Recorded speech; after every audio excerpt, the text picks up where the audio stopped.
Sound Candy Talk Live News.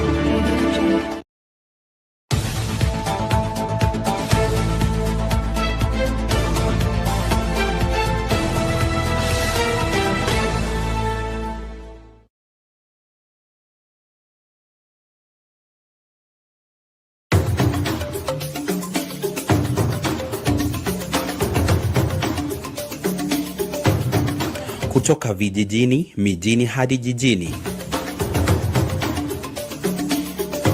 Hii ni Sound Candy Talk Live.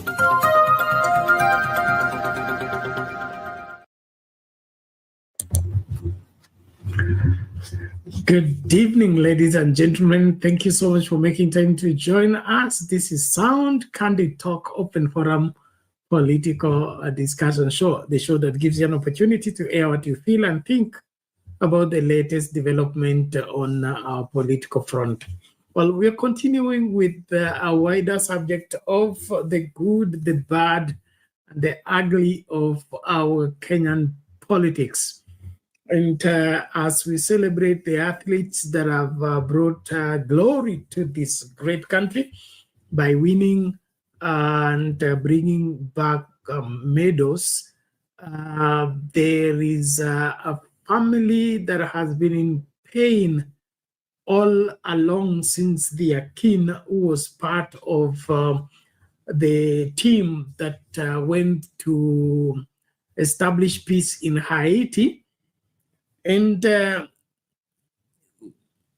sad aspect is that he is dead, or rather has been confirmed dead.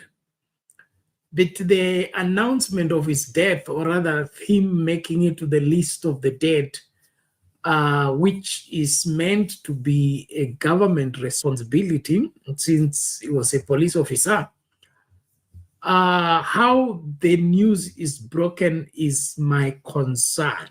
And I believe a concern for each and every other right-thinking Kenyan.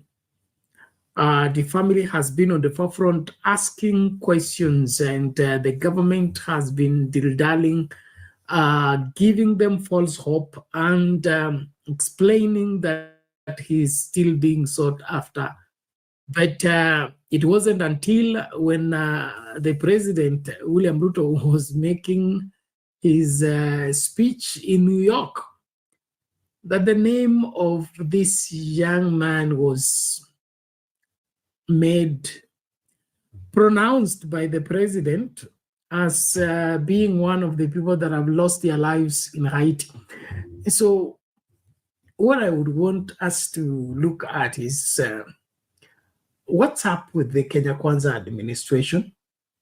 Because a police officer dying in the line of duty is not a secret, and is not anything that is supposed to be mishandled. How come it was until the president goes to the New York, the UNGA conference, is when now this pronouncement of this young man having been dead is made? Is it that the president got the information while he's on a flight to New York, or what happened? What I believe and what needs to be done, according to my limited understanding, is when something like that happens, the people responsible are given the information, and then the information is not to be given to the public until the immediate family members have been informed. That is traditionally what I know is done, whether the person was in the army or was in the police force. That's what I know happens. Now, this other one that you hear it from the president when he's addressing international media, I mean international conference, is unheard of. So what is it that is out of joint with the Ruto administration? That even handling the death of a police officer is a challenge to this government. I mean, where's decency? Where is humanity to this? That the family learns it from the president when the president's addressing an international conference?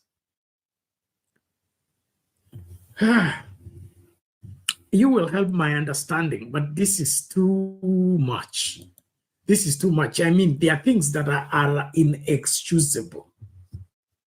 Even if that is the case, the police is not one person, and the police operatives, all of them are not in the New York. If the president knew he's going to make that mention, why couldn't he inform the concerned parties here? The IG is here, deputy IG is here, DCI is here, the police commanders are here, OCS and wherever OCBDs are available. Why couldn't he dispatch the team to go and inform the family before the time for the speech, so that it doesn't come to the family as news when they don't have the information directly from the government?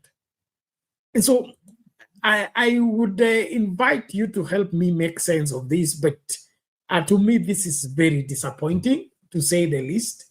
We have experienced people in the Kenya Kwanza administration. Musalia Mudavadi has been minister all along in the KANU government, Moi government, KANU government. You know, he's been in government, he knows public life. You all remember the demise of the CDF, the chief of the defense force, when he passed on in a plane crash. What happened? The information was held. There was, scanty information.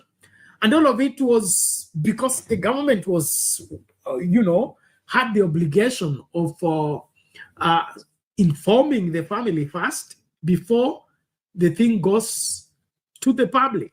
So what is this about Haiti? Is Haiti a place for executing our police officers? Is it a personal project of William Ruto and the American government? Or what is this about Haiti that everything is secretive and everything is, kept close to the chest, lest the cat gets out of the sack? I would invite everybody as we start this conversation, the good, the bad, and the ugly of our politics. I really want us to scrutinize things and get to the bottom of the same, other than just the shallow analysis that is speculative and wants to give a certain, mentality or thought pattern. Let's get to the bottom of how things ought to be done. Is this how, William Ruto values and respects our police officers? Is he offside? If he's offside, let's call him to order, because I don't see any reason, justifiable reason, why the family of a police officer, this is not just an ordinary Kenyan. This is not a Kenyan who had gone, even if it's a Kenyan who had gone for tourism or just exploring. When he dies, there is how things are to be done. So why is William Ruto informing the family or letting the family learn about the demise of a police officer who is their kin from the media, and not just from the media, international media, without background information, without backup information? And now the family is forced to go to court and, seek details of what transpired to the wherever disappearance and death of their kin. This is a matter that I would that we all give close attention to, because this kind of excesses by the government, this kind of negligence by the government are the leeway that results into dictatorship, that results into lack of accountability, and will have lives just disappearing and learning of it when the president makes a maiden speech somewhere else. this ought not to be the case. I expect you to be part of the conversation. Please, karibisha mtu tumakinike pamoja. Let's just get that story so that we begin on that note of scrutinizing these things. But to me, I'm a very disappointed person by this government, and it doesn't smell good.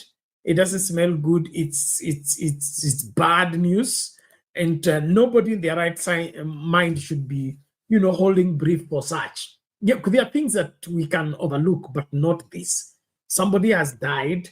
Let due process be followed. And if it is impossible to follow the due process, then let there be proper explanation. Just courtesy, a little courtesy won't hurt. Send the police officer. You can't even call the police station next to their family and let them be informed, because the president is going to talk about this. Let us deal with it before it goes on air. That is what I know should be taking place. But this other one of, it's not even Juakali. The village does not operate like this. This William Ruto and team are disappointing. Let's hear the story and then we come back to break it down. Thank you so much. Nakaribisha mtu tumakinike pamoja. Asante sana watu wa TikTok, hizo likes tafadhali tumakinike na kukaribishana.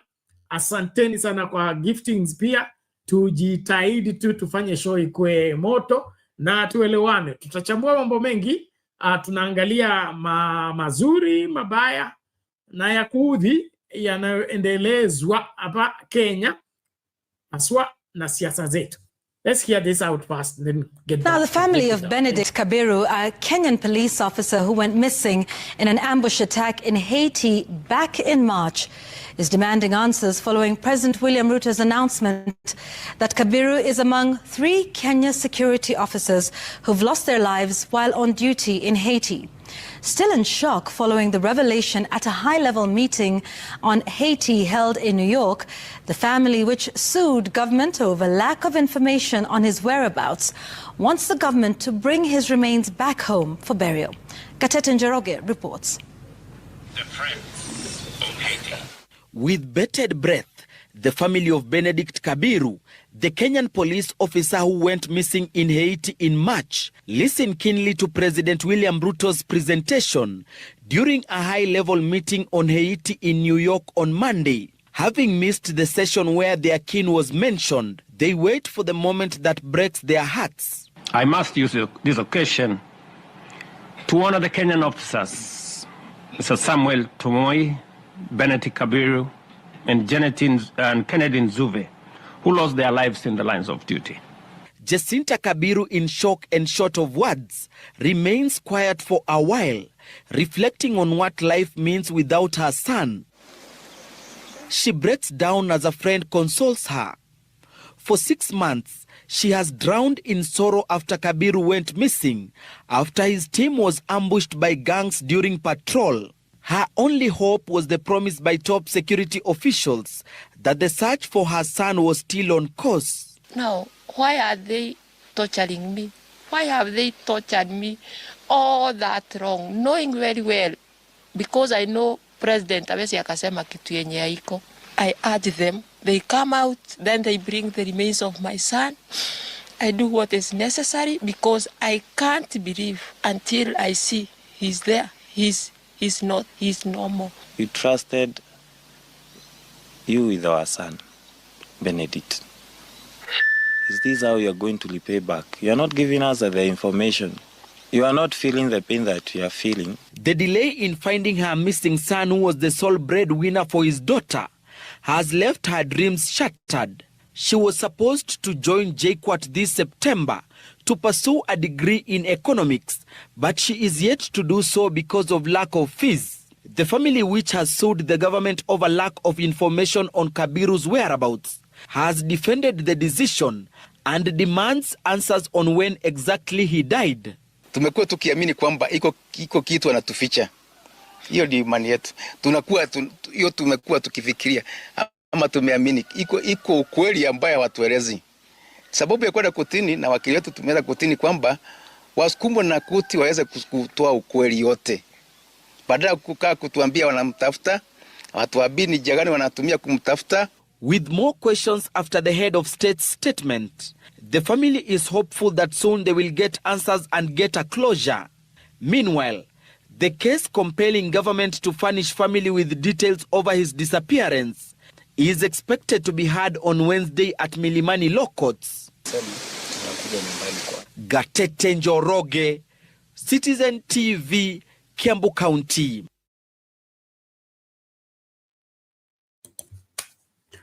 Okay, there you have it, the sad reality of the demise of a police officer. And in unclear circumstances, the government that is supposed to do due diligence and, of course, help the family come to terms with what would have taken place seems to be adding salt to injury by informing the family, not even informing the family, letting the family learn about the demise of their kin from the media.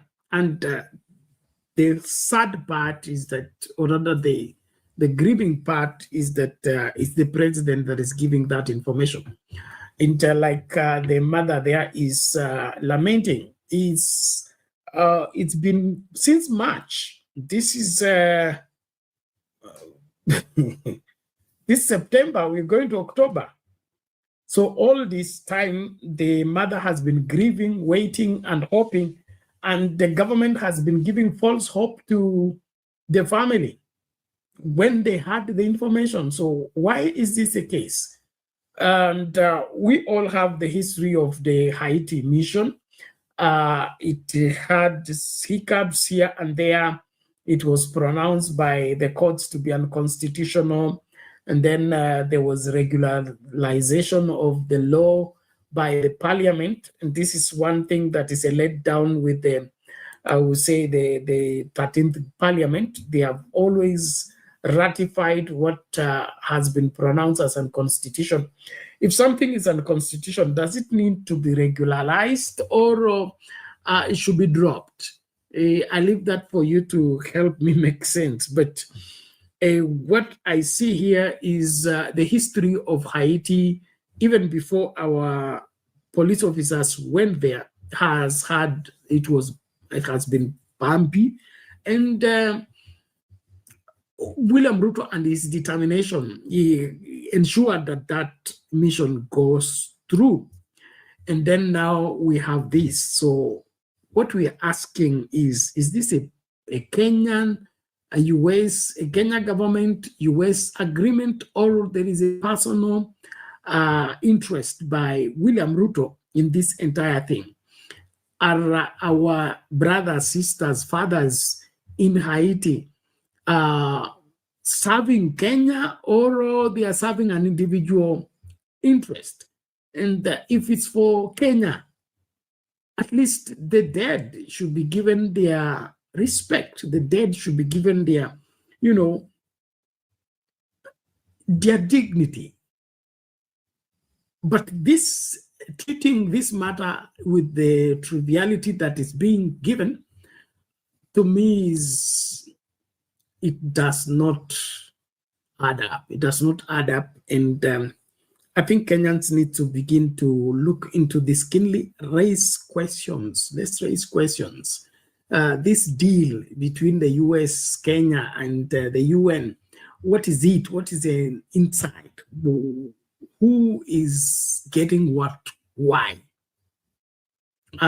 We at times, as Kenyans, we become too soft, and we take it easy to a government until now the government begins to abuse us without us even noticing it. Of everything to manage, funeral should be the easiest one to do for any government. So, do you support the William Ruto administration in the way they have handled the Kabiru case? I don't know what you think about it. Please weka hapo kwa comments, tutaweza kushare na kushirikiana. Nasubiri wavyele wetu hapa waje tukazungumze masuala haya mazuri, mabaya na ya kuudhi yanayo whatever yanayofanya nini tendeka hapa Kenya, na haswa yakihusisha siasa zetu.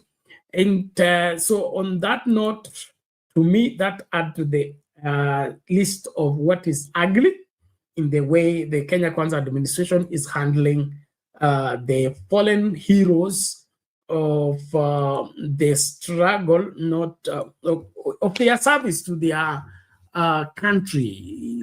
Let's not do that. Let's not do that. Well, we'll be switching gears, ladies and gentlemen. Karibu kwa show kila moja. Karibisha mtu, usitazame kipindi peke yako, tumakinike kukaribishana na tukue mstari wa mbele kusema yote ambayo tunapaswa kuyasema. Kwangu mimi hapa ni kubaya na tupaswi kuendelea hivi kama Wakenya. Kenya ni nchi ya heshima na tunapaswa kuheshimu haswa ndugu zetu ambao wameaga. Tusicheze mchezo. Hii ndio inakwenda moja kwa moja na ile swala tumezungumza hapa kuhusu Sakaja na mili ambayo imehifadhiwa magafani Nairobi, ambayo wanasema wanaenda kuzika hao kwa sababu hakuna amekuja kudai mili. Hii ni mojawapo ya hiyo, inaonekana hiyo ni hiyo attitude ya kutoheshimu wafu na kutojali wa Kenya. Mkenya anapaswa kuwa dhamana haswa kwa serikali. Yes, Mkenya anapaswa kuwa dhamana kubwa sana haswa kwa serikali. Hii tabia ya serikali kuchukulia hivi masuala yanayohusu raia na yanayohusu raia ambao wameaga, it's not a good thing. It's not a good thing. I'm not in any way advocating for, of course, of stretching the matter of the dead, but the dead should go to their grave in dignity, not in dishonor, especially when it is now alleged that those bodies are as a result of police brutality, or as a result of them being slain in the protest.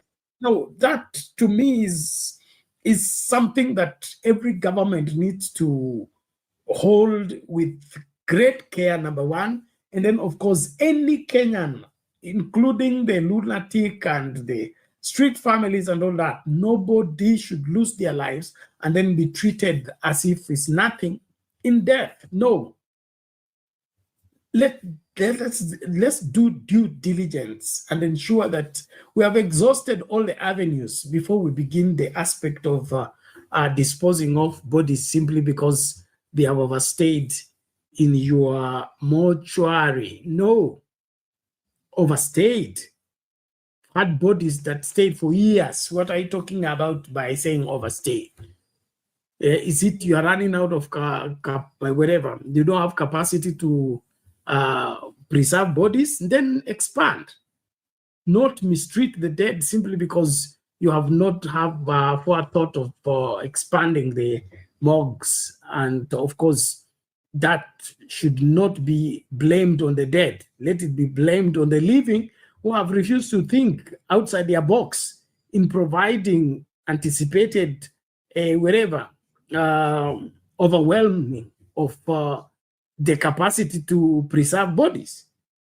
So the county government should not be talking to us about disposing of bodies because they have not been claimed. That's not enough reason. And so we can see the same attitude with Sakaja. It seems to be the same attitude with Ruto. And it looks like it's the Kenya Kwanza policy. Mistreat the dead, kill the living. This is not it. This should not be encouraged at all. And so I will invite the rest of Kenyans, let's reject this wholesale completely. And to me, the president owes this country an apology, because Kabiru is not just for that family. It's a Kenyan soldier that died in the line of duty, and the way they have handled that particular case is not impressive at all. And so we expect an apology from the government officially, and then of course there should be a proper compensation to the family. Yes, compensation. 6 months of torture. 6 months of waiting. When you have the information and you're keeping that information from the king, no, this is bad. Well, thank you so much. Let's keep moving. Nakusubiri hapa wale ambao mnakuja tuchambue siasa kwa pamoja. Usicheze mbali. We take a short break. We come back with another story on how Kenya is good, bad, and ugly, especially touching on the politics of the day. Karibisha mtu, tunapochukua break kidogo tunarejea na story nyingine. Kuna hapa story ya Shylock, kuna story ya one term ama two term, na masuala ya Raila Odinga kusema kwamba ODM iko na candidate.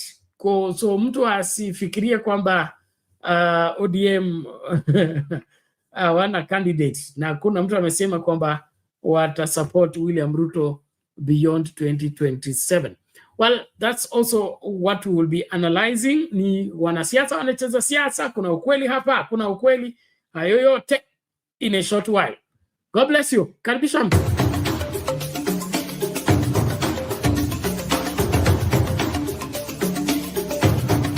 Kutoka vijijini, mijini hadi jijini. Hii ni Sound Kanti Talk Live.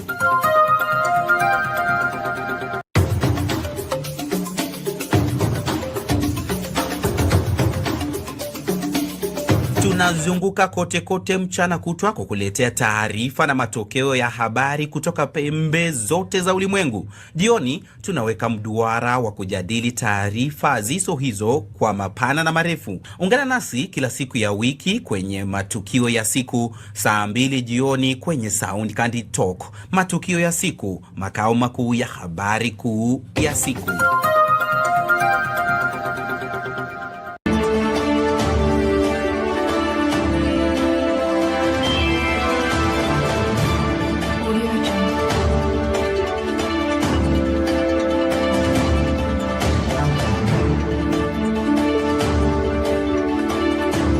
Sound Kanti Talk Live News. We also work on creating documents, feature stories, explainer videos, 3D animation, and anything media related. We also offer consultation on media related topics. Our work is timely, professional, and very affordable. So talk to us, soundkanditalk@gmail.com, or you can call us on 07 18 45 45 85. You've dreamed about the perfect wedding, the dress, the vows, the happily ever after. But let's ask the most important question. Before you say I do, are you truly ready for the lifelong commitment that comes after the honeymoon period fades? Bernard Ngozzi's groundbreaking ebook, Are You Marriage Ready?, is the ultimate guide to building a successful, lasting marriage. This isn't just another relationship book, it's a heart-to-heart conversation that prepares you for one of life's biggest decisions, getting married. Are you choosing love or just infatuation? Are you building a marriage or just planning a wedding day? Reading this book was a game changer. I realized I wasn't as ready as I thought, but now I'm on the right path. Don't wait until it's too late. Invest in your future. Download Are You Marriage Ready today. Link in the description below. Your future spouse deserves the best. Are you ready? At a university. Now tonight, a section of Kenyans have expressed frustrations at the hands of punitive Shylocks, moneylenders who offer quick loans only to swoop in and seize property as collateral. Most victims say these ruthless lenders never listen to pleas, disposing of people's hard-earned belongings without room for negotiations. Lennox Sengre with that story. Kenya's dwindling economy has cast many into the fangs of merciless creditors. Modern-day Shylocks whom even Shakespeare, Merchant of Venice, would have judged for the second time.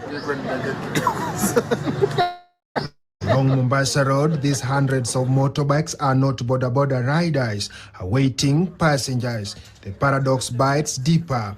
They are the silent monuments of Kenyans who defaulted on loans, their dreams seized, their sweat repossessed, their hopes auctioned here to recover money.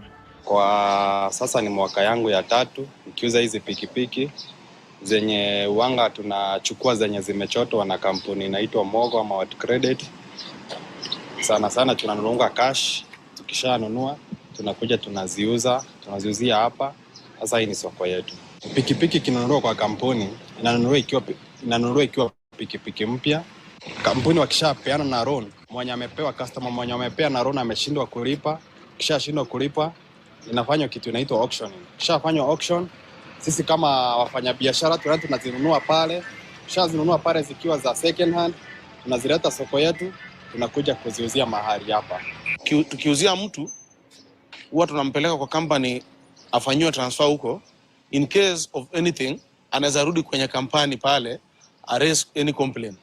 A man torn between a grief and despair, Boniface narrates how he purchased a vehicle through a company known as Mogo, a credit facility famed for loaning motorbikes and cars. So I happened to kupata hawa online adverts za Mogo, walikuwa nauza hizi gari zao on credit. So I decided, due to movements za wife yangu, nikamchukulia kagari Nissan model Tiana. Ilikuwa wanauza karibu 1.50 M. Wakaniitisha deposit ya 200, nikaona yenyewe hii ni deal fiti, acha nichukulie wife aache kuteseka juu kupeleka mtoto shule and stuff. Kila month nilikuwa nalipa close to 89,000. Then tragedy struck. His wife was involved in an accident with the same car. While she lay on the hospital bed, the vehicle was impounded by Mogo, leaving him helpless, shattered and abandoned. Mogo walikuwa na insider anawapatia updates. Juu unaona nilihold hiyo process ya kulipa hiyo loan. So hao makarawa huko hivyo wakaniambia juu kesi inaenda kuisha, tutakureleasea gari. Kidogo kidogo hiyo kesi ya kwenda gari kesi iende ikuwe imalizike juu tulikuwa tushasort na complainant. Mogo akasubmit document zao za kusema gari si yangu. Zadok Okello's lamentation is no different. Once a proud owner of a Tiana car, he faithfully paid his loan for 17 months. Hiyo month nyingine unaambiwa dola imepanda, pesa imepanda. The other month tena unasikia dola imepanda, so rates zinaendelea kupanda. So ilikuwa ni ngumu kwangu. Kulingana na budget yangu ya kila mwezi, nilikuwa naona kama nakimbia nje ya budget. So niliwapea gari, niliita mmoja wao, vile nimuita alikuja, nikamweleza pali niko, akakuja nikampea gari na kifunguo. Nikamwambia gari enda nayo. Vile alienda na gari sikufuatilia because nilifeel ni kama kuna vile roho yangu imerudi kawaida because juu ya hiyo pressure na nini. From the sea of the sorrows flooding the social media, border riders emerge as the most ravaged. Benson Bigedi and David Wanyonyi, once hopeful breadwinners, now recount how their lives took a tragic U-turn. Sasa for instance, nilikuwa nimebakisha siku 3 ndio niweze kulipa hiyo loan ambayo nilikuwa nimechukua. Na arrears ambayo niko nayo ni shilingi 6,000. So nimeenda na the 6,000 niweze kukilia arrears, na hizo siku 3 nilipe vile huwa nimelipa installment. Lakini wakaniambia kwamba lazima ukilie ile deni ambayo uko nayo na sisi yote ndio uweze kutoa pikipiki yako. Alafu hawapeani notice wakikuja kuchukua pikipiki. For example, leo hii umekuja ukachukua pikipiki ikapelekwa mpaka huko. Unaona wakuambii hii pikipiki wanaendesha kwa wenyewe, but wanakifika watakuwekea charges. Wanasema libebwa na lori ama breakdown. KTN fact-finding mission uncovered the catch. At the doorstep, flashy posters promise you have a motorbike, then you get up to 200,000 Kenya shillings.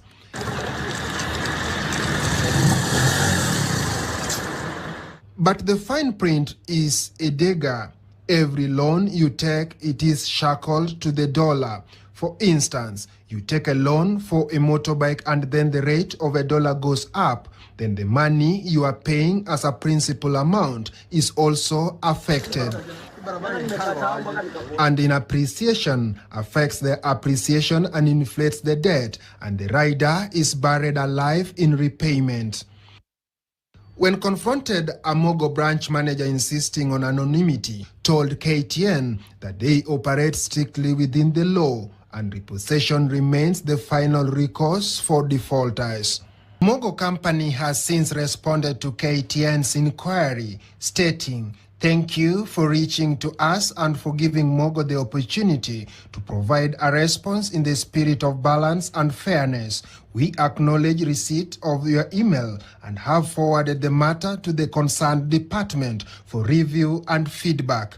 We shall revert with an official response in due course." End of quote. But the big question remains, is there a hidden agreement between the government and the creditors? For in the past events, senior government officials were seen inaugurating apps alongside these very companies. And so, the question that bounds, are Kenyans being preyed upon with the blessings of those sworn to protect them? Lennox Sengre, KTN.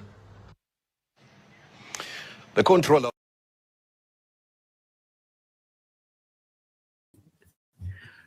Okay, there you have it, ladies and gentlemen. Wakenya wako taabani na wanaopeana mikopo, na sababu ya mkopo ni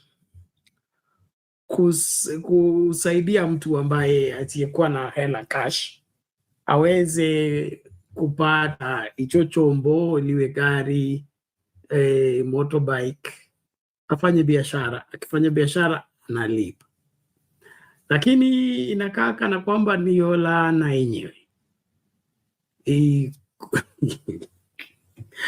Nimepata story mingi tu ya haswa watu wa motorbike. Unalipa ikisalia mwezi mmoja ama miwili, hiyo bike yako itaibwa, yani kwa njia ambayo isiyoeleweka. Unaibiwa bike. Kuna time ilikuwa nimepatia kijana moja, nilikuwa na kazi fulani, kwa nataka ende kunichukulia mzigo sehemu fulani alafu anilete, and then tukawa tumekubaliana. Sasa kuamka asubuhi mahali aliweka bike haipo, na bike ilikuwa huo ndio mwezi wa mwisho. Amelipa vizuri, ako karibu kulipa, yani ile unalipa ya mwisho, sasa bike iko yako kabisa kabisa. Huo usiku aieleweki vile bike ilikujiwa ikachukuliwa. And so we have this attitude that Kenyan lenders wanajiita Shylock wako nayo, ni kama ni kuibia tu wa Kenya, yani ile ya wizi wa ngawira ya kunyakua ama just make Kenyan lives miserable. And this to me doesn't sit well. And then you see from this story, the government is in the picture. In some of those Shylocks belong to so-called VIPs or VVIP, very, very important people in the society. And to me, this is part of what is, bad and ugly in our country. Because there is no need of you misusing people's lives, misusing people's time. You know you don't want to make them successful. You know you don't want to enhance their livelihood. Like right now we have this debate on the betting. Okay, we have those who are pro betting machines, others are anti betting, and so there is the, of course, short-term benefits into engaging into that, but the long-term consequences are something that the government should have a mechanism of managing the same. Because the moment we open space for gambling, and then gambling becomes our culture, what is going to happen to our future generations? And then we open it to our children. Is that how you want the government to, the country to be run? And so I would in my own personal opinion, something needs to be done about the aspect of the harassment of Kenyans and, of course, these loan providers. As much as loans are healthy and necessary, especially for the growth and expansion of the economy, let that be done with genuine, aspirations, not this punishing. You punish somebody because he came for a loan to you, or rather came to take a loan from you. The loans are not supposed to be a punishment. They are not supposed to be an imprisonment. They are vehicles for advancement, vehicles for development. And so what this Shylock thing that is happening to me, it looks criminal. It looks criminal. It looks dirty. And something serious needs to take place about it. We can't be a country where somebody has sacrificed, given he denied himself everything, paid this particular loan through thick and thin. Then when he's just about to get relief, something happens, and then you don't want to understand. You don't want to understand. Somebody has paid, let's say the loan was 18 months. He has paid 15 months, remaining 3.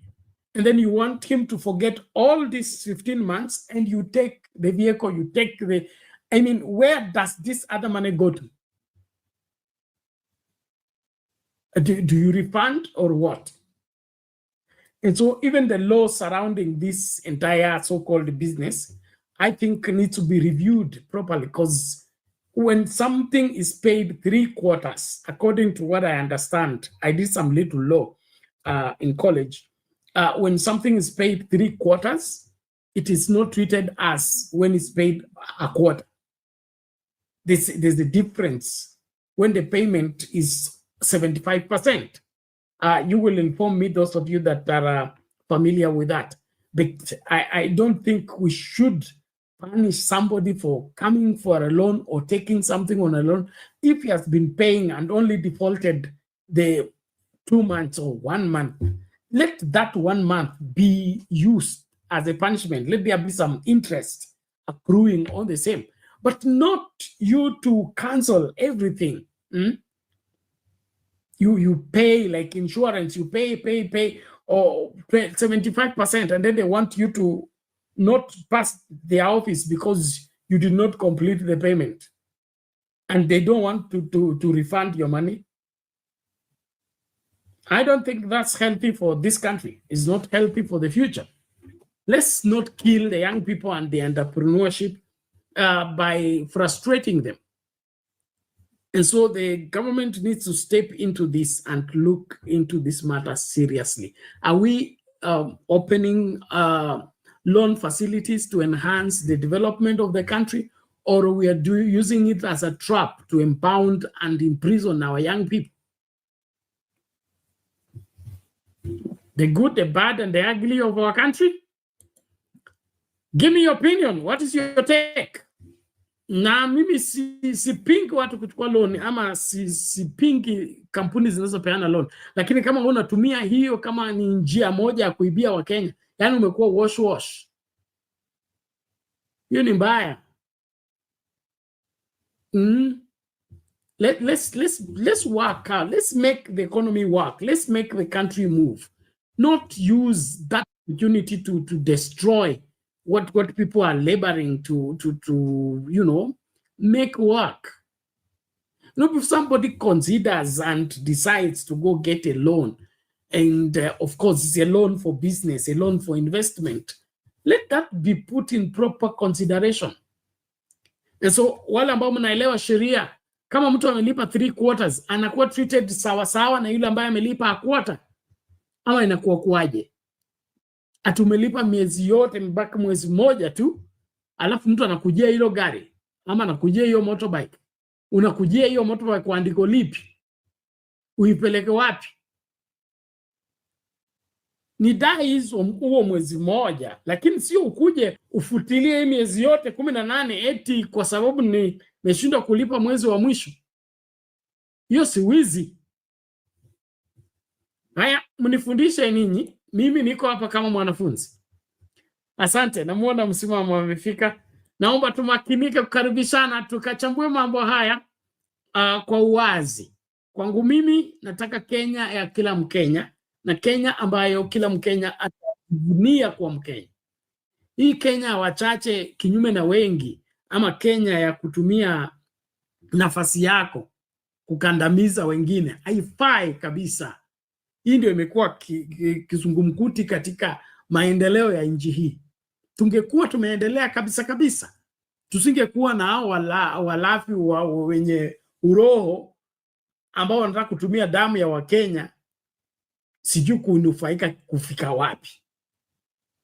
What do you gain into that? It's another sad story of we'll be looking at that later on, of mama that seems to have been killed by foreigners in this country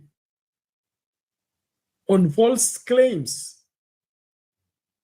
I mean, we don't have boundaries anymore. We want to do anything. No. Let Kenyans rise up and say no to this thing. Now, I believe, in my opinion, our country is under siege and we need to recover it from these people who have held it, who have taken it hostage, be it the loan givers or the political class or this VVIP that are regulating how much money should be in which pocket and how much money should not enter into any other person's pocket. Well, tumakinike, masaa ndio haya yanaendelea. Naomba tafadhali kama una point weka hapo kwa comment section ama njoo kwa studio directly, link nishaweka kwa comment section.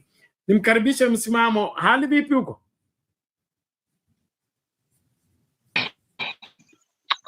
Hali salama ndugu yangu. Asiwe hapo studio.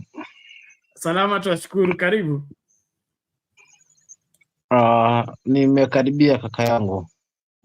Nimekaribia tena. Japo nimeingia kuchelewa, mambo mengine mawili matatu yalikuwa yamenipita.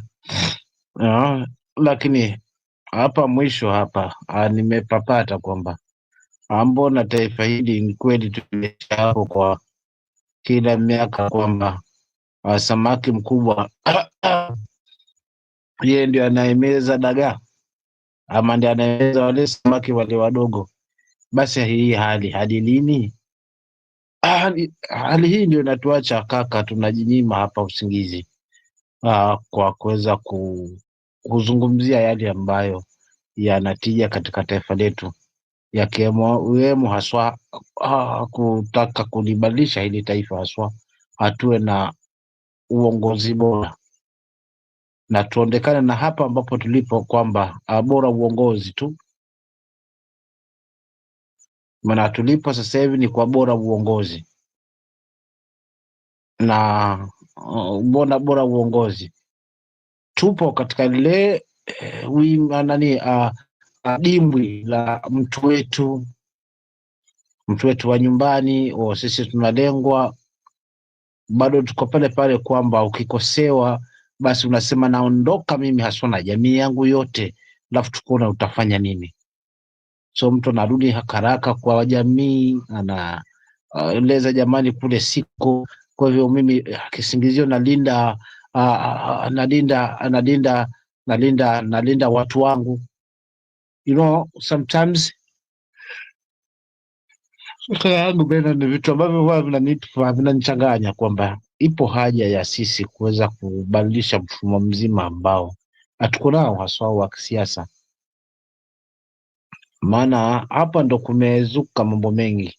Haya ulikuwa unasema kwamba inashangaza, yani miezi yote unakuwa umelipa mkopo, mwisho wa siku nyingi ndio ambazo umepeana, mfano imebakia ni mwezi mmoja ama kumebakia tu pesa kidogo, jamaa wanakuja wanabeba kama ni motorbike wanaenda nayo, kwa sababu si makubaliano. Ni wizi, si kwamba ni wizi kweli, si uongo kaka.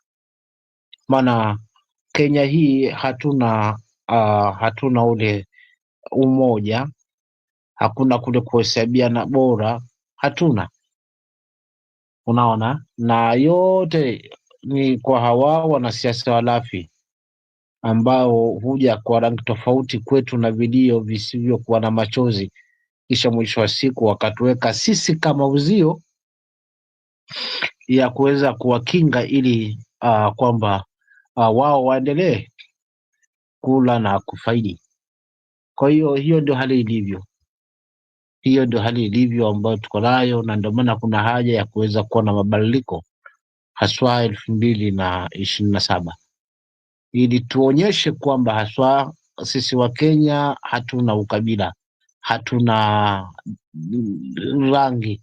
Haja yetu ni kuona kwamba rasilimali zinapata kutunzwa, Mkenya anamhesabu bora Mkenya mwenzake, na kiongozi pia anafanya ile kazi ambayo Mkenya amemtuma kumweza kumwalikisha katika nyadhifa tofauti za kiongozi.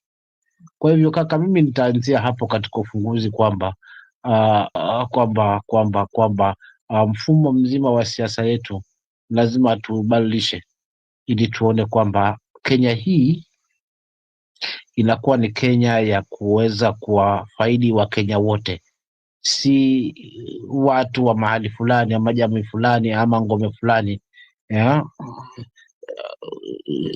Hapo at least tutakuwa tumekuwa na tija zaidi. Nitaachia hapo kaka yangu Ben kwa ufunguzi. Matumiko na yeye hapo. Asante, msimamo, utangulizi mzuri na masuala nyeti hapo ambayo ni muhimu kuyafikiria, na kama kuna kitu ambacho ningependa sana kusisitiza ni kwamba tuanze kufikiria kwa kina kama Wakenya,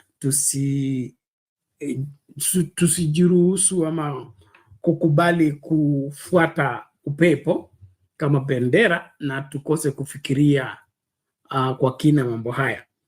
Na ili swala la mikopo kuwa laana ama mikopo kuwa sasa badala ichangie maendeleo ya nchi, inachangia wizi na inachangia kudhulumiwa kwa wengi wa Wakenya. Hakuna haki ya Mkenya, hakuna haki ya anayekopa mkopo. Sheria ziko tu za kutetea wanaokopesha. Hakuna sheria ambayo inalinda yule amekopa. Hiyo sheria ilitungwa wapi? Kwamba inaangalia tu side moja. Hili ni suala ambalo Wakenya wengi wameingizwa katika umaskini kupitia masuala kama haya, na ili nakwenda moja kwa moja kwa wabunge wetu. Uenda bunge unatunga sheria na sheria inasimamia mtu mmoja na unaendelea tu, jana ufikirie, hujali. Kwa nini? Nilikuwa nafikiria kama kuna uwekwa sheria inakuanga both sides. Mwenye kupeana loan hela yake ilindwe, na mwenye kuchukua loan naye pia haki zake zilindwe. Huwezi kuwa umelipa 90%, imebaki 10%. Alafu unataka kutuambia tusahau 90% kwa sababu ya 10%. Where does that work? Is that normal? So let's not be pretending at tunatengeneza inji, tunaleta maendeleo, kumbe ni sisi ndio tunachimbia umaskini. Yes, msimamo ulikuwa unasemaje? Mazena tamausha ni last week, ni siku 3 zilizoisha, yani haya mambo yalikuwa nitokea haswa, nilikuwa na nduthi hapo ya mkopo. Kumbuka chochote cha mkopo huwa kina riba kubwa, lakini kwa sababu kinampa matumani aliyomnyonge kuweza kulipa kwa taratibu hadi aweze kumiliki, si vibaya. Lakini hii sheria kweli ni jambo ambalo linaumiza wengi. Unakuta mtu ameng'ang'ana, imefika mahali mwingine amekwama kwa njia moja ama nyingine. Sasa hana jinsi isipokuwa ni kusarenda, kwa sababu wao wakiingia kwamba huo si makubaliano yetu, kwamba hakuna kukosa. Ukikosa sasa katili kama hiyo, unakuta kweli mtu amelipa 90% ya bidhaa hiyo, lakini mwisho wa siku unakuta imeenda. na ukitazama kweli haswa ubovu uko katika bunge letu, haswa bunge letu hili kwanza la 13, bunge ambalo ni la kufanya kupangiwa kipi wapitishe, sheria ipi waipindishe kwa ajili ya kufeva mtu fulani. So hii hali tunakosa hata mtetezi haswa katika masuala mazima na haya masuala ya mikopo, na si mkopo tu edha wa pikipiki, lakini mikopo mingi ambayo inapeanwa unakuta riba kwanza iko juu, na mtu atang'ang'ana amalizane, pengine hata anaweza kama maliza mkopo, lakini zimebaki pesa kidogo, lakini wanaweka na ile wanaita arrears. Usipolipa arrears inazidi, yani wizi juu ya wizi juu ya wizi juu ya wizi. Unaona, mwisho wa siku mtu anakwama, bidhaa ile inachukuliwa na hakuna mtu yenye ambavyo unaweza fanya kwa sababu ni makubaliano yenu. So kwa kweli hii hali haileti usawa, haileti usawa. Unajua ingekuwa kuna sheria ambayo ina favor both, mtu pia anaweza akaenda mahali akacomplain akasema jamani, ni kweli lakini hali yangu ni kama hii, nimejitahidi nimelipa hii 95%, imebaki 5%, na kumaanisha kama ni 95% imebaki 5%, kwamba huyu mtu ashamiliki, alipotoka ni mbali, sasa alipobaki ni padogo. Lakini je, yupi wa kututetea?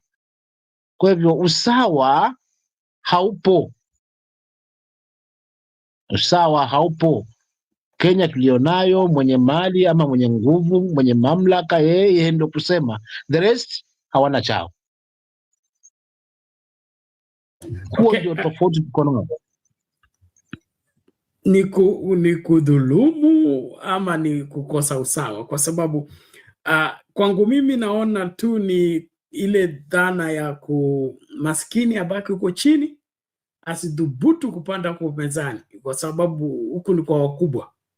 Hii bwana mkubwa na bwana mdogo tumeirithi kutoka kwa ukoloni, na inaonekana ndio furaha ya wengi ambao wanafurahia umaskini wa wengine, hivi kwamba walete pretend kwamba ni kama wameleta biashara karibu, lakini hiyo biashara imekuwa ndoano.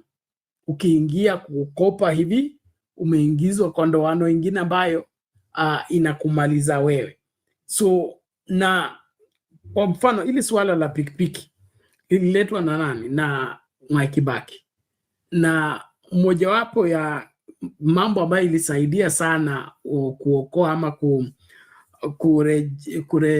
what is the Swahili name, kufufua uchumi, kwa sababu ulikuwa umekufa chini ya Moi, ilikuwa hizi pikipiki zikija anazifanya zinakuwa duty free, okay, ili bei isikuwe juu sana, ili watu wengi wapate nafasi ya kuchukua na waitumie kufanya biashara, na katika kufanya biashara wana multiply resources.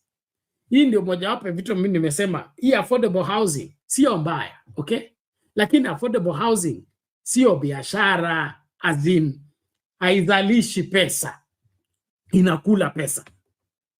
Kibaki alileta tuktuk, akaleta pikipiki, ili kila kijana na kila mmoja anaingia anaanza kutengeneza nini? Hela kwa kufanya kazi ya mikono. Lakini jengo ukishajenga likasimama hapo ilo jengo halitanunua nyanya liuze. Ilo jengo it will not generate money, it will only be there keeping the money you invested in. You used 12 million to build this particular building, and that building is not daily generating anything. If it is anything, ni wapangaji waingie alafu waanze kufanya ni kulipa hiyo rent, na ukishakubali kwamba wanalipa ni 10,000 kila mwezi, itakaa hivyo maybe for 2 years 3 years before it is revised. Different from yule mtu ameenda kuchukua motorbike, anatumia kila siku, anatengeneza pesa kila siku, so kujumulisha hiyo hela ina grow haraka kwa sababu is generated every day, other than putting 12 million in the wherever 12 billion in the building, and that 12 billion will take another 12 years to recover it. I don't know if I'm making sense. So hili swala la walivyonavyo wanatumia kuwafungia wasiokuwa navyo, sioni kama ni ajali, ni kitu ambacho kimepangwa vizuri, kikapangika ili watu fulani wafungiwe kuingia sehemu fulani, na hiyo ni ukoloni tu, sioni kama kuna jina lingine.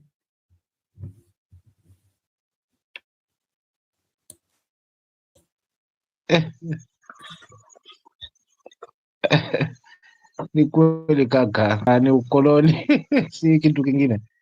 Hiyo ndio hali ilivyo, kwa sababu haswa wapo wamesema vilivyo, na naunga mkono kabisa kwa sababu masuala haya ya nyumba. Yani kwanza inanikumbusha ile wakati unaambiwa tumetengeneza kazi kwa vijana.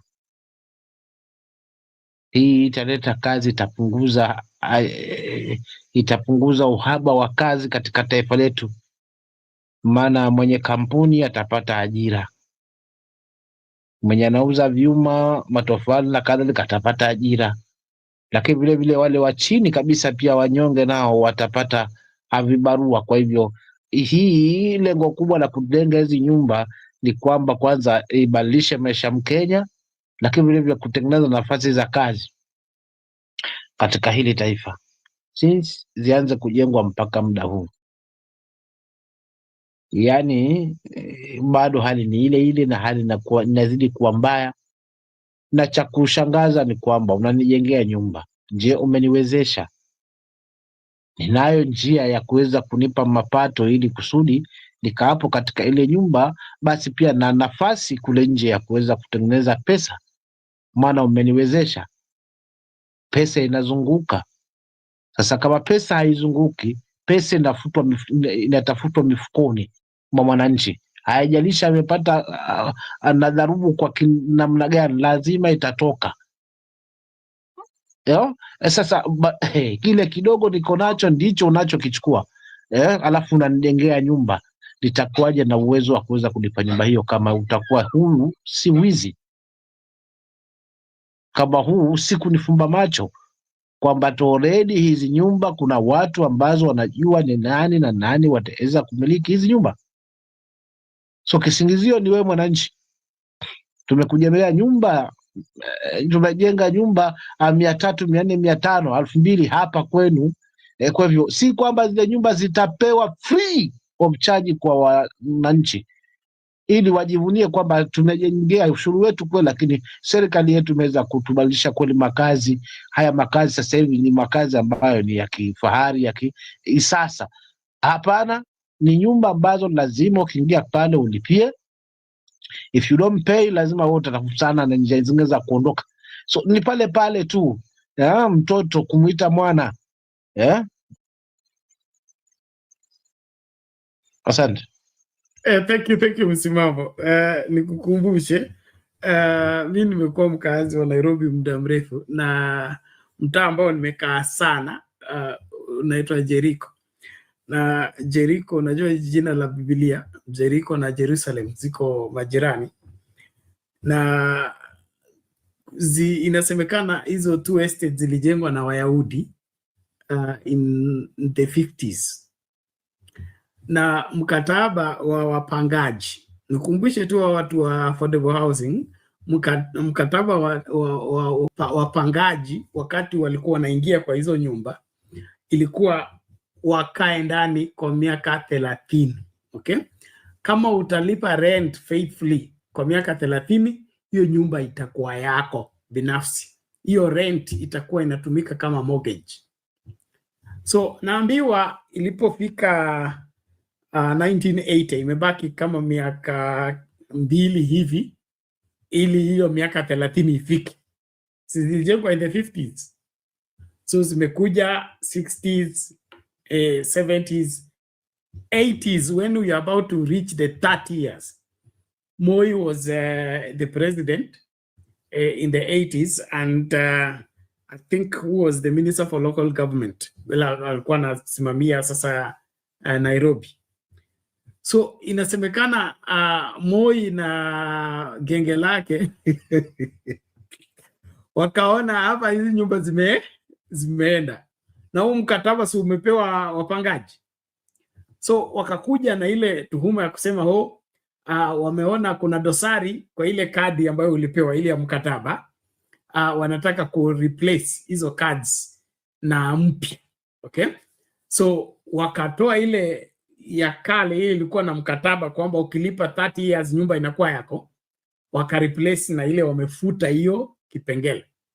Ndiposa saa hii this 2025 zile nyumba zilikuwa za wenyewe ama zimefanyikwa za binafsi in 1980. Saa hii bado ziko kwa city county na bado wanachukua nini? Rent. So mimi sitastuka wakati hawa watu wameingia kwa affordable housing wataambiwa tulikuambia ulipe, na kama vile Shylock inafanya umelipa miaka 7 ukashindwa kulipa hizi zingine, basi we hama tulete wale ambao wanaweza kulipa, wafanye nini? Waingie ndani. So mimi naona hii ni another Shylock. Mnisamehe lakini sioni kama hapa kuna nyumba mtu amepewa.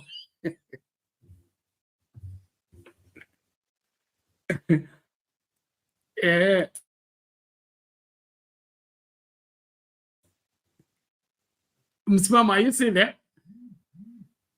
Yeah, I'm still here. Ni kweli kabisa kaka, ni kweli kabisa.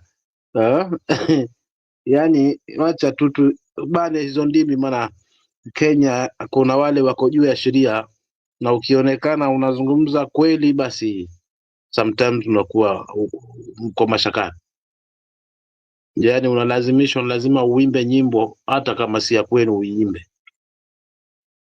kwa sababu mzee kasema. Na tulianza hivyo hivyo tu, mzee amesema, mzee amesema hii kitu hii, na ndio maana unakuta wanakusanya, mfuko unajaa ndi, anakutazama wewe, hauna, lazima utampigia magoti tu. Na ndicho ambacho kinafanya bunge wetu. Wao wamekuja bwana, mambo ni mawili, utatafuta pesa ama utaanza kuleta stories za watu wangu sio wananiambia nini, mimi nimechaguliwa na watu wangu. Na ukishadungwa sindano la kesi ile ya Yesu, ukishadungwa sindano na ukijua siri, kesho kitoka State House bado umekunywa chai asubuhi, unaanza kuimba sasa. Unasahau kabisa ni nini kilichokuleta haswa katika ngazi hiyo. Basi kama ni gavana, kama ni mbunge na kadhalika, unakuta hawana tena yani ile nguvu waliokuwa na passion na sauti ya mwananchi na baraka za mwananchi. Sasa unarudi tena kujaribu kuzuia sasa watu wako kuweza kuiona kweli. Kwa wengine wabunge wanajihusisha kwa NGO, CDF, wakinadi haswa wosi tumejenga madarasa, wosi sisi tumefanya hivi, lakini mwisho wa siku yote tu ni kutufumba macho, kwa sababu NGCDF ni pesa ya Mkenya. Hakuna serikali ambayo inakuwa pesa inaingia kwa mamlaka ikiwa inachuma pesa zake kutoka kwa mti ama zinaanguka kutoka mbinguni. Sharti zitoke katika mfuko wa mwananchi. Ushuru wa mwananchi ndio pesa ya serikali. Sasa unakuta mtu anakusanya anatimiza, kapu inajaa ndi, kwa hivyo anagawa, anapanga. Sasa ukitaka maendeleo lazima tukubaliane, twende safari hii, na mimi nitapanga namna hii, lakini sasa ile namna hii hatuambiwi ni namna gani. Ni tunaishia tu hapo kwa tutapanga namna hii na namna hii. Mfano juzi Machakos, kama tulisikia jinsi ambavyo viongozi wetu baadhi walizungumza, tunatengeneza Homa Bay. Angalieni Homa Bay, kwa sababu kule mipango tunawiana. nyie hapa bado mnayumbayumba, lakini kama mtanikubali basi labda nitatengeneza kama Homa Bay. So unakuta through power, through pesa yenye umekusanya tena ya mlipa ushuru, unarudi tena sasa kutaka kumpangia. Kwa hivyo mwananchi tumekuwa kama jibwa, yani tunapendwa na mwindaji wakati tunaenda kutafuta mawindo. Tukiajaliwa na kupata mnyama kule kwenye mawindo, basi utakuta jibwa kazi yake ni mifupa kwanza, lakini kule kumpa kwa heshima, kwa sababu kakimbia mno, kasaidia katika hiyo shughuli ya kuweza kuleta haswa hayo mawindo, unakuta jibwa yule sasa ndo anarushiwa mfupa tena mbali na kufukuzwa. Hebu ondoka, chukua hapo, nenda kale kule. Ndivyo tunavyofanywa sisi wananchi. Yani tumefanywa kama jibwa, tunangoja ile wakati kwamba ni mawindoji, basi kila mtu atakuja kwa namna yake. Lakini wakishajua kwa tutashika tu, mwananchi hana haja tena ni asikize wala si kusikizwa. Nitaachia hapo kaka yangu Ben, asante. Asante sana. Na ni wazi kwamba sababu moja ambayo ilikuwa shinikizo la kubadilisha katiba ilikuwa ile hali ya kuhakikisha kwamba Mkenya hataishi kwa ombaomba, ama maendeleo ya nchi hayatawekwa na kwa msingi wa kisiasa, siasa mbaya maisha mbaya, siasa mbaya maisha mbaya, siasa mzuri maisha mzuri. Kama unajua hiyo ilikuwa coded language ya kusema kwamba ukitaka maendeleo jiunge na KANU, usipo pigia debe KANU basi maendeleo unanyang'anywa. Na hiyo imekuwa mtindo si kwa Moi tu, imekuwa mtindo wa Jomo Kenyatta. Okay, mojawapo ya sababu ya kufutilia mbali devolution ya independence ilikuwa kwamba sisi tutapelekaje barabara ya lami Northeastern, hakuna mahindi inatoka huko, hakuna maragwe inatoka huko, hakuna miwa inatoka huko, hakuna chochote huko, kumekauka. Unaona? So anasema badala ya kutengeneza barabara huko, tutengeneze barabara Nyandarua kuna viazi, tutengeneze barabara Western kuna mahindi, tutengeneze barabara sehemu fulani ambayo huko kuna nini. So ikawa inji inakuwa developed side moja na huku kwingine kumeachwa nyuma, so marginalization. And then now we have come where we have come, and it's still the same thing whereby the handout economy, we mastered it wherever we had a step on it, in the sense that kulikuwa na break kwa handout economy time ya nani, ya Kibaki ndio alikuwa forceful kabisa, akafutilia mbali maneno ya harambee. Kama unafanya harambee na wewe ni public figure, basi you risk your public office na hiyo masuala mengine. So under Kibaki maneno ya harambee ikafutilia mbali, ndio corruption ikashuka chini, kwa sababu mojawapo vitu ambavyo zinasababisha ufisadi ni harambee. Ukiangalia tu vizuri, so the corruption under Kibaki government was well controlled, na yote ile alijaribu hiyo corruption ilikuwa exposed in good time. But time ya Moi ilikuwa imekita mizizi. Kwa nini? Tulikuwa tunachanga pesa kwa sababu ni harambee. Hii tumeletea mzee ni harambee, hii tumeletea nani ni harambee. So tangu hiyo policy ya Kibaki kuwekwa kando, okay, na tukafufua harambee chini ya nani, ya Uhuru Kenyatta na William Ruto. Okay, Uhuru Kenyatta akacheza kidogo, aki control, but the person who was leading in harambees and pushing harambees, sisi za makanisa, sisi za nini na nini na nini, ilikuwa William Ruto. So the mentality of harambee was more with William Ruto than Uhuru Kenyatta, in terms of it being a political agenda. But now see what has become. we have reverted back to that economy of handouts. Kama tunataka barabara, rais atatuletea. Kama tunataka shule, rais atatuletea. Kama tunataka darasa, rais atatuletea.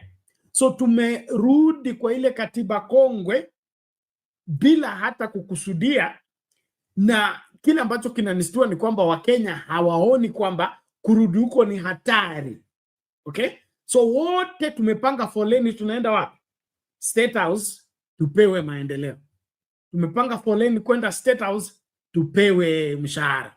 Kwenda State House na hiyo mambo yote tunafanya ni kinyume na katiba na ni kinyume na inji, kwa sababu inji haiendelei. Kwa nini? Pesa ziko kwa mfuko mtu mmoja, na mpaka huyo mtu umpendeze ndio akupatie kitu. Hiyo framers of 2010 constitution walikuwa hawataki. Walitaka Mkenya afanye kazi kwa mikono yake, atengeneze hela yake ili aheshimike. Lakini haya yote tumebadilisha sasa. Imekuwa sasa either Ruto atakuhurumia akupatie kitu, Ruto atakufurahia akupatie kitu, walimu waende State House kuongezewa mshahara, madaktari waende State House kuongezewa mshahara, waathiri vivyo hivyo. So we are back to where we used to be, courtesy of William Ruto and his inability to facilitate the economy to grow by itself. So anataka economy irudi nini? Kwa mfuko wake, na mfuko wake hautoshei kila mtu. Kibaki aliona kama tutapata mafanikio kila Mkenya afanye kazi. He wanted a working nation. Now we have what? A contributing nation, a Harambe nation, a nation of betting, a nation of abracadabra. That is not the way to go. And that is why hata kama swala nikimleta Mangwa, hii maswala ya affordable housing, no matter how you look at it, it is not beneficial to the economy. It is draining the economy. It's one of the reasons why the economy is not doing well in terms of the pockets of Kenyans. Why? We have put a lot of money into it, and that money is not circulating. It's revolving around which businessman is close to power so that he can bring cement, which businessman is close to power so that he can bring timber. So instead of pesa kuingia kwa kila mahali, miti zimekandwa kila kwetu tumepanda miti kadhaa. Tunatafuta mtu wa kuvuna, hakuna. Tunayo miti hela mzuri tu, lakini mtu wa kuvuna hakuna wa kununua.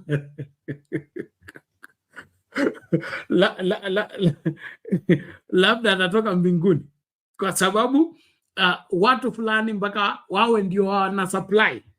Wewe kama huna jina, huna connection, basi wewe na miti yako mtaishi hivyo. So there is something wrong with the country, and that's why I believe we need to do something about it. So hii swala la Shylock, kwangu mimi naweza kusema hii serikali ni Shylock. Okay?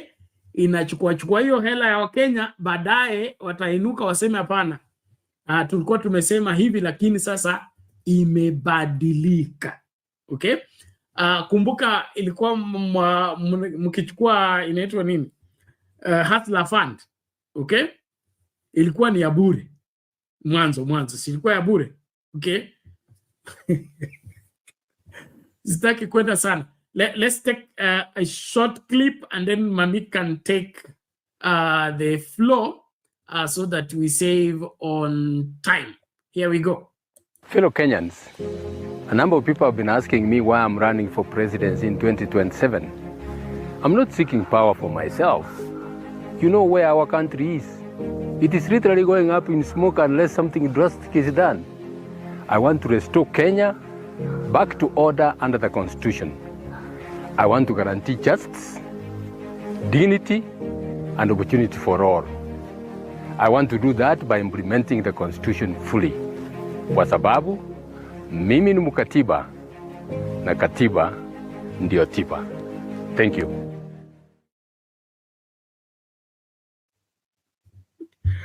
Mama Mary, karibu Nyakairu. Hujaniambia Nyakairu inamaanisha nini?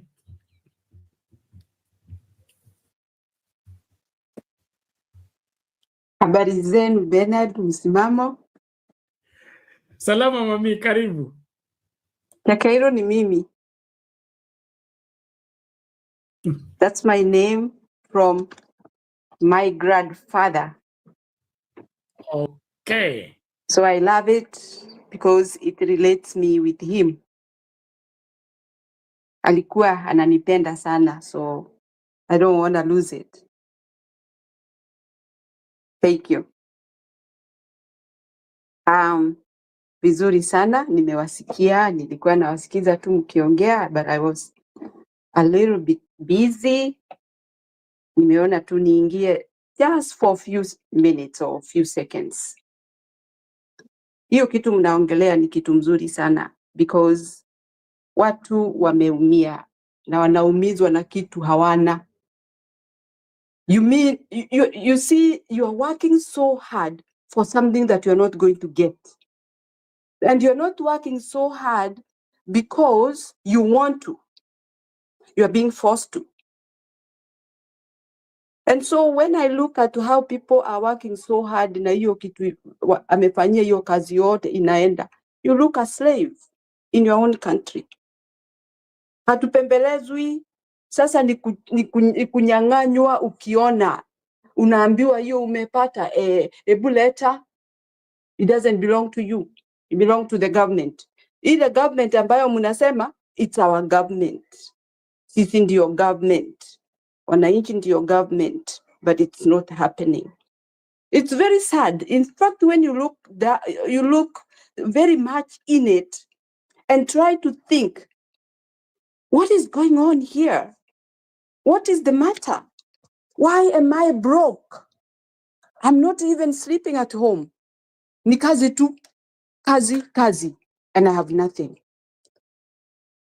Bernard, kuna watu vitu zao zimeenda. Hivyo mnasema Sherlock. Na zinaenda kwa nini? Because there before they had planned. Walikuwa wanaona mbele, walikuwa wanaona hii kitu nitaendelea hivyo, alafu baadaye nitatengeneza iwe aina hii. Yani bado ninaendelea mimi mambo yangu, but it's not that there is something they are expecting from the government. It's them sitting in their own house, in their table, on their table, trying to build up, how can I pay this Shylock and then I can move further than that. Instead, kuna yale macho ina penetrate that wall of your house. Wanakuangalia, wanaona huyu plan zake ni hivi na hivi, ngoja tutaonana na yeye kesho. When you look at how many people have been auctioned, their properties auctioned, if you see people who are moving from status of being in a 3-bedroom house to 1 bedroom, si kupenda kwao. Majira imechange na imekuwa mbaya. Na ni kwa nini? Because what they are making is being swallowed, kept by one person. And mkumbuke vizuri sana. When money was channeled on one line, that it is going to be controlled from one corner, that is where things went wrong. Ikawa kuna yule mtu ambaye anaangalia hizo pesa ni ngapi, na ni ngapi itapewa yule, na ni ngapi yule hatapewa. That is where the problem is. If you look at how maisha ya watu imebadilika, watu wamekuwa maskini. We have lost the middle class completely in Kenya. We have lost. Sasa you either be poor or you be rich, and the rich are very few. But the poor people are the millions of Kenyans. Na siyo kusema ati poor in kuwa ati ufikiri. Kwanza hiyo mafikira ndio inamaliza watu. Because when you see your things being auctioned and you have nothing besides that, hiyo ndio ilikuwa tegemeo lako la kusomesha watoto wako, kama kutatokea hitilafu fulani unaweza disaidia, imeenda. What do you think that person is going to do? Watakuwa wanyonge, watakuwa wagonjwa. And in fact, it's not a joke. Getting into depression is very easy because of people who are really intentionally punishing Kenyans for their own goods. Hakuwezekani ati watu wawe ni very poor in a country, but people have come with a fashion of helicopters in the air. How comes? How are they affording? Can you imagine your own blood is the one supplying all what they are doing, those luxurious things they are doing? Your own sweat. Watoto wako wanakosa kukula kwa sababu ya mtu awe huko juu angani na helicopter, of which they have got even those expensive cars on the ground. You just wonder, what is all this luxurious life? How did the money fly to their pockets but not to the poor? Kwa nini itoke kwa watu wale wanyonge iende kwao in a big amount ambayo hata huwezi kufikiria? But things are going to change. And I believe if Kenyans are like me, these things are going to change. Watu walipembelezwa wakaambiwa mambo, but I was not one who listened to this guy. Sikumsikiza, na sikumpenda, na sikumvutia, na niliambia watu, wacheni kucheza. Hii ni mchezo mbaya mnacheza. When you are voting for this guy, you are playing a dangerous game. But my people did not listen.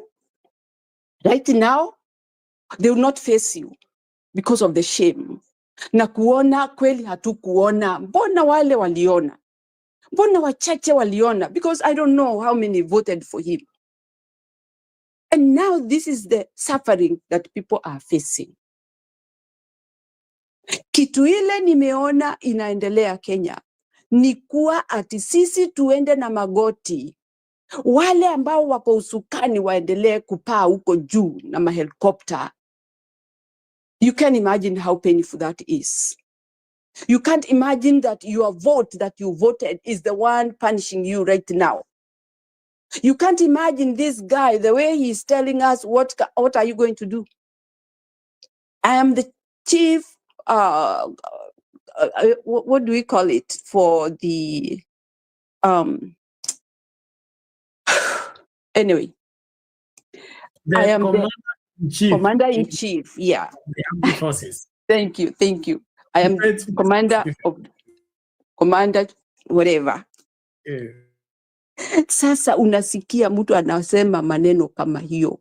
Wewe huna chakula kwa nyumba. What does that help you? What does that tell you? Mtu anakumbuka kweli kabisa tuliambiwa huyu mtu ni mtu aina fulani. But tuliendelea tu kusikiza yeye. Ati vile alikuja. In fact, I had somebody who was giving a testimony. Ati mimi kweli kabisa nilimpatia vote. Vile alikuja akatuelekeza akatuambia na nikaamini kabisa huyu mtu atachange hii nchi yetu. Ataifanya vizuri. Ataendeleza mambo yote itakuwa mzuri. Watu watafurahia.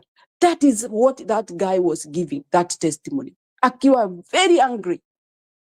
Imagine that day how he voted with all his heart, believing that that is something that is going to happen in Kenya. But now, he is crying. He is one of those people, things have been auctioned. Anasema hii ni nini nilijiletea. Why didn't I listen? But for the people who really took seriousness about this guy, they are really crying with them. Kwa sababu hatutaepuka hata sisi ambao hatukumvutia, tuko ndani ya hiyo sanduku. Ambapo hatuwezi hata kujifungulia unless the key is given to the owner aje atufungulie. Kwa hivyo maskini wataendelea kuwa maskini. There is no way that we are going to rise. Ruto alisema ati anaomba Wakenya wafunguke macho waone ile mambo amefanya Kenya. Can you imagine? That's an insult. What has he done? What good can you tell to Kenyans that Ruto has done? Na kama amefanya, basi we are blind. We don't see. But Kenyans are not blind. They have seen it all. Ile mambo tumeona ni mambo ya ajabu. Mauaji, wizi, all these kind of evil things happening in our country, in front of our eyes. evil things.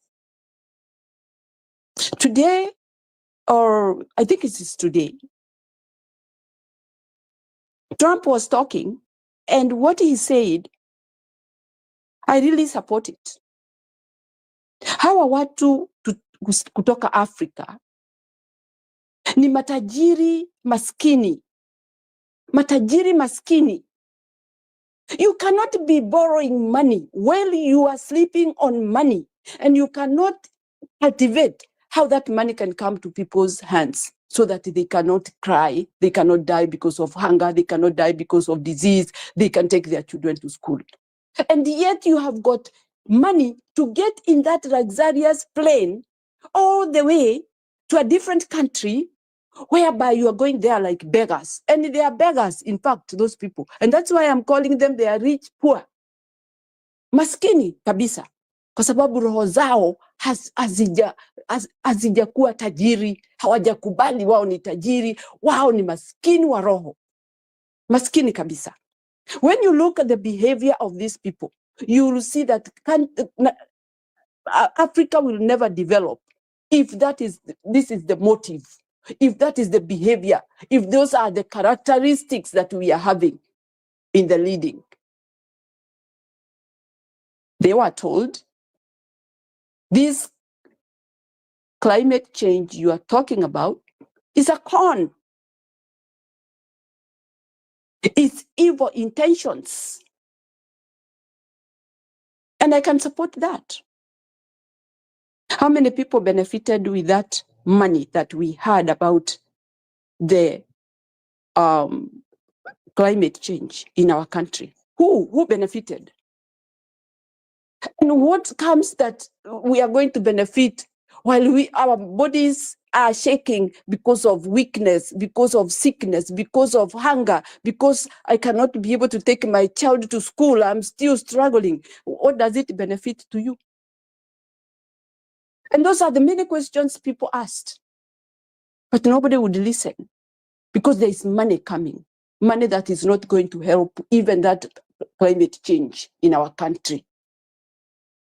Our country, we then remember, after that motion of climate change was spoken, ni nani walienda uko Karura Forest kukata miti? Nani walienda kule Kakamega kukata miti? What is the use?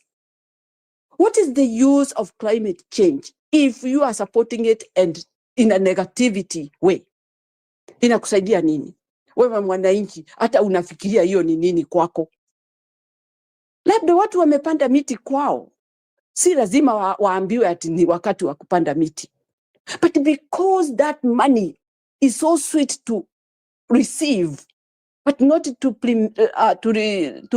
implement the work that is supposed to be. That is why you see these poor, they are rich, poor. Na hawataweza kuwa rich because they are greedy to the core. Na kwa hivyo, wananchi wetu, maumivu itazidi na itaendelea. Hatuna wakati ule tutasema ati imekuwa vizuri ama itakuwa vizuri. We have no way unless this time round we use our head and our brains to make a decision that will change our country. That's all. Hakuna kitu ingine, hakuna mtu atatoka huko nje aje awabadilishie nchi. Ni sisi wenyewe tujikakame na tufanye kazi na nguvu na tufikirie, who am I electing? Who am I electing for my place? Who is going to represent me? Wacheni kuimbiwa hii wimbo, because I heard him trying to sway with emotions people's mind at Haiti is going through so much. Watoto na wamama wanaumia sana, they are being killed. Come to think, huyo mtu ambaye anaongea hivyo ni nani aliua Gen Z Kenya? Ni nani anaumiza watu Kenya? Ni nani anaabduct watu Kenya? Ni nani ana corrupt everything that comes in the country Kenya? And yet he can say there sit there and start making people to feel sympathy of Haiti all the way 12,000 miles from Kenya, anajaribu ati kuonyesha watu vile ako very serious about Haiti, vile wanaumia. You can't imagine mtu anajifanya as if it's a good leader, the best in the world, trying to sympathize with the people of Haiti. Ati kwa sababu ni wa rangi yetu, sasa anataka kufikiria ati watu wafikiria labda wanateseka hivyo kwa sababu ni wa rangi nyeusi. Come to think. Saile ameumiza watu Kenya, watu weusi, wa Kenya wenzake. And yet you are pleading for a country 12,000 miles away from Kenya to be helped, while you are not crying for Kenya. Kenya is going down. He has no savior. Na unaenda kuongelea mambo ambayo hata Wakenya hawakutaka ifanyike, kupeleka mapolisi wa Kenya huko mbali, while we have got chaos in our country. Already Al-Shabaab wameanza kuingia. Hakuna mapolisi wa kutosha. How can you go make a gate for a neighbor while yours is wide open and you know the danger is coming? It can't work. So for me, I know Kenya will rise, but in a hard way. And I know Kenyans have learned in hard way right now. Na wanajua uchungu ule wanaendea.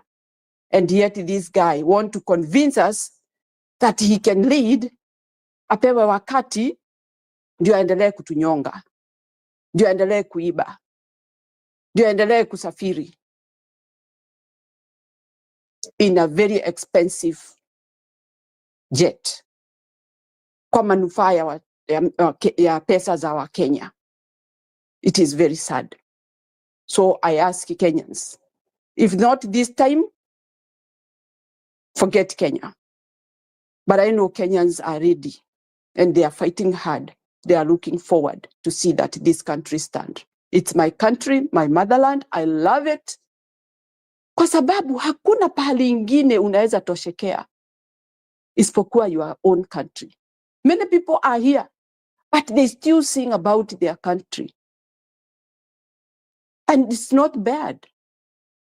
It's the right thing to think.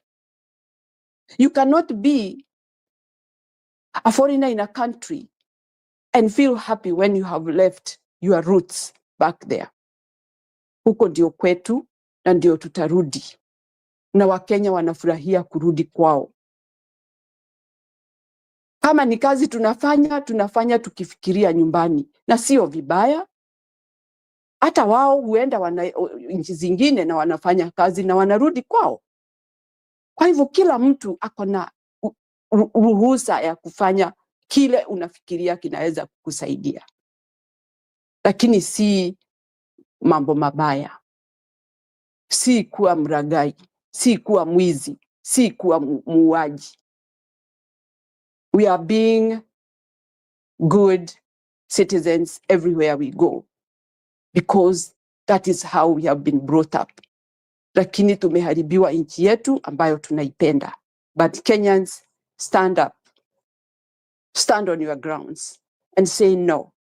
Kataa na nchi yako na useme nchi yangu haitaenda chini. Tushikane, tuwe pamoja. Thank you very much, Bernard. Thank you. Okay, asante sana mami. Ujumbe huo mahususi kwa kila mmoja wetu kumakinika. Nchi hii ni yetu, tusiruhusu wachache ambao ni waovu wakaiharibu. Na hii imeendelea kwa muda mrefu. Wakati umefika Wakenya wasimame, wachukue nchi yao.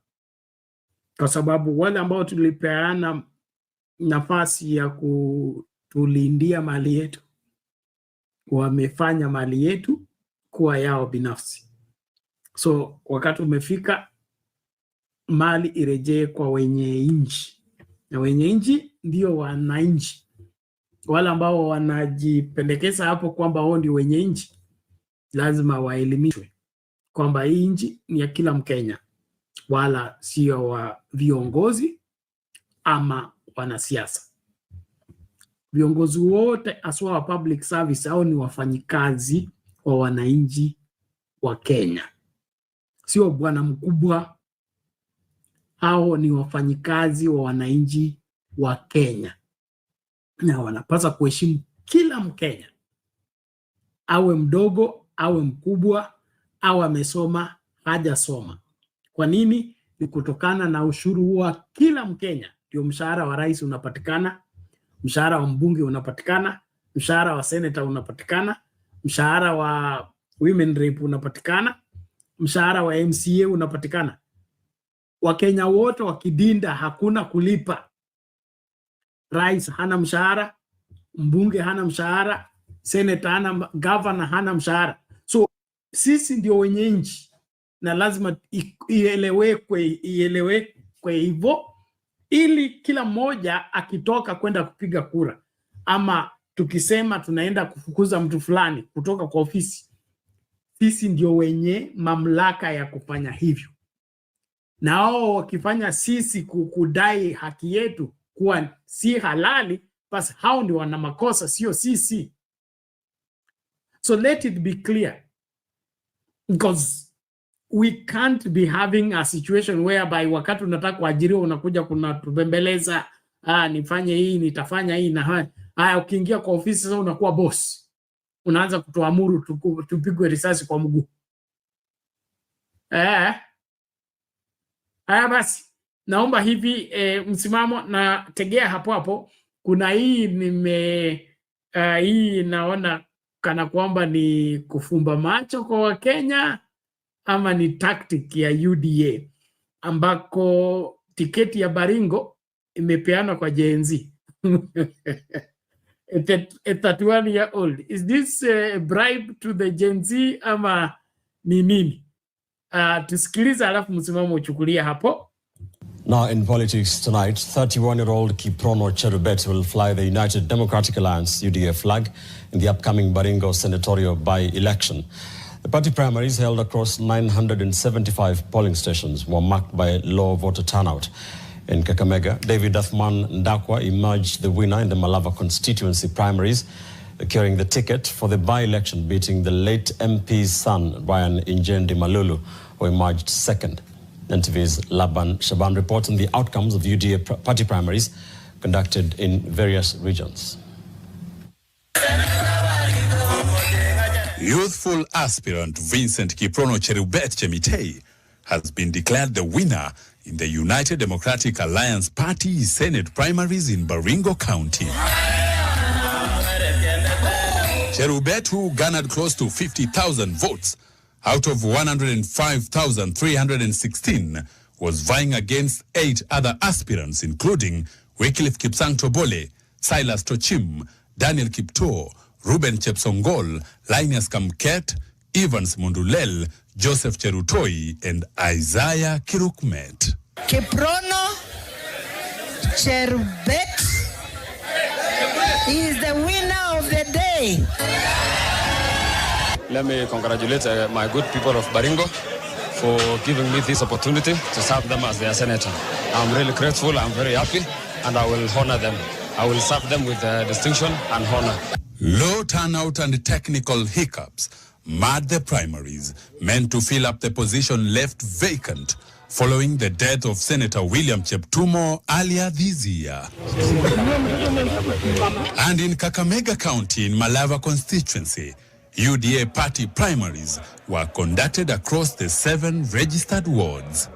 Votes were cast for 4 aspirants, where David Athman emerged winner with 8,756 votes, flooring Brian Injendi Malulu, Leonard Necheza Shimaka, and Simon Kangwana Chimuche. But the by-election was not without contestation. Ryan Injendi Malulu, son of the late Malulu Injendi, conceded defeat but cried foul. Watu wa ofisi ya Prime Cabinet Secretary, nini hii kubwa mlikuwa mnafanya nyuma Malava kupiga kijana mdogo kama mimi? Mbona mko acha tu Malava wafanye uchaguzi kivyao? Elsewhere, UDA has handed Leonard Murioki Muthende a direct ticket as its candidate for the Mbeere North constituency by-election. The ruling party also eyes the MP positions for Magarini and Banisa in the upcoming by-elections. In Elgeyo Marakwet, Philip Kipkosgei Kipruto clinched the Metkei Ward UDA party ticket after garnering 2,117 votes.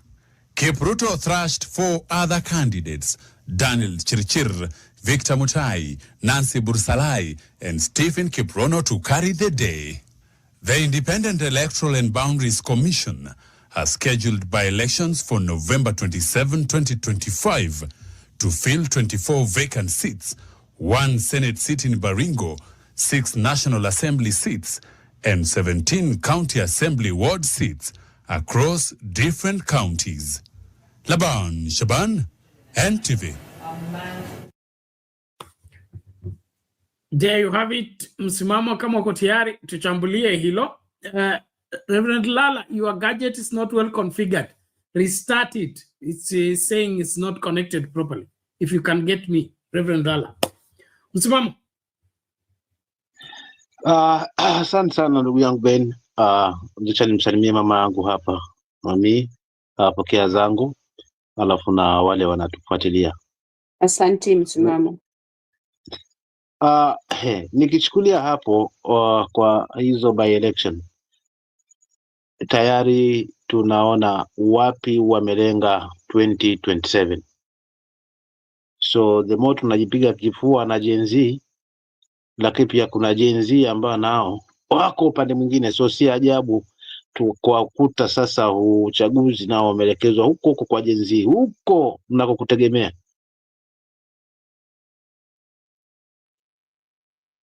Yani kimtazamo wangu tu kwa haraka, kwa sababu nimeangalia wote hao wamepewa direct ticket, wote hao ambao wamepita, yani ukiangalia miaka yao si kwamba ni mbali sana na sie na ndugu yangu Bernard hapa,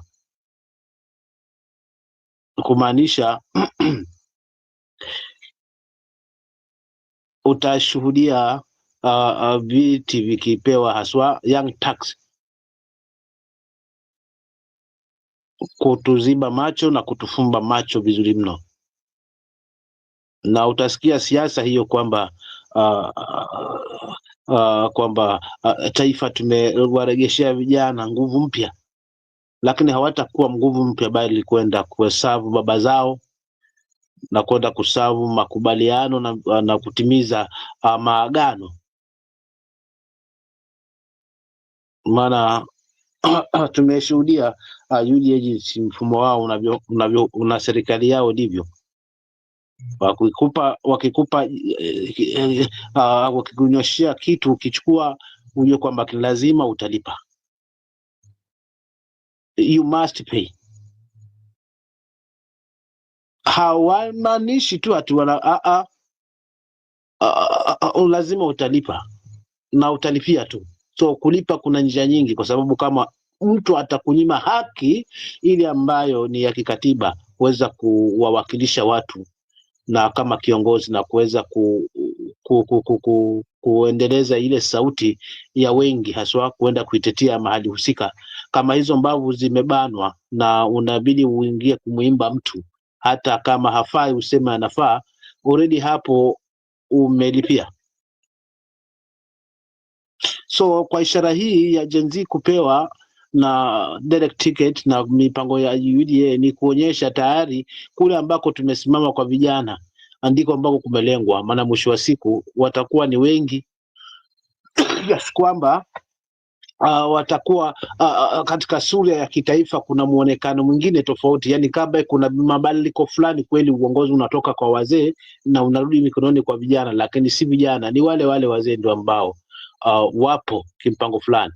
Maana hao tunawaita vijana hawatakuwa na sauti ya kutufanyia kazi kisheria na kikatiba. Lazima watarudi kwa baba zao, kwa godfather zao wenye wameweza kuwasupport na kuweza kuwaelekeza kufika mahali husika.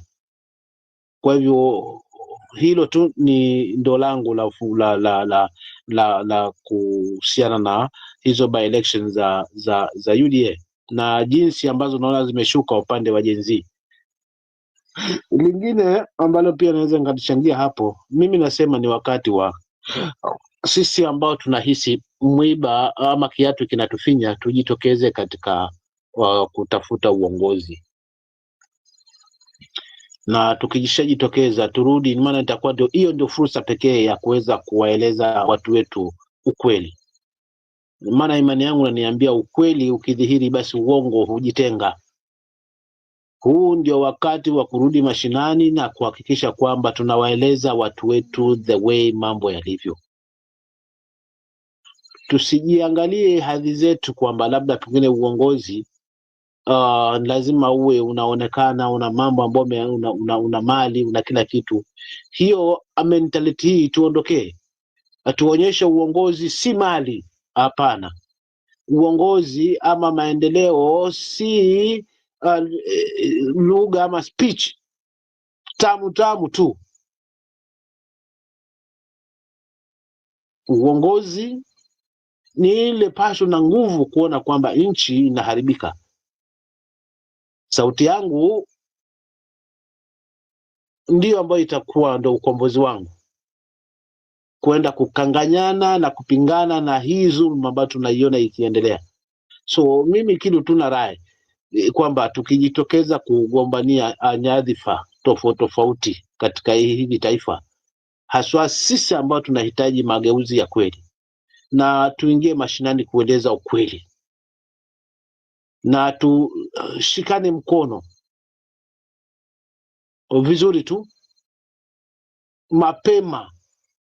Bwana hata iweje, yeye mwenyewe najua hatima yake, anajua kwamba ana wasiwasi kurudi, lakini kwa kweli tutalibadilisha hii taifa, kwa sababu tutakwenda kuongoza katika ngazi hizo, katika hali ya kufuata sheria yetu na katiba yetu jinsi ambavyo inatuelekeza, kwa minajili ya kulibadilisha hii taifa na kwa minajili ya kuweza kuwaserve wananchi kule mashinani.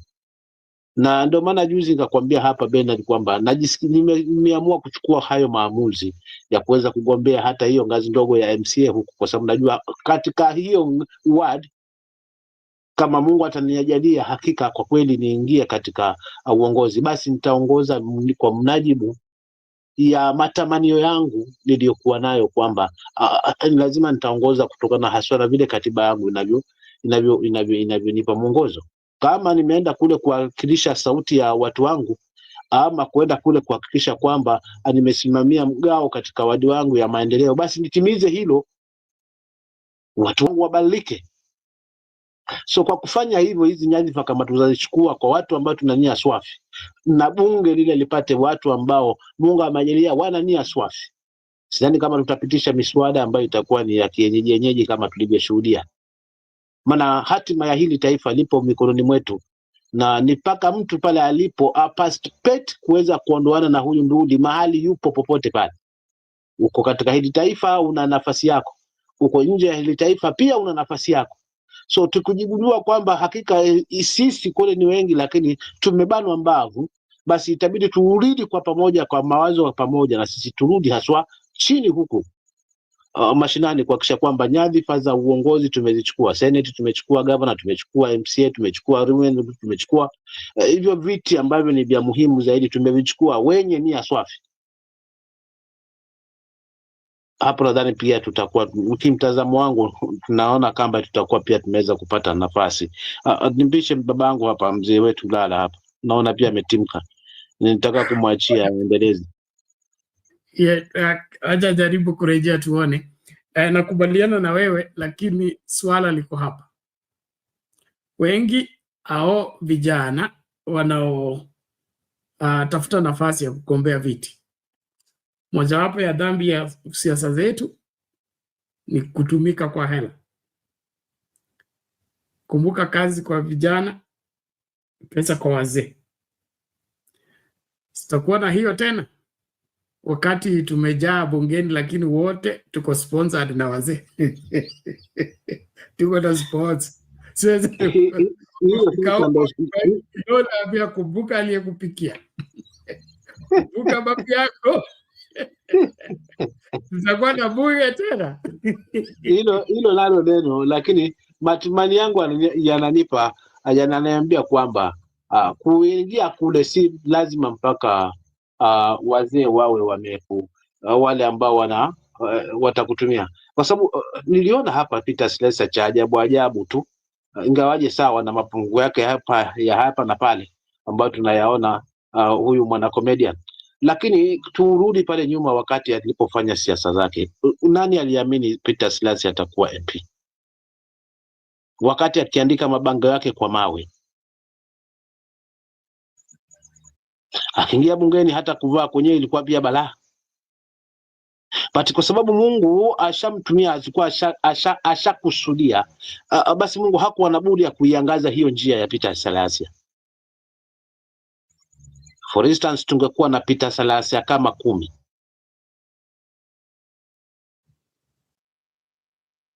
sasa kama wangesahau nyumbani kwao pamoja na yote, lakini anakumbuka. So to me naweza nikasema hivi, naweza nikasema kimtazamo wangu tu, naweza nikasema hivi, najua kuna mapungufu yapo, kwa sababu ndani yake ndiye sie siku zote, sawa, lakini turudi tu pale katika alivyoanza kampeni yake. Sidhani kama wakati ule pia ilikuwa ni ticket kwamba alikuwa kuna mtu ameposa, pia wengine walipigwa na butwa, labda tu kwa sababu unajua tunaweza ongea hapa, maana nimeshuhudia wabunge wengi huku wakati huo nikiwapigia kampeni, wakifika mtu anabadilika kweli, si uongo, yapo, kwa sababu kule juu ndo kwenyewe. Lakini tukiwa kwa wingi, kwa wingi kimtazamo wangu, na tunaamua kwa nia swafi, basi hatutafanya makosa ya kumweka asiyofaa pale juu. Lazima tutajaliwa na mmoja ambaye atakubali anapelekwa pale na Wakenya, si anajipeleka pale kwa mbinu zake ambazo zimemsaidia kufika pale. Maana mwenye ametumia mbinu zake kumweka pale, hata siku moja hatawahi kukumbuka kwamba kuna watu ambao chini wananitegemea. Atakumbuka kile ambacho kimemwezesha kufika pale. Kwa kama ni pesa ndio imemfikisha pale, basi atang'ang'ana pesa awe nayo ili abaki kuwa katika mamlaka, kwa sababu anaamini kwamba nikinunua huyu, nikipanga pale, nikipanga pale, nikipanga na yule, nikipanga na hapa, basi nitaachia hapo kaka yangu Ben.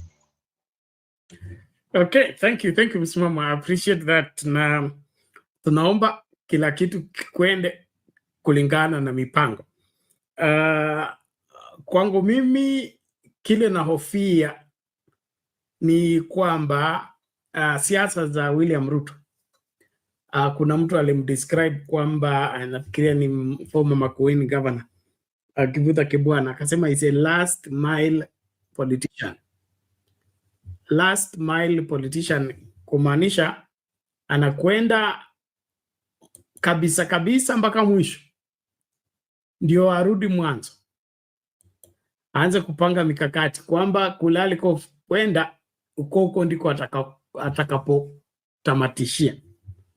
Na hivi inamaanisha, umepeana mfano wa Salasia, na of course kuna wabunge tu ambao they are free and independent, hata wale ambao wametoka kwa vyama vikubwa. Lakini kuna hii dhana ambayo inakuwa taktiki ya siasa za William Ruto kuhakikisha kwamba hata mkuu uko watano wa kumpinga atahakikisha akona 20 mara 4 ya wale ambao wanampinga, ili kila mara swala likitokea ana hawa ambao wanaweka piki pongi wafanye vile amekusudia. Na hii ndio mojawapo ya uharibifu wa demokrasia yetu, kwamba kuna mtu akona predetermined end. Hakuna haja hata ya kupiga kura, kwa sababu matokeo ni yale na usungumza kuhusu zile kura za nini, za bungeni. So kabla afike bungeni anahakikisha kwamba Nyanza amepata watu 5, Coast amepata wengine 5, Northeastern amepata 10, sijui wapi. So kufika bungeni yani bunge lishagawa katikati. Kuna watu ambavyo hao hata walete nini ama waone nini, kwa sababu sponsor wao wa kuingia campaign, sponsor wao wa kuingia kwa bunge ni William Ruto. Watasimama na William Ruto liwe liwalo. And so ni ile hali ya kudefeat the change that is coming before it happens by ensuring that pro-government people are the majority in parliament by design, not leaving it to chance that Wakenya waamue. And so kama swala kama hilo kutokea, ndio mojawapo ya shida zetu. So si eti hakuna wabunge wako huru, kutakuwa kwa huru. Unakumbuka vile kulikuwa na tyrant of numbers, watu walikuwa wanaitwa wanasa, wanafanya wana protest, wanatoka nje, wanamwaga maji, lakini bili zinapita tu. Tyrant of what? Numbers. Tyrant of numbers. So kuna ile hali ambayo ya kufanya katiba isiwe na uwezo wa kudhibiti maovu ambayo yanaingia kwa nchi. Kwa nini? Tumechukua nambari ambazo ni zetu zitakazotekeleza yale tunayotaka, hata kama yale tunayotaka hayasaidii nchi. And so something drastic has to happen kuhakikisha kwamba hizi chaguzi tunazokwenda ni huru, ni Wakenya wanaamua, si eti mtu fulani ameingilia IEBC. Umeona ile mtoto wa Injendi akisema kwamba Mudavadi hakuruhusu by elections za Malava zifanyike vile wananchi wanataka. Alikuwa na predetermined candidate, so ni kusukuma kubalance, kuhakikisha huyo anaingia licha ya kuwa hata wananchi hawamtaki. So ninyi mnaokwenda huko mitaani na kwenda mashinani, wakati umefika Wakenya waambiwe ukweli kwamba kuna cartel ambayo inafanya uchaguzi usitoke na matokeo ya wananchi. Tufanyeje ili tuhakikishe kwamba uchaguzi zetu si za kuletewa watu kutoka Nairobi, ni sisi wenyewe wananchi mashinani tunachagua mtu wetu na tunamweka huko mbele afanye kazi kwa niaba yetu. Si tumeletewa kutoka Nairobi, huyu ndiye mnachagua, msipochagua huyu hamtapata maendeleo. Because Lala is having hiccups with the net, please Lala, you can come in, and I would want your opinion about the story of the young man who lost his life in Haiti in March. And the family has been asking the government to give information. The government has been giving false hope to the family, only for them to be shocked by William Ruto listing the name of the young man as the people who lost their life in Haiti while he's in New York addressing the international community. Is this how operatives are done, that the family members are following the news from the TV? Hello, Bernard. Good to see you. Msimamo na mama nilimsikia earlier. Sijamuona for a long time. Habari zenu. Mimi pia na shangaa, manake ndio nasikia mara ya kwanza kwamba huyu kijana aliuawa, lakini jamii hajaambiwa chochote. They are not being truthful to the family. And to me, that is a picture of what is wrong with our nation. That is exactly why we need a clean system. We are not saying that everybody is bad, but generally, come there's cancer in the body, soon it will affect the entire system. So it is critical for us to really, really think and do what is necessary to be able to get rid of a system like this one. There is no sacred sacrifice for a nation when you are young or any go out there to defend the continent. Whether we didn't like the idea that they went there, but they went there representing us because we didn't want, wananchi wa Kenya did not want to see Haiti, people who look like us. And by the way, when we talk about Hispaniola or Haiti, okay, Haiti is a very interesting island. It is actually a lot of intellectual dishonesty. In fact, the historians never gave us a clear picture that a large chunk of people from Haiti came from East Africa.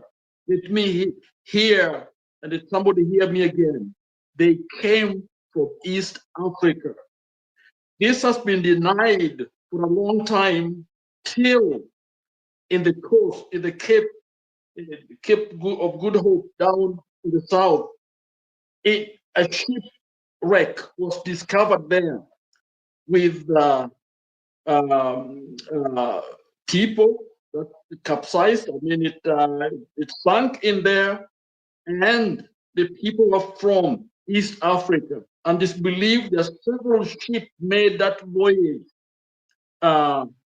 collecting slaves that were being sold by the Arabs to the Portuguese and the Spaniards, and they took those slaves across down the south to Haiti. In fact, the DNA testing, if it is made available in Haiti, you will discover some of Asian or Haitian, Asian people from Haiti, and kama sisi umetoka pengine kwetu hapo Kenya. Okay, so these are our brothers. So when a young man went there to defend them, no matter, we know there are some challenges, and I think it was done correctly, but they were defending. It is Kenya's sacrificing, giving her best to defend someone else, and they die in the line of duty.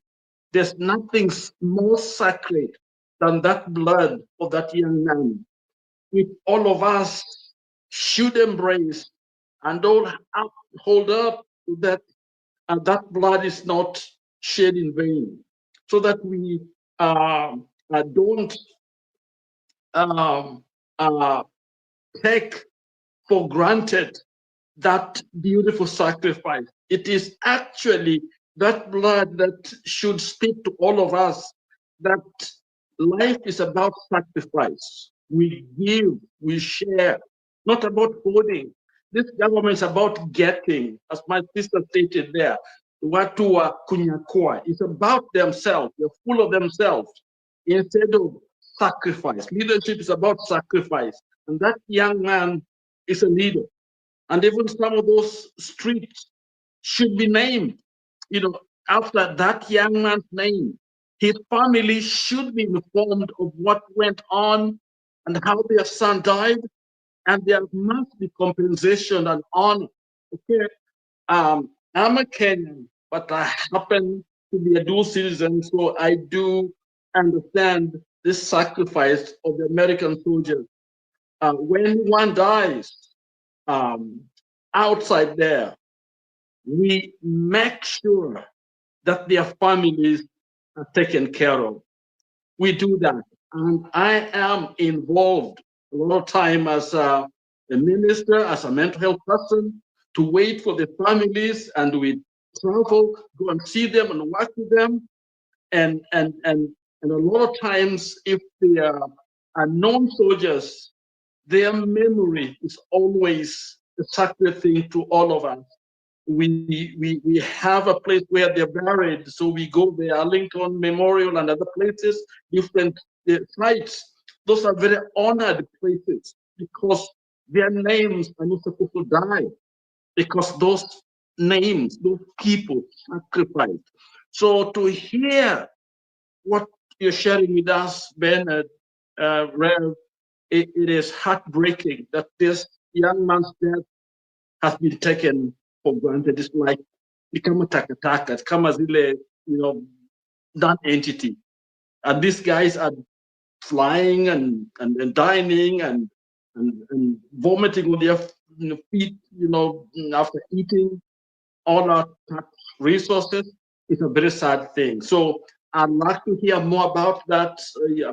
This is the time I'm hearing it for the first time. Okay, I've not been following what's going on with the cases, especially these are young men and women who are in Haiti. So that hurts. It really, really hurts. And I'd like to know more, please, about this case. Back to you, Bernard. Thank you, Reverend Lala. I'll just play that clip again as we begin to wind up. It's already 2 a.m. East African time, na singependa kuvuruta kushinda hapo, lakini story tunaendelea. The good, the bad, and the ugly of Kenyan politics will still be continuing until we exhaust everything. These bad manners of mistreating the dead and disregarding the families of the people that are, risking their lives for the sake of the country is unforgivable. Let's hear that story and then tuanze sasa kufungasha. Tutasikiliza mama kwanza kulingana na hiyo, alafu msimamo, then we close with. Now, the family of Benedict Kabiru, a Kenyan police officer who went missing in an ambush attack in Haiti back in March, is demanding answers following President William Ruto's announcement that Kabiru is among 3 Kenya security officers who've lost their lives while on duty in Haiti.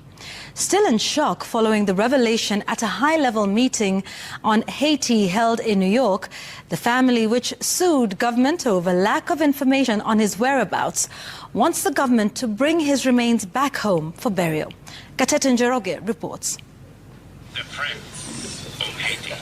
With bated breath, the family of Benedict Kabiru, the Kenyan police officer who went missing in Haiti in March, listened keenly to President William Ruto's presentation during a high-level meeting on Haiti in New York on Monday. Having missed the session where their king was mentioned, they wait for the moment that breaks their hearts. I must use this occasion to honor the Kenyan officers, Mr. Samuel Tomoy, Benedict Kabiru, and Kennedy Nzuve, who lost their lives in the lines of duty. Jacinta Kabiru, in shock and short of words, remains quiet for a while, reflecting on what life means without her son. She breaks down as a friend consoles her. For 6 months, she has drowned in sorrow after Kabiru went missing, after his team was ambushed by gangs during patrol. Her only hope was the promise by top security officials that the search for her son was still on course. Now, why are they torturing me? Why have they tortured me all that wrong, knowing very well, because I know President Abesi akasema kitu yenye haiko. I urge them, they come out, then they bring the remains of my son. I do what is necessary because I can't believe until I see he's there. He's normal. We trusted you with our son, Benedict. Is this how you are going to repay back? You are not giving us the information.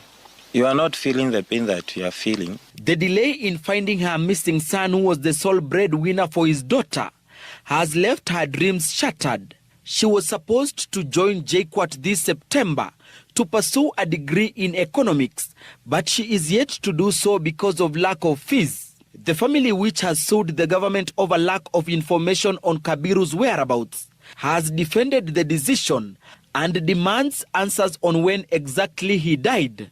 Tumekuwa tukiamini kwamba iko kitu anatuficha. Hiyo ndio imani yetu. Tunakuwa hiyo tumekuwa tukifikiria ama tumeamini iko ukweli ambaye hawatuelezi. Sababu ya kwenda kotini na wakili wetu tumeenda kotini kwamba wasukumwe na koti waweze kutoa ukweli yote. Badala kukaa kutuambia wanamtafuta, watuambie ni jagani wanatumia kumtafuta. With more questions after the head of state's statement, the family is hopeful that soon they will get answers and get a closure. Meanwhile, the case compelling government to furnish family with details over his disappearance is expected to be heard on Wednesday at Milimani Law Courts. Gatete Njoroge, Citizen TV, Kiambu County.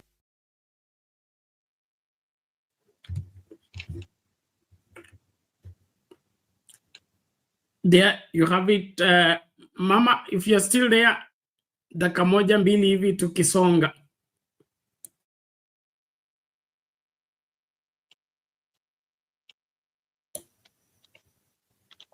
Yes, I'm here, Bernard.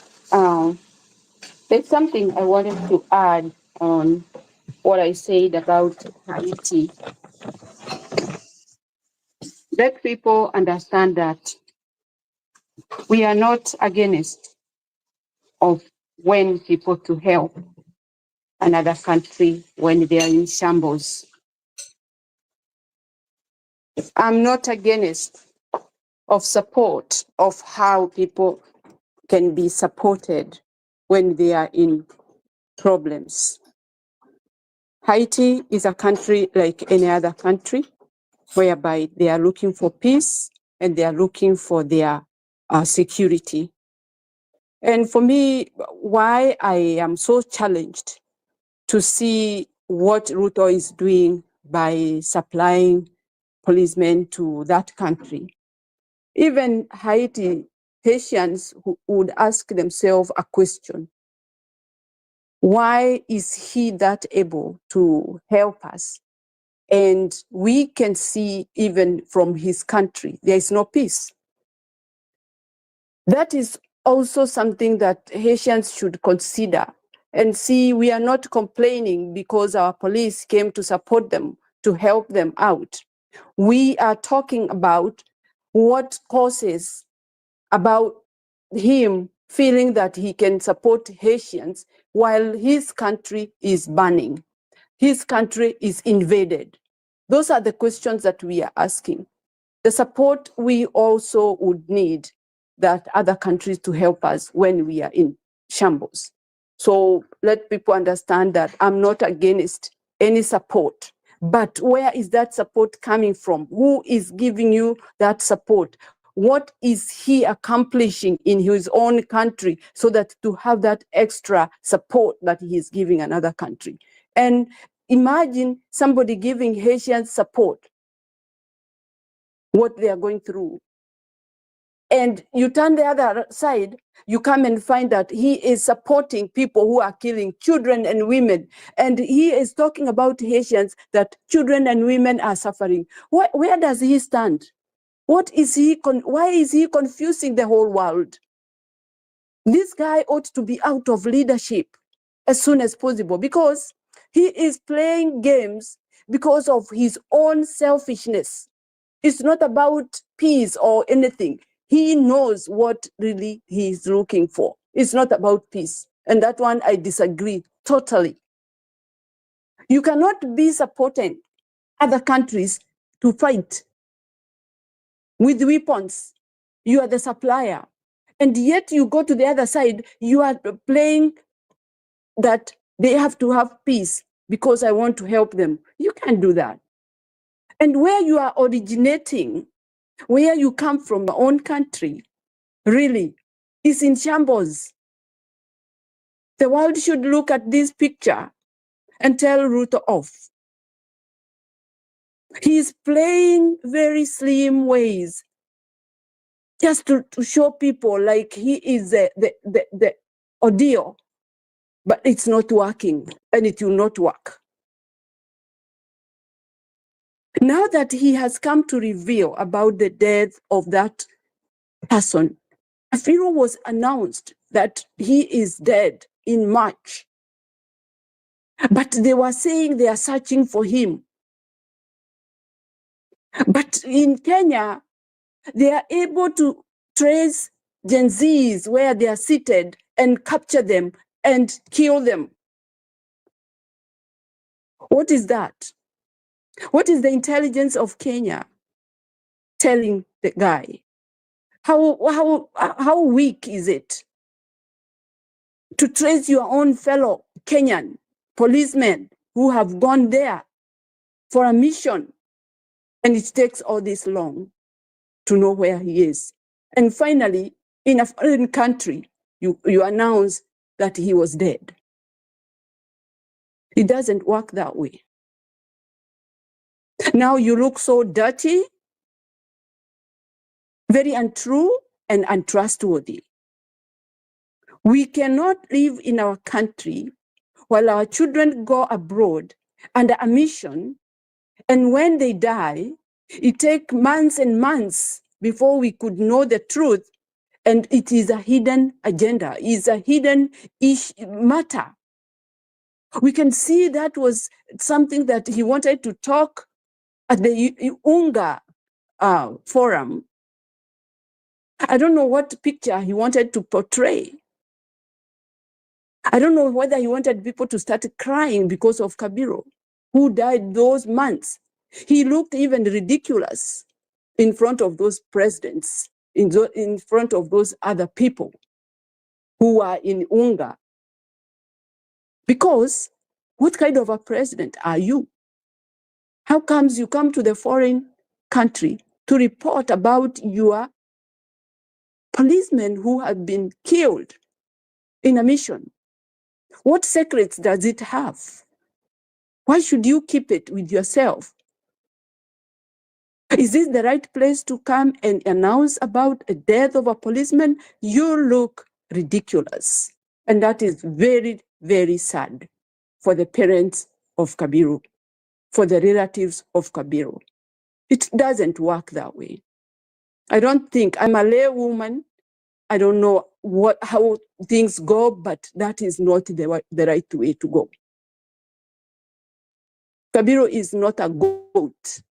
It's not a chicken. It's a human being who was on register that he flew to go and command some peace in a country, foreign country. And yet you play hide and seek. There is no secrecy there. It was supposed to be announced. It was supposed to be the parents to get the real information at the right time. Thank you very much, Bernard. Thank you. Okay. Asante sana mami, tunashukuru, and we really need to step up as Kenyans and demand that especially the government to do the things they're supposed to do the right way. This accepting and moving on or pushing things under the carpet is not helping this country. And so as a people, let's rise up. I believe William Ruto owes this country and the world an apology for that kind of approach in making presentation. I know the president does not make impromptu speeches. If he went to New York to give that speech, it means he had the information. Why did he send the required representatives to the family? Because he was anticipating to go and mention the name of the young man who they've been searching for since March. And so this is an insult to the family and to Kenyans. And as a people, let's not take this lying down. Msimamo dakika zako mbili hivi tu kifungasha. Asante ndugu yangu Bernard, nimsalimie Reverend hapo na wale wanatusikiza. Mimi nitakuwa wa haraka haraka. Kwanza ninajumuika na hii familia katika hali ya majonzi. Msimamo, I didn't say hi to Lala. Very sorry, Lala. I was burning and everything that I have said. I just feel so saddened because of the issue. So pole sana, Lala, na salam nyingi sana. Thank you. Asante mimi, asante. Najisikia, unajua mimi nikiona mamangu hapa na mzee wetu huwa najisikia faraja. sana sana sana sana, kwa sababu inanikumbusha kwamba hawa ndio wazalendo wa kweli, hawajachuja wala kuchoka. Tumeanza mbali na bado hii safari tunayo. Hilo linanipa matumaini kabisa.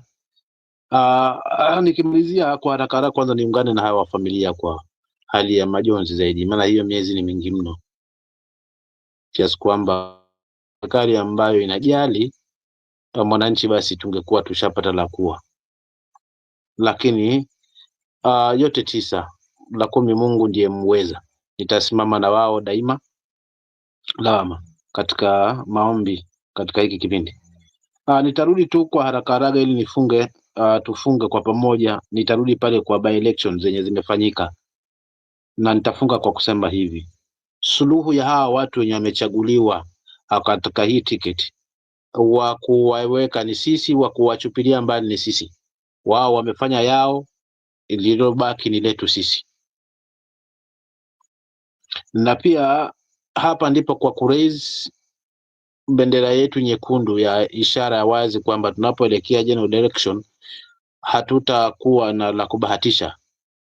Yale yatafanyika katika yale uchaguzi utakapofanyika, huu by election, Wakenya to raise red flag, tuonyeshe ishara kwamba tunasubiri debeni kwa kuweza kumulika kila pembe, kila tukio ambalo, kila matokeo atakayotangazwa.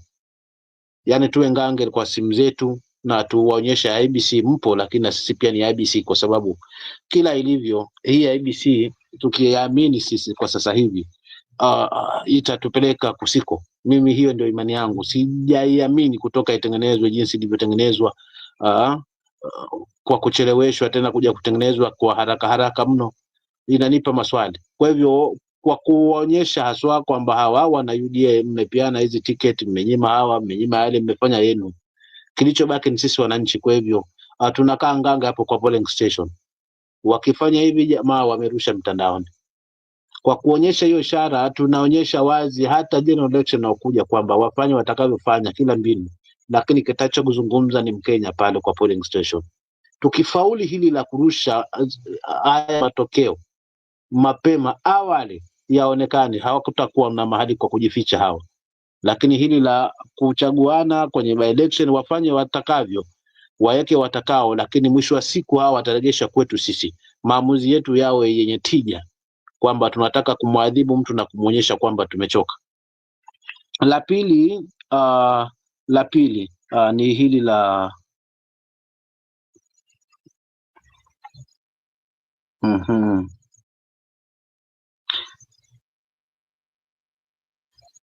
la pili ni hili kaka yangu Bernard, hili la Haiti.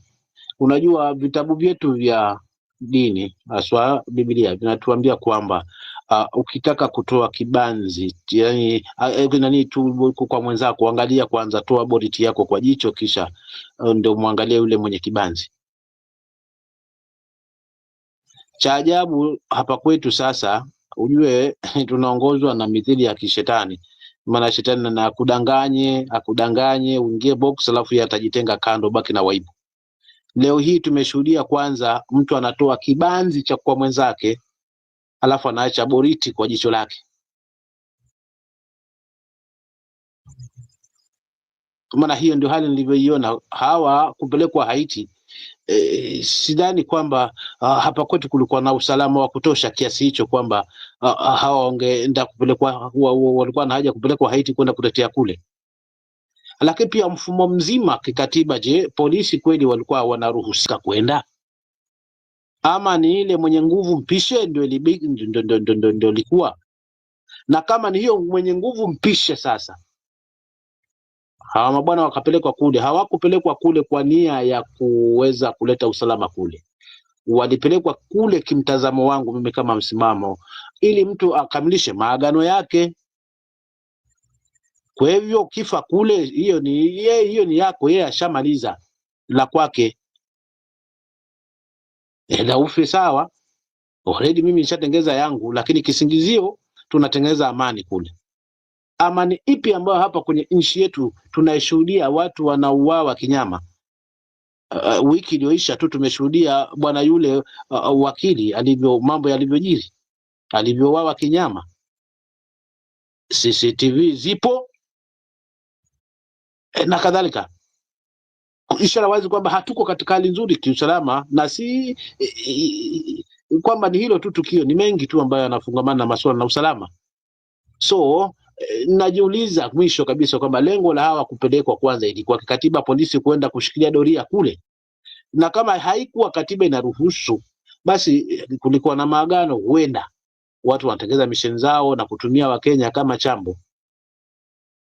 Maana haiwezekani kwamba huyu kapoteza maisha, mtu lisimuume, yani akae zaidi ya miezi 6, 5, 4 na kadhalika, na ni uhai wa mtu wenye umepotea. Kisha baadaye kwenye safarini ndio unajaribu kuliweka wazi sasa katika hali uonekane kwamba so speech si maendeleo. Wingi wa speech ni kuonyesha mapungufu in terms na maendeleo. Speech ya maendeleo inajizungumza yenyewe, haisubiri wakati tukitengenezewa. Tulipokuwa tunafanywa infrastructure na serikali iliyopita ya Uhuru, hata kama ilikuwa na mapungufu yake, hiyo ndio speech ilikuwa inajionyesha yenyewe. Kwa hivyo akisema kwamba tunatengeza barabara hii linaonekana, lakini sasa leo hii tumekuwa tunashuhudia tu kwa media na kila uchao ma conference ma speech. Hii itatusaidia wapi? Kwa hiyo hilo la Haiti mimi kwangu lilinitamausha, kwa sababu haiwezekani Bernard kwamba nitoe kibanzi kwanza kwa mwenzangu wakati kwangu hicho nina boriti. Hilo ni ndio langu la kufunga nalo kwa leo, lakini hizi by election tuonyeshe, tusicheze hapo, tuonyeshe IBC kwamba mna hiyo yenu ya kuhesabu, lakini Wakenya tutakuwa ngangari. Tuanze kuwabwaga mapema, kumuonyesha red alarm kwamba tunapokwenda kwa general election Wakenya tumechoka na hatutakubali kura yetu ichezeshewe kabisa, kwa sababu tukipoteza hapo ati tunakubaliana tunakuamini IBC. Atukumbuke yale ambayo yalijiri wakati huo, na siku zote tuamini kwamba litupigalo huwa limetufunza. Asante. Amina, asante sana. Msimamo muhimu wa Wakenya kusimama ngangari kuokoa nchi yao. Kama takuwa na uchaguzi huru na wenye haki, itakuwa Wakenya wamechukua nafasi yao na wamekataa kuhadaliwa na kudanganywa na wengi wachache ambao wana nia mbaya kuhusu nchi hii. Swala la hiyo familia ya yule polisi aliyeuawa, basi serikali inapaswa kulaumiwa 100%. Tuache kutetea maovu. Hiyo wanayofanya sio nzuri, haifurahishi, haipendezi hata kidogo. Kugombea viti vya useneta, urais, wanabunge, hiyo ni mlango wazi kikatiba. Ni kujiandaa na kujitoza kwenye hiyo ulingo, uhakikishe kwamba uko mstari wa mbele. Na tunashukuru kwamba msimamo washatangaza kwamba kiti cha Vanga diwani ama county assembly representative atakuwa msimamo. Maombi yetu na ushirikiano tuko nao kwa pamoja kuhakikisha kwamba hilo litafanyika. Kwa hivyo kama wewe ni wa sehemu hiyo ama una njia ya kusaidia masuala hayo, ujitokeze tu mapema. Hapa tuko familia moja na lazima tusimame kwa pamoja tunapoangalia Kenya nzima, sio Vanga peke yake. Tunahitaji viongozi ambao wana maono na nia njema ambayo yanalenga wengi wa Wakenya na jinsi watakavyoinuka kutoka kwa ile umaskini na ile kutoweza kufika sehemu wanakoweza. Kwa hivyo tunawakaribisha kila mmoja tukue mstari wa mbele. Nikipatia Reverend Lala atakuwa anapeana maneno yake ya mwisho, kisha atatuombea tunapofunga kipindi cha leo. Lakini the good, the bad and the ugly topic continues even tomorrow, tunapoangazia sehemu tofauti ambayo maovu ya siasa zetu hayaishi, yanaendelea kutuudhi na kutuumiza kama Wakenya. Tunajifunza ama tunangoja kurudia historia hata wakati tumefinyika? On the same note, I want to encourage us to support the channel. Tujalipia StreamYard, kama nilisema hivyo jana ama juzi, kwamba tusipolipa mkataba utavunjwa. Mkataba ukivunjwa tena itakuwa renegotiated, which will be a long process. So I'm still looking for the $50. Munitumie kisha tulipe, tuendelee na mjadala bila kuogopa, na of course lazima tusilege. Hii momentum si ya kila mtu. Niliwaambia vita za kurekebisha nchi ni ndefu, sio rahisi. There was a long war between the house of Saul and the house of David. Long war.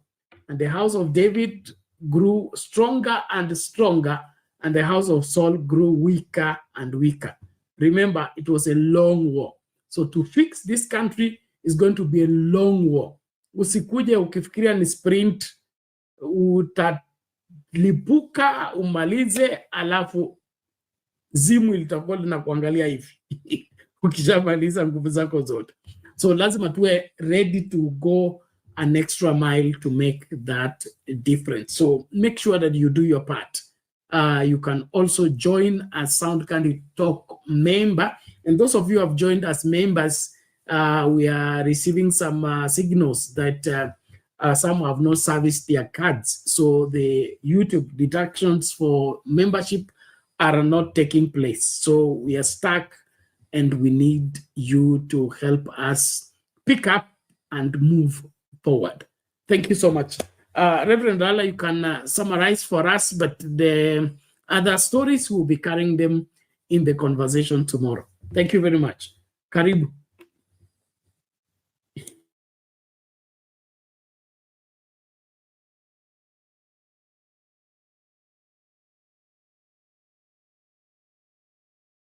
Lala, your mic is still off. Your mic is still off and mute.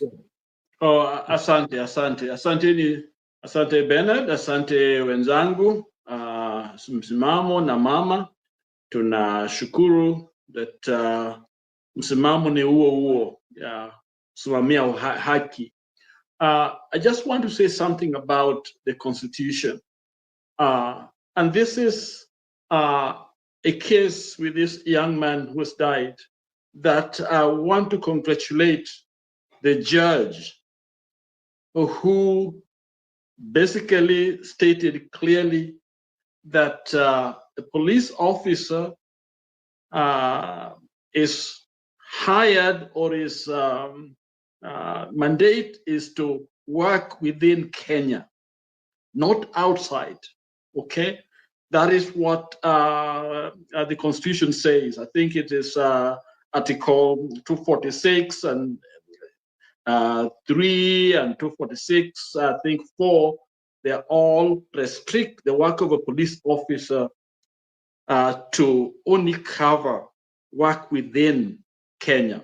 And that was clear in the decision when Ruto wanted to send our young men and women to Haiti. But the so-called parliament met very quickly and endorsed. In other words, they stated that because Haiti and Kenya did not have some kind of collaboration, I don't know what the word is, and so they went in there and endorsed it very quickly so that they could go around our constitution and send legally do that. Okay, so these parliamentarians were compromised because in the mind of many of those leaders, it is what the president wants, it is what they want, not what the constitution wants. I'm sure the writer of the constitution were very, very clear that police officers' job is to be only within the perimeter of their employment. They can be transferred anywhere within the country, okay? But of course, in Kenya, it is not the constitution, it is what these so-called leaders want. And so they went around it, endorsed, that relationship with Haiti, and our young men were taken out there. But let me ask them, okay, if a Ugandan president and Tanzanian president or a Kenyan president meet, can they endorse the idea that now Museveni become the president of Kenya, okay? In other words, his leadership covers Kenya. Of course, they won't do that. So to me, I think that the law that was used was very weak and it is not strong, and I think it was wrong. And so this young man's death is not only on Ruto, but on all those guys who endorse this idea that we send our young men and women to Haiti. And I think during that time, there was also this idea that we send our young men and women to go and work outside Saudi Arabia, where they are being raped and they are being killed. So to me, it's not different than what Idi Amin used to do, get the poor and weak and take them and throw them in Lake Victoria. It seems to me that this government, if they don't follow the laws, what they're doing is the small person down there is not important. Their lives doesn't matter. They are trashed out there. They're starving. They don't care. And that, to me, I think is the tragedy of all this. So to me, it is upon all of us to stand together and demand a government that will respect the Constitution, will care for every one of the Kenyans, okay? And I'm sure when you are a police officer and you're told to go, if you don't go, you lose your job. If you don't go, you are taken to jail. Whatever they do, there's a punishment that comes. So these young men and women had to go because it was a command for them to go against their will. So as we think about this and close for today, let us remember that this young man and others who passed away defending us deserve respect. Their families must be taken care of and given the information what really happened to their kids. And let us grieve as a nation that has lost the best of the best.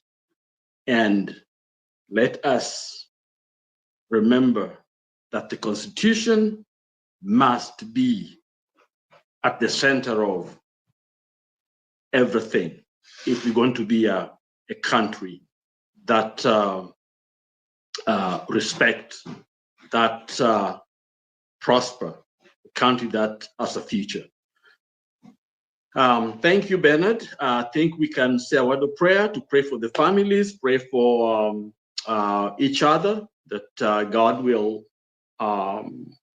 continue to show his mercy and grace, and that all of us can repent and ask God for help so that we can achieve greatness, which God has called us to achieve. Let's pray. Dear Lord, we thank you.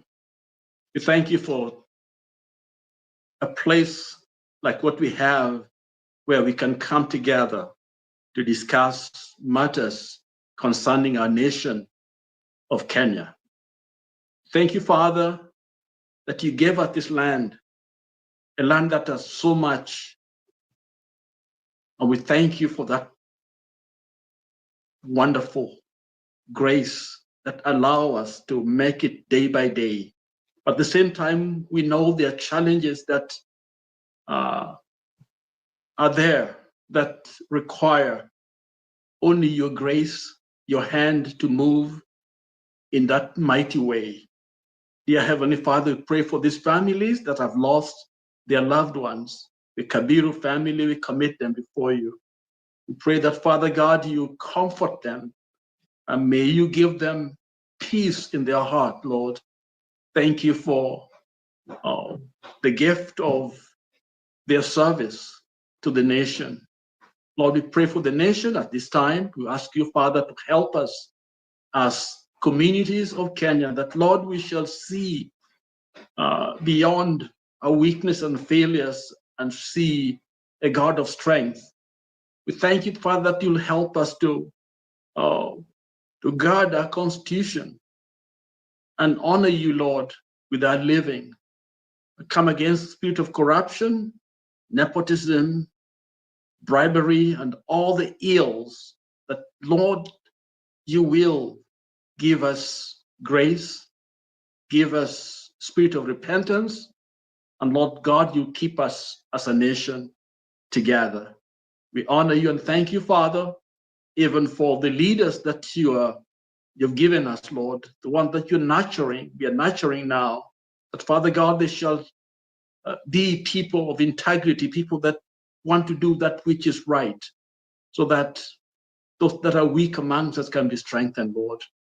We honor you and thank you because you're good and your mercy endureth forever. Give us your grace. In the name of the Father, and of the Son, and the Holy Spirit, we pray. Amen. Amen. Amen. Thank you, Reverend Lala. Thank you, Msimamo. Thank you, Mami. Thank you, all of you that were part and parcel of the conversation. Thank you, guys on TikTok. Asanteni sana kwa hizo likes na gifts. Naomba tumakinike tutakapokutana tena kwa kipindi kinachofuata. Naona Alfred Mtawali pia. Tuni Mahmud, our PS. Asanteni sana. Mbarikiwe, tukutane tutakapokutana. Tegea papa hapa. Hii ni Sound Candid Talk.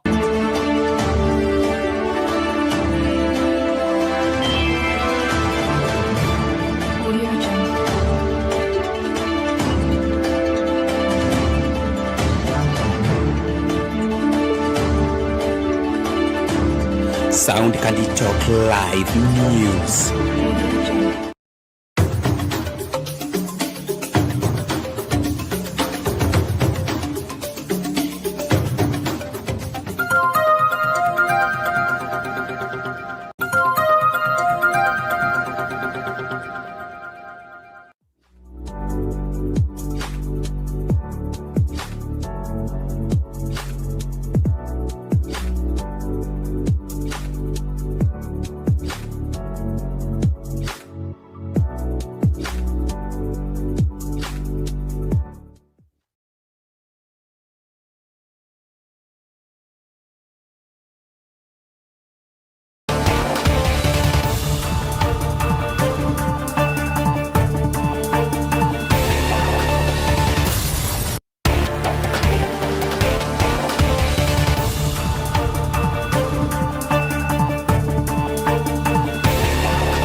Thank you so much for making time to join us. This is Sound Candid Talk, open forum political discussion show, the show that gives you an opportunity to air what you feel and think about the latest development on our political front.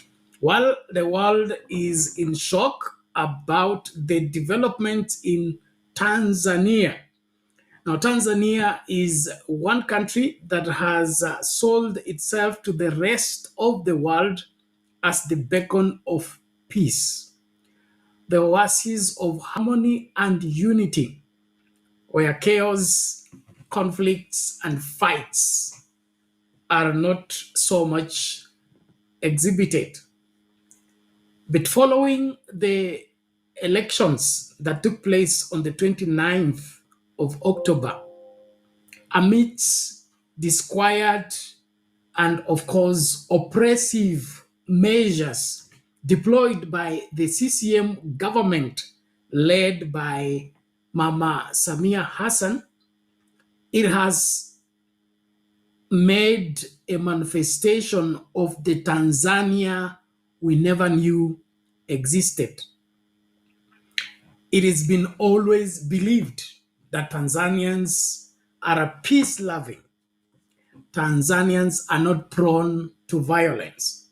Protests are in Kenya and other parts of the world, but not in Tanzania. But, well, it is now clear that there's a limit to how much you can take advantage of the niceness of people.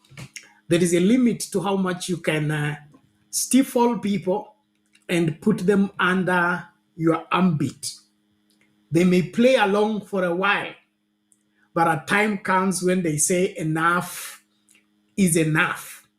And I think that enough is enough has come into play in the oasis of peace in a troubled world in Tanzania. Unconfirmed reports say Samia is on the run. What is clear is that all the music stars that participated into her campaign, their businesses and their whereabouts are in turmoil. There are reports that some of their businesses have been lynched, and the key music stars like Diamond that were on the forefront in the campaign for Mama Samia have fled the country already. Now, I would invite you, even as we start this discussion, on the premise of what led Tanzania to where it is. Because more than discussing what is happening, in my opinion, what's most important is that what lessons can the world carry from the situation in Tanzania right now? I have been to Tanzania several times at different times when we had different presidents. And there is how the society in Tanzania is closely managed in the sense that the community is cohesive, but in its cohesion, there is that aspect of always having an authority around, having that village elder, having that another grouping that is led by a particular leader and all that. And so the society is knit together, but not without an authority in place. And with that as their culture, it becomes very easy to, manage people without necessarily ensuring that their rights are not violated. And so it instills fear. And we can, as Kenyans, relate to that, especially those of you that grew up in the 80s and in the 70s and early 90s when we had the KANU rule. The KANU rule operated similarly in the sense that instill fear in the people, let the people be afraid of the government, and you will always manage them. And so of course, when Tanzania translated from one-party state to multi-party state, it's not far-fetched from Kenya. But I want us to draw the parallel between the two and to see what is the difference between the chaos in Tanzania right now and the chaos in Kenya. How come chaos in Kenya are managed and probably the state is able to diffuse and even end the chaos before they get out of place? But in Tanzania, it appears they are on autopilot. You're on autopilot, and nobody seems to have a grip on what is happening. And the interesting thing is that Lisu, the man in this conflict, is still behind bars. Okay, he was released by winning the case, but he refused to leave the police cell until the elections have taken place. And so it is very difficult to tell who is commanding the people to protest. And the protests are chaotic. There are unconfirmed reports of Samia running into hiding. And then, of course, there is also some pictures we are receiving about the SGR being lynched, the airport being taken over, foreigners stranded who are trying to get out of Tanzania before things get out of hand. And so this is unfamiliar grounds for the way things work in Tanzania, if you have been, if you're familiar with how things work in Tanzania. And so this is one place Tanzania has never been in the of late or rather in recent history. And it is a place where I don't even think the police or the army of Tanzania was anticipating something like this. And so there seems to be no proper preparation for the same. And so they are caught unawares. Let's accept it as it is. But what led us to where we are? What is it that the CCM administration refused to adhere to that resulted into this? And we can date this as back as especially during Magufuli's presidency. Okay, Magufuli came into office. Rumors has it that he wasn't a popular candidate among the CCM. Whatever candidates, he was favored. In the first nomination, it is said he came number 3. So he wasn't the favorite, not in the party, and he was also not the favorite in the country. But he came in with the reform agenda, which was mainly pro-people. And his pro-people approach made him be endeared to the people, that the people, came around him and supported his policies and supported his leadership. And in his quest for reformation, he did a lot of economic reformation without proper political development. One of the things that was top on Magufuli's agenda was to stifle and, if possible, eliminate the opposition political parties. And to me, that is where we trace the problem in Tanzania right now. Unlike Nyerere, who, when there was agitation for multi-party politics, while he was in power, the people agitating for multi-party were the minority. The majority were for a single party state. But Nyerere said, even if the people agitating for multi-party are few, we must listen to them and give them their space because they are also part of this great society. And he says, if you don't give them a listening ear and give them the space they require, The more you deny them, the more those numbers grow. And when those numbers have grown and you have not created room for them, they will overwhelm you and make it impossible for you to govern. And so you see the mind of Nyerere is that although he was the majority, he was leading the greatest party, he has an ear for the other side and always wanted to ensure that everybody is put in consideration in national decision. This, in my opinion, is something that Magufuli and Samia have failed to do.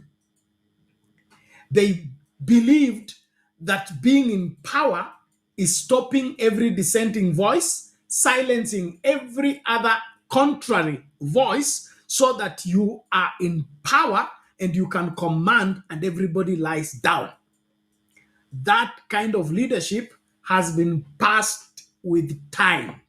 It is too late for you to impose yourself to the population. If you want to lead the people, you must let the people allow you to lead them. But if you want to force them to follow you, the repercussion is what you have seen in Tanzania and is far from over.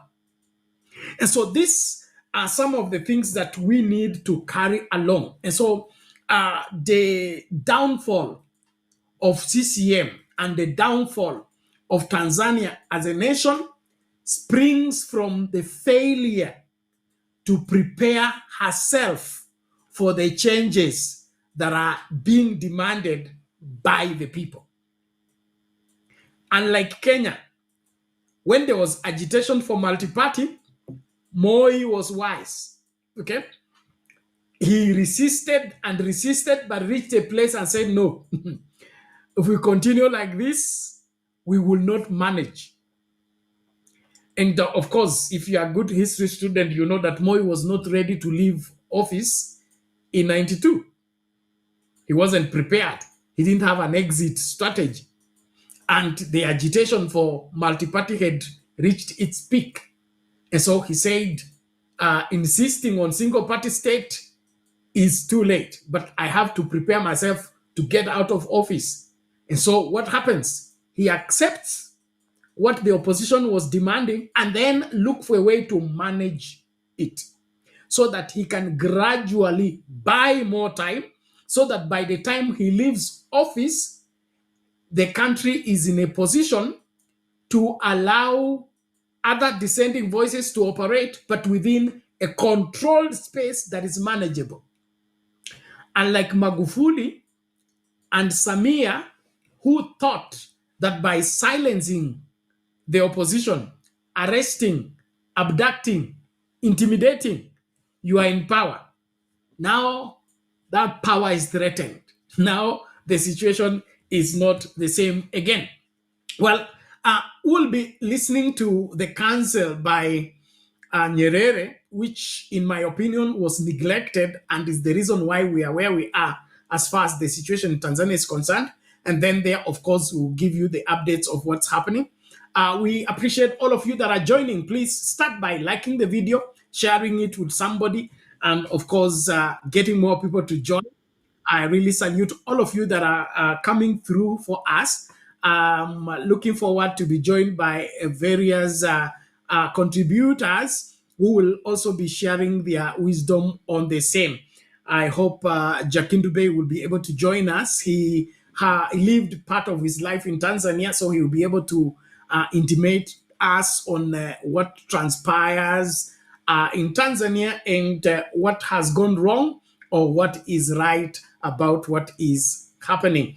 I want also to apologize. We have not been able to do this live show for quite some time, but we've been active all through, and thank you for always being here and, of course, supporting Sound Candid Talk. We depend on you to keep going, and so don't discourage us. Please be an encouragement to us. Thank you so much, the people in the comment section. Asanteni sana. Naomba tafadhali tumakinike kukaribishana na tukajifunze moja kwa mwingine. So kwangu mimi naona shida kubwa hapa ni Magufuli kukosa kutumia nafasi yake kutengeneza mazingara ambayo yanafaa uongozi wa vyama vingi, na la yeye kuingia katika madaraka, na jukumu lake kubwa ni kumaliza vyama vya upinzani. Hiyo ilikuwa makosa makubwa, na hiyo ndio mojawapo ya mambo ambayo yamesababisha hii hali ambayo tuko nayo Tanzania. Na kama ili somo alitafikia wengi, basi nchi nyingi tu hapa Afrika sitajikuta mahali Tanzania imejikuta. Wakati huo unafika, masuala mengine yanakubalika, si eti ni starehe kwa kila mtu. Unayakubali kwa sababu muda wake umefika.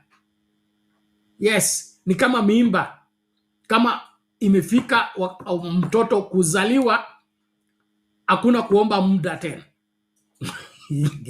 Demokrasia ni hivyo. Wakati demokrasia inakuwa, lazima utengeneze nafasi yake. So ni kama Tanzania walikaa sana, mimba inaendelea kukomaa, hao wamekataa kutengeneza nafasi ya hiyo mimba kuzaliwa.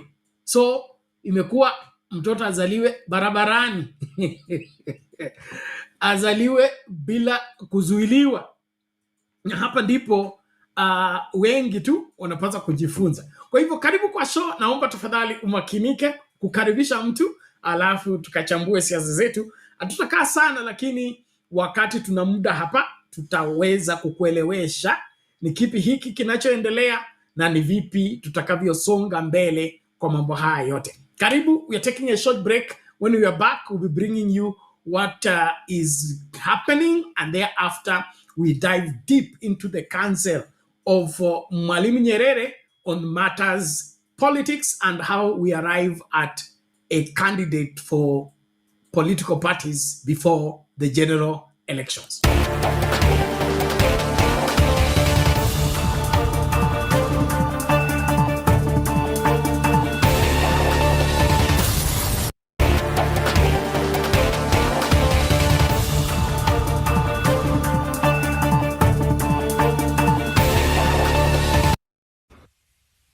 Tanzania is reeling from days of deadly unrest following this week's disputed elections, with the opposition claiming that at least 700 people have been killed nationwide, and the United Nations confirming credible reports of at least 10 deaths in 3 major cities.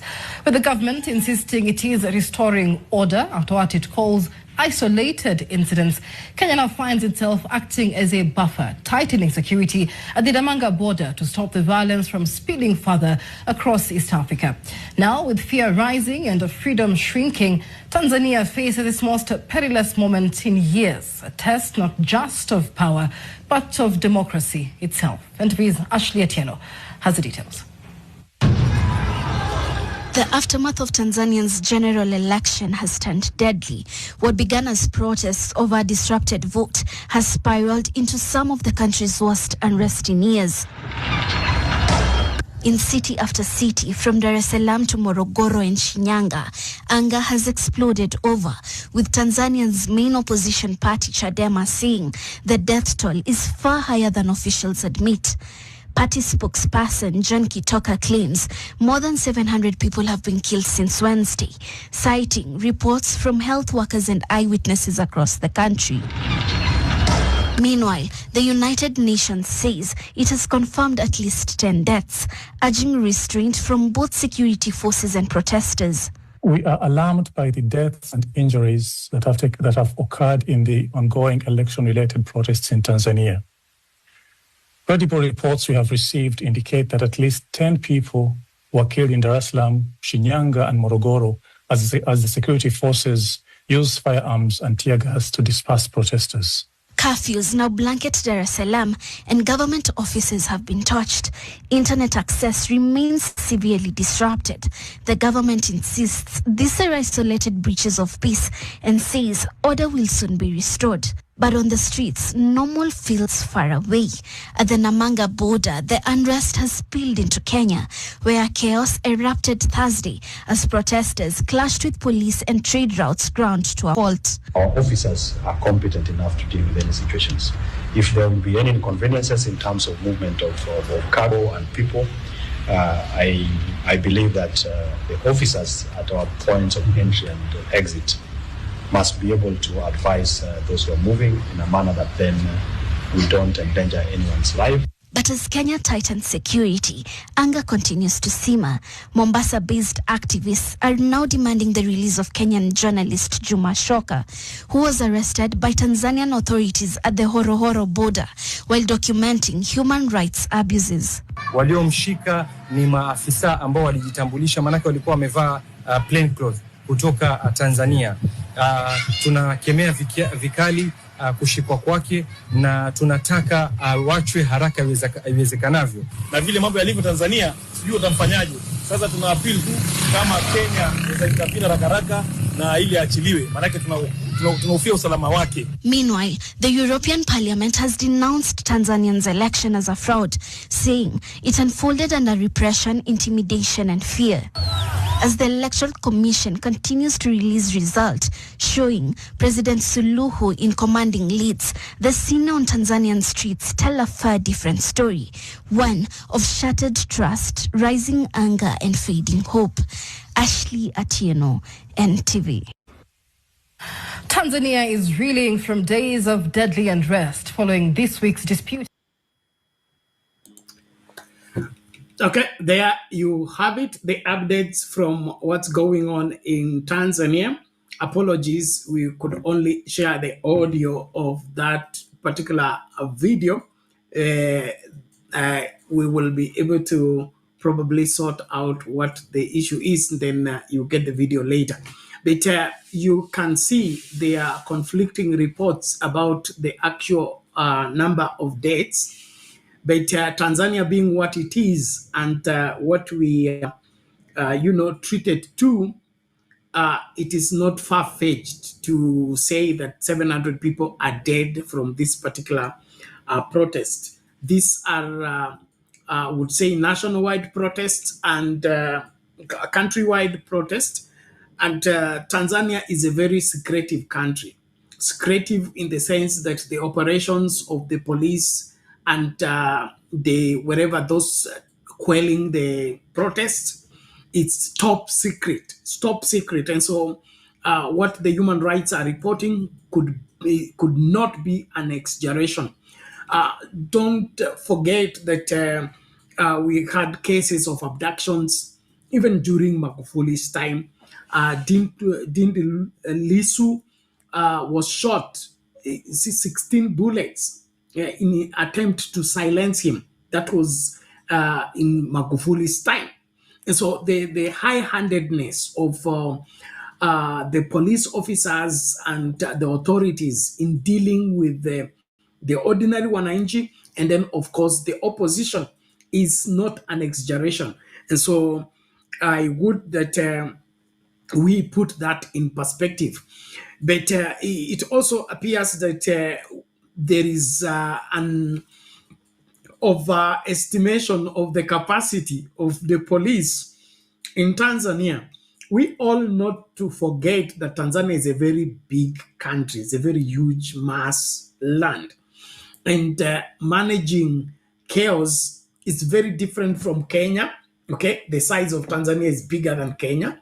And then, of course, the Kenyan environment is such that there are specific, heat places where you definitely anticipate chaos. And when the chaos erupts, there is how to deal with it. One, the Kenyan police are experienced into dealing with chaos such as this. They have been into that circumstance over and over. And so they at least know how to manage it. You noticed during this, was it before the Sabasaba demonstrations in Nairobi, that the police were way up earlier and then barricaded some roads, made some roads impassable, and then go out there to stop the population from invading the city center and all that. And so the managing of the crisis in Nairobi is not anything to compare to Tanzania. And so look at the number of the police officers in Tanzania. Look at the vastness of the wherever the land that they're supposed to be in charge. So they could be taking care of Dar es Salaam, their chaos in Dodoma, and then the chaos in Mwanza, in Morogoro.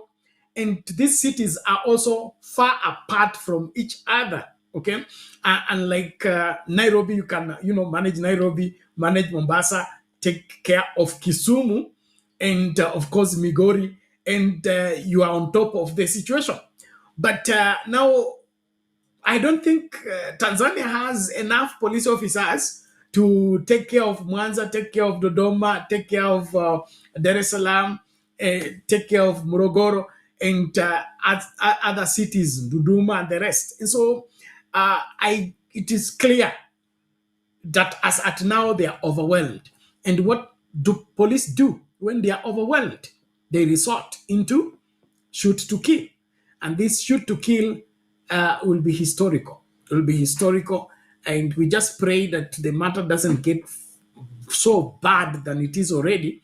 But like I have observed, this is something that is happening uncalled for, unnecessary. It is all because people slept on their job. When the world was changing, they refused to change. When the world was demanding for change, they refused to prepare for change. They believed in the notion that says, as it was, so shall it be, world without end. Amen. It doesn't work that way always. And political changes, political development is a systematic growth that needs to be well managed. And of all the presidents in Tanzania, the person that understood this very well was Mwalimu Nyerere, the founding father of the nation of Tanzania. He had unusual insight into the future, and he had unusual way of assessing and evaluating the the election the management of the country in terms of development, that when a change was required, he was not resistant to that change.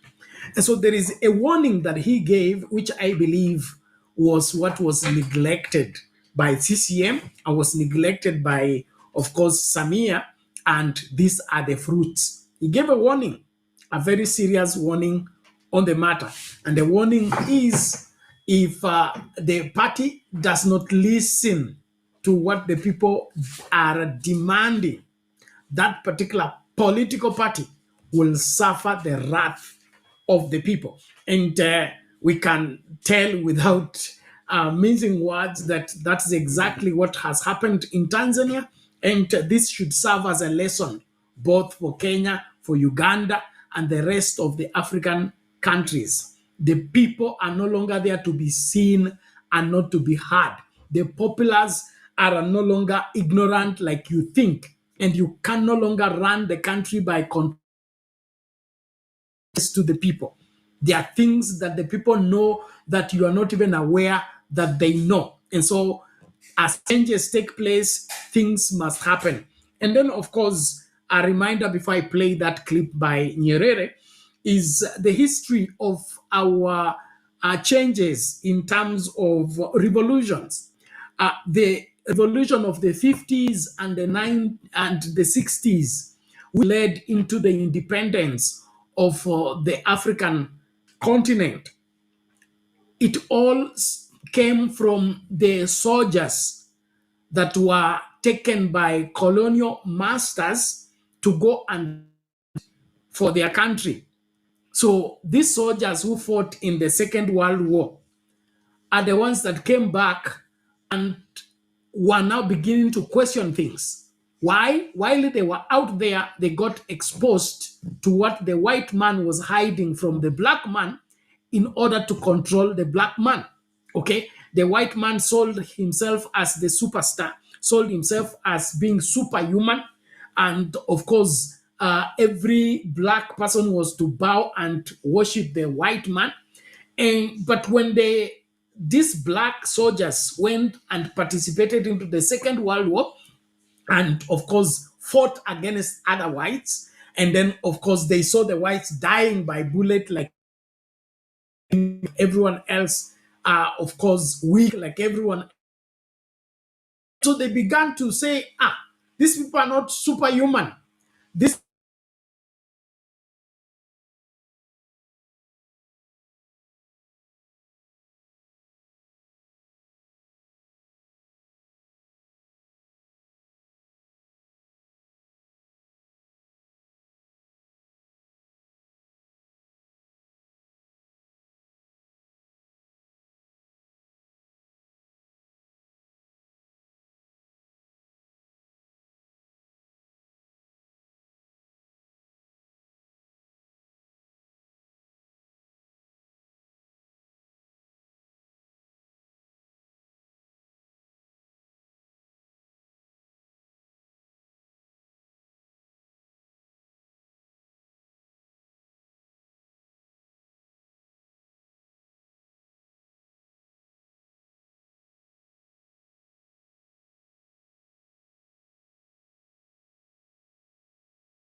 Welcome back, ladies and gentlemen. Thank you so much. Please confirm if you're able to get me now. I understand. I think you're back. And of course, I would want us to engage in this conversation. You can join in the conversation on the comment section by giving your views on the same. And of course, amsha mtu kwamba tukaangalie masuala haya kwa kina. Kwangu mimi ni muhimu tukajifunze kutokana na yale ambayo yanaendelea Tanzania. Kuna huyu Hosea anasema, let us pray for our neighbors Tanzanian. A very important, of course, appeal there. We pray, but we also need to take counsel. and then ensure that we are, supportive in any way. And so let us not also be hands off. Whatever it takes to restore the harmony and the order in Tanzania, let it be deployed, but let it be within the framework of the provision of the Constitution, as well as the provision of what is humanly acceptable. The police officers, the security officers need not to kill people anyhow. And then, of course, don't defend the government at the expense of the masses. There are some justifiable reasons why there is unrest, and all of it, it's all because the leadership failed to do their job. Leadership failed to do their job. And this is very, very, very annoying, to say the least. It's very annoying because being a leader requires you to have, foresight, whereby you anticipate a problem and solve that problem. You cannot continue, doing what aggravates people and expect people to continue loving you and, of course, supporting you. And so what is happening right now has been coming for quite some time in Tanzania. And it is important that Tanzanians and the leadership thereof begin to take serious the claims of the people, take serious the wisdom of the people. And that is the counsel that the late first president of Tanzania,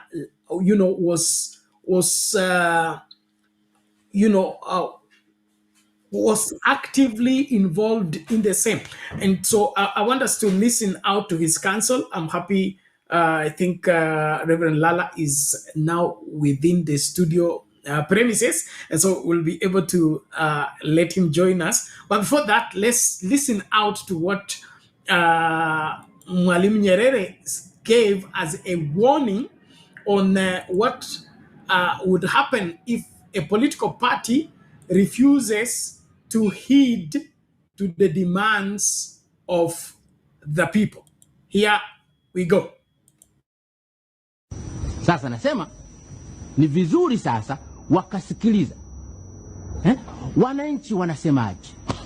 Msipuuze kabisa hiyo. Ndio. Na hiyo nasema, nasisitiza. Msidhani mnaweza mkapata ushindi mkipuuza maoni ya wananchi. Mkasema hili ni letu tu.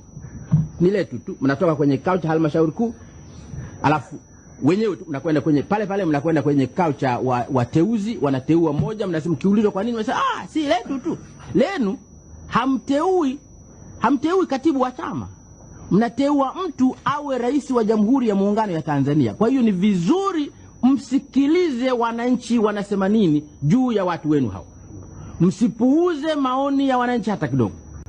Chama kitakachopuuza maoni ya wananchi kinaweza kikalia kilio, asipatikane mtu wa kusaidia kupanguza machozi.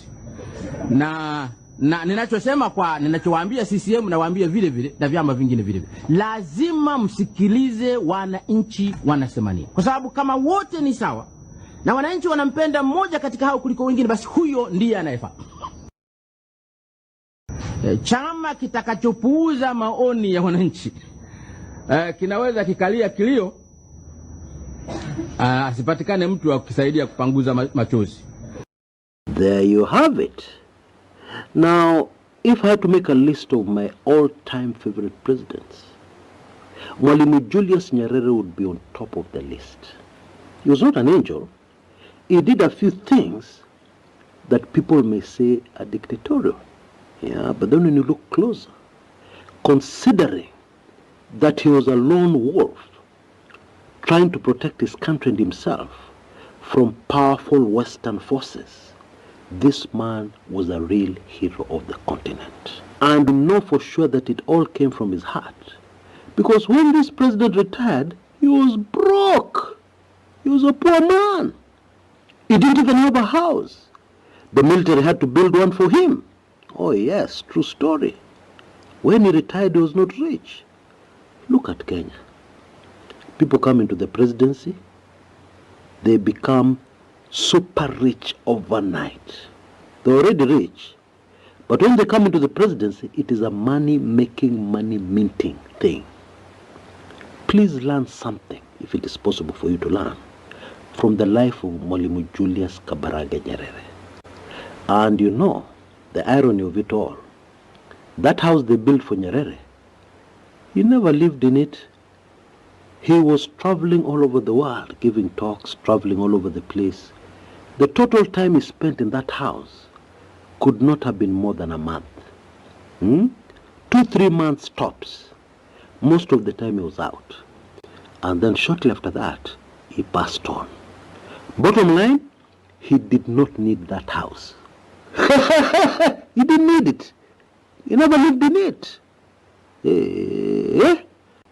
If only we Africans could learn from the life of great Africans, Africa would be a better place, by far.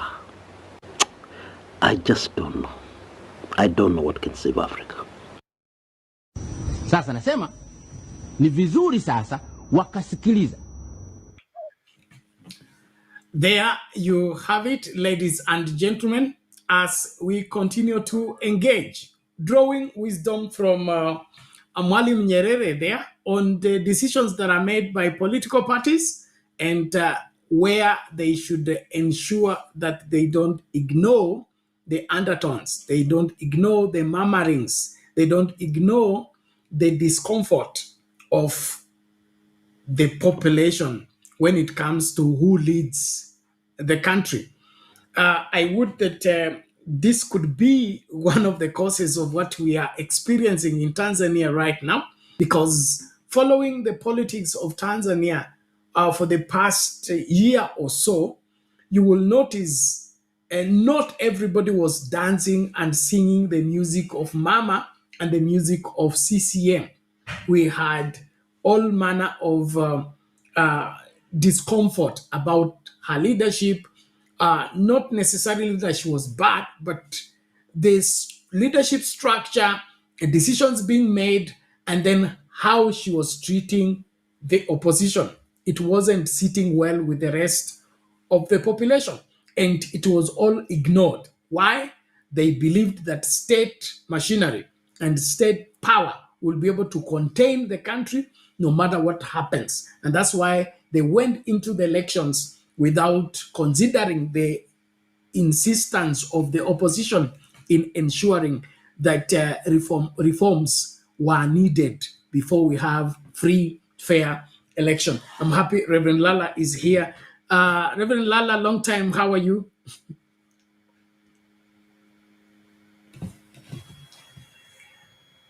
Sorry, let me see, your mic seems to be off. Okay.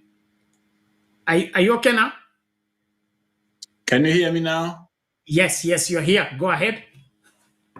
Oh, okay. Good to see you, Bernard, my brother, and all of you in the background. And it's a sad day. It's really, really sad. It's sad because, number one, as you stated, that I think is Kumekucha stated that when will we learn as Africans? When will we? Okay. Because we had Baba with us, and he was embodiment of Nyerere, was embodiment of Mandela's, embodiment of all these leaders we had. Kenya had him. He was with us. He lived with us. He showed us, what leadership is all about. Not about. He said that I think in one of his speeches, Baba stated that he was doing this not for himself, but for posterity. In other words, it was not about him, it's about the nation. And that's what leadership is all about. So it's a sad day because watching Tanzania, what's going on, here is a country that had so much promise. We saw the economy beginning to catch up. We saw the change, major project undertaken by Tanzanian money, shillings, no money outside, which has never been done in most African countries because we keep on borrowing all the time. Tanzania was doing it. So there were things that were happening in Tanzania that were very promising to the continent. But looking at what's going on is so sad, because we know that the nation will not be the same again. And the reason is very simple. Leadership that does not listen to the voice of the people. So when we don't listen to the voice of the people, what happens generally is that the floodgate, there's an opening that just like Gideon, the Amalekites would come and the other nation would join them in ransacking, in exploiting and plundering Israel. You see, so when we open doors, it's not just about Masuluhu, but they are enemies of Africa that want to see something like this happening.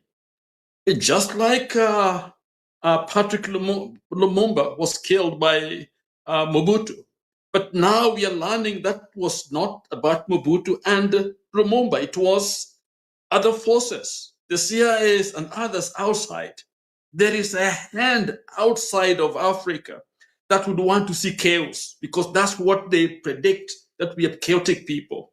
That is one casualty. The other one is when Tanzania is not doing well, Kenya cannot do well. So it's a regional problem. So when you see things going down, it is more than just Mama Suluhu. Okay, Mama Suluhu triggered it because she did not do the right thing.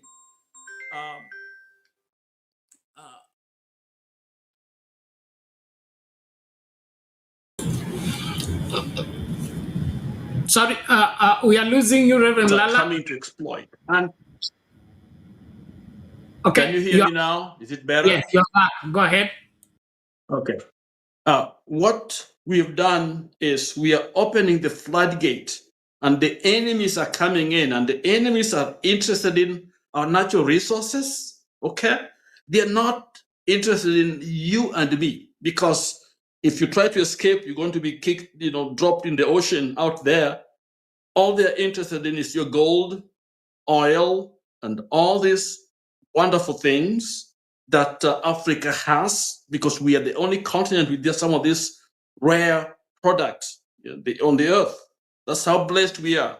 So these are the images that actually creates conditions where this external world will come and take over. The Chinese, the Americans, the Canadians, the others, they're coming and they're the one who will bring us peace.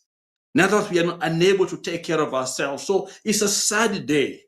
It's very, very sad. So anybody laughing at Tanzania, let's laugh at ourselves. People like Mama Samia, Ruto and others should go. So that we have we have the Baba type of people who are thinking about the future of the continent. So for me, it's a sad day, very, very sad. And I pray that Tanzania can be stabilized, but above all, that justice and truth and good governance, democratic process take hold of Tanzania. It's maybe I miss Jakindube. I don't know where he is, but I enjoy his analysis because he's able to see sometimes beyond what we see. Okay, so I think let us all pray, but pray much more for truth, good governance, true leadership that look beyond wealth and filling their pockets with the children's money. Women have not much. In other words, you look at the masses of our people, we are still really worse off. Even those people who are in refugee camp in Palestine and look at their condition, the way they live, sometimes I wonder whether we are also still in those refugee camps. Okay, the majority of our people. Bernard is let's ask for democracy, but let's also be responsible enough not to look for a personality, but to look for an ideal, an idea, and a system that will help us to express our democratic right in a way that will leave a lasting legacy. And to me, I go back to Baba. Baba is one of the greatest human beings who ever graced this earth. Knowing his fight was not against directly against the colonial masters who are controlling us, but against our own. When you fight from within, and those within forces are very lethal. They are very devious. They don't listen, like what we see. We don't listen. So let's pray that God will help us to listen and love our content enough to be able to stand for truth and justice. And so Tanzania can be an example of a place that has learned, because they had Nyerere. They have had a system. All this our mama would have done is to open the space. There was no reason why she was afraid, because she was riding on Magufuli and people seem to have embraced her. But for some reason, best known to herself and her few buddies, she messed it, completely messed it. So she needs to go. But we need to know how that is done so that we retain Tanzania, we retain Kenya and Uganda in a place where they are able now to take off and do well for the people of the countries, the East African countries. Back to you, Bernard. Okay, thank you, Reverend Lala, for that, and we really appreciate it. Probably a follow-up question. You are in the space of dealing with critical situation. What will be your counsel? Because what we are seeing happening and the pictures we are receiving from Tanzania, it's like the protests and the violence is on autopilot. The security forces seem to be overwhelmed, and the citizens are not taking any of the nonsense, in quotes, by them taking over. Now I hear the airport is taken over. The SGR has been put on fire, and they are, marching towards State House.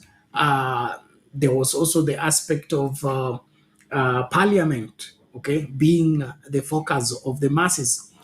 What will be your counsel in arresting a situation like this? Because they seem to be very green, unlike Kenya, where the NIS and the DCI, the security forces, seem to be lethal in arresting the situation and bringing back order.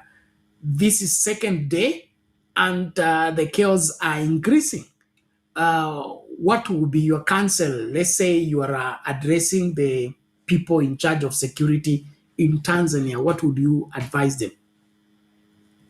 Bernard, this it's very difficult because, number one, the mistake made is to block out the media communication, because now what you're left with people is imagination, what they're thinking, people making up stories that may not be true or maybe worse, okay? One of the things in managing a crisis is communication. You must communicate.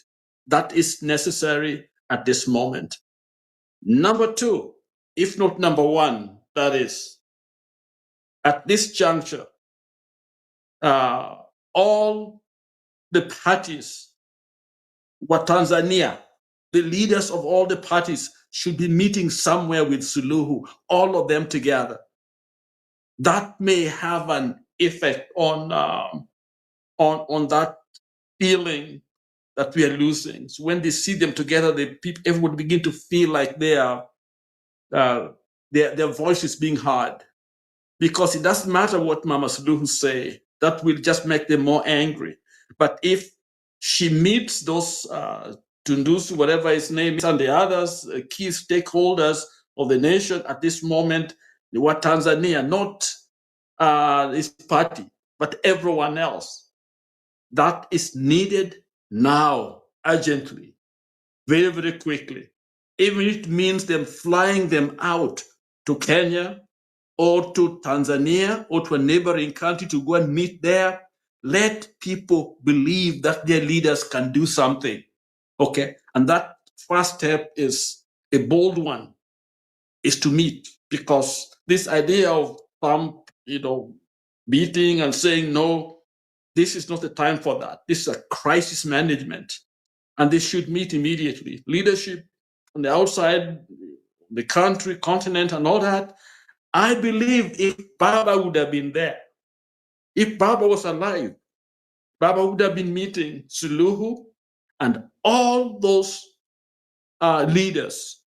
I was listening to Baba when he had gone to Tanzania, and I think Tanzania was meeting all the, we went for a particular reason, but wanted to make sure that he met all those detainees, former detainees, and others. So the idea there is to bring the people together that people believe have been justly mistreated or being jailed because they're fighting for them.